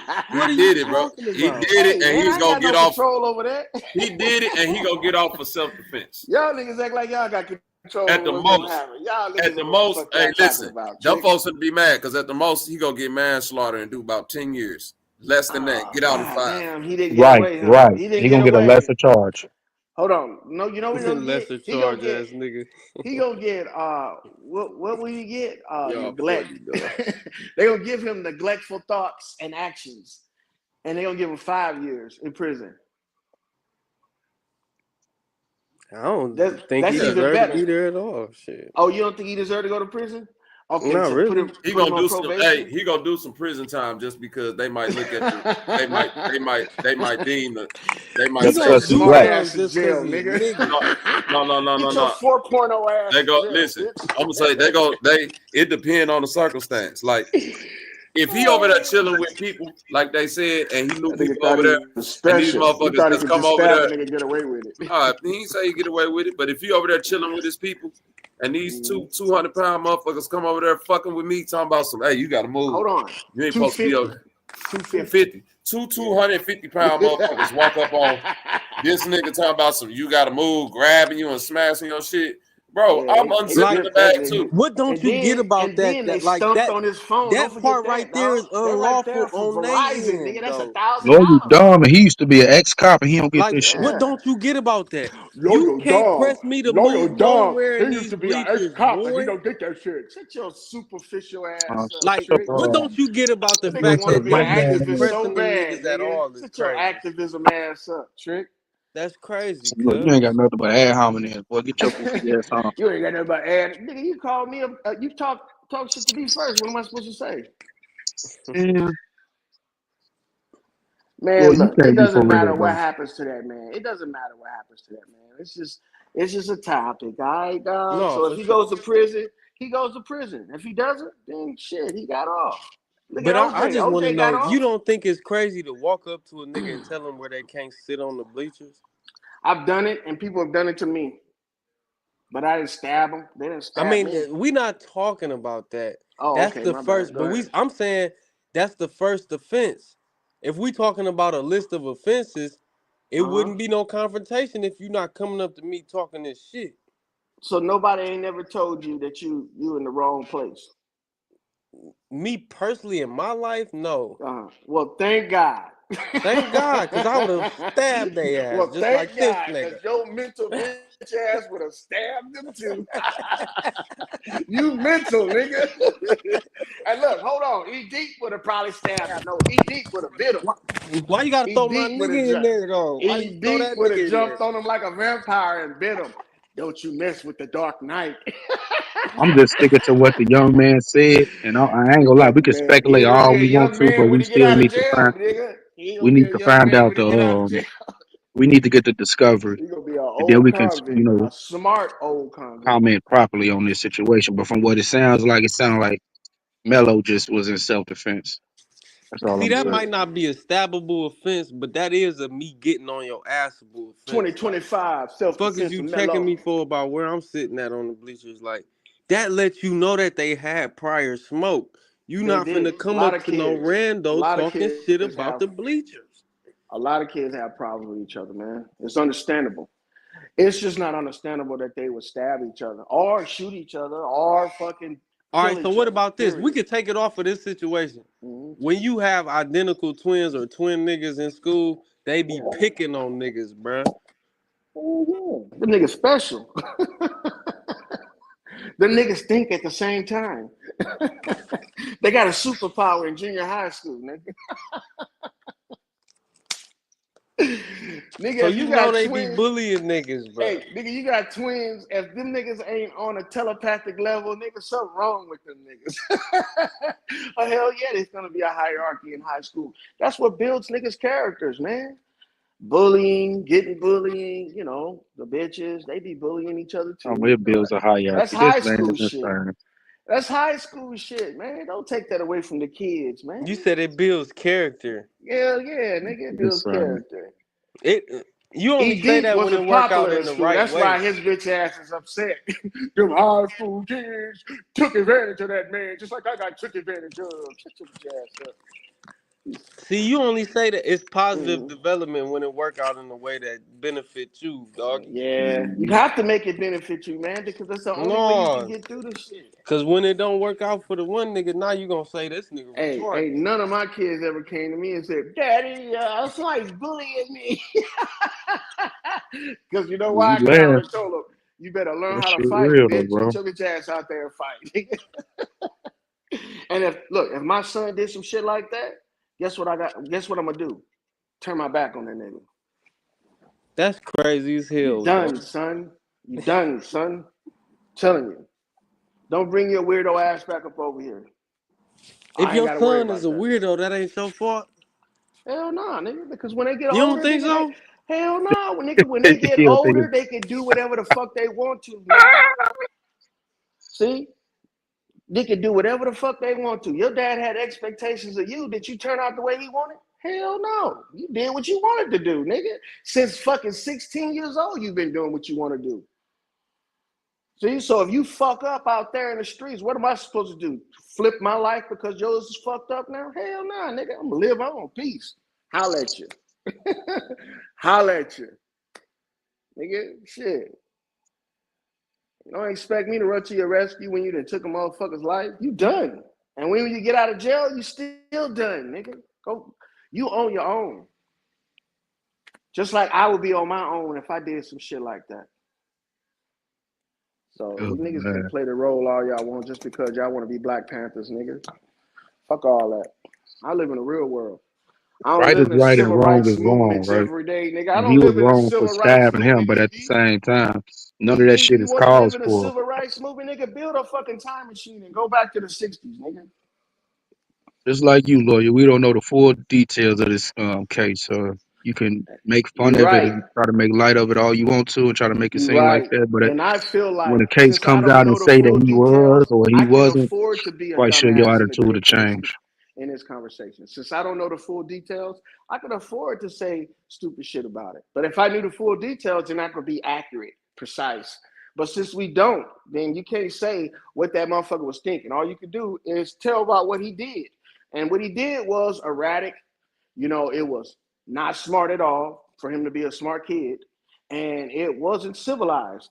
So if they saying that they got a civilized lifestyle, they got two parents and shit, they probably should have taught that nigga, you don't just stab a nigga just because they whoop your ass. You try to whoop their ass back. So if Still missing the anybody's point. problem it was, if anybody's fault it was, or problem it was, it's their parents.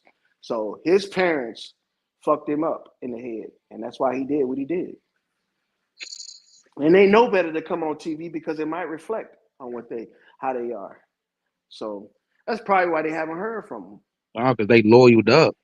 They got lawyers They telling them, lawyered man, up. this is So not a good look. Though I advise you to stay away from all this because obviously it's yeah, obviously something else to the case, bro.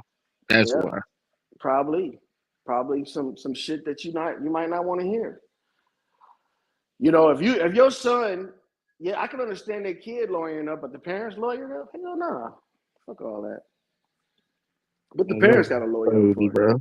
What the parents got a lawyer up for? Never said They the ain't parents. stabbed I'm just nobody. saying they got the lawyer for the. But I'm Okay, quite sure the lawyer is telling his it's parents it's not to go everybody's out there problem just then, right? talking to the media.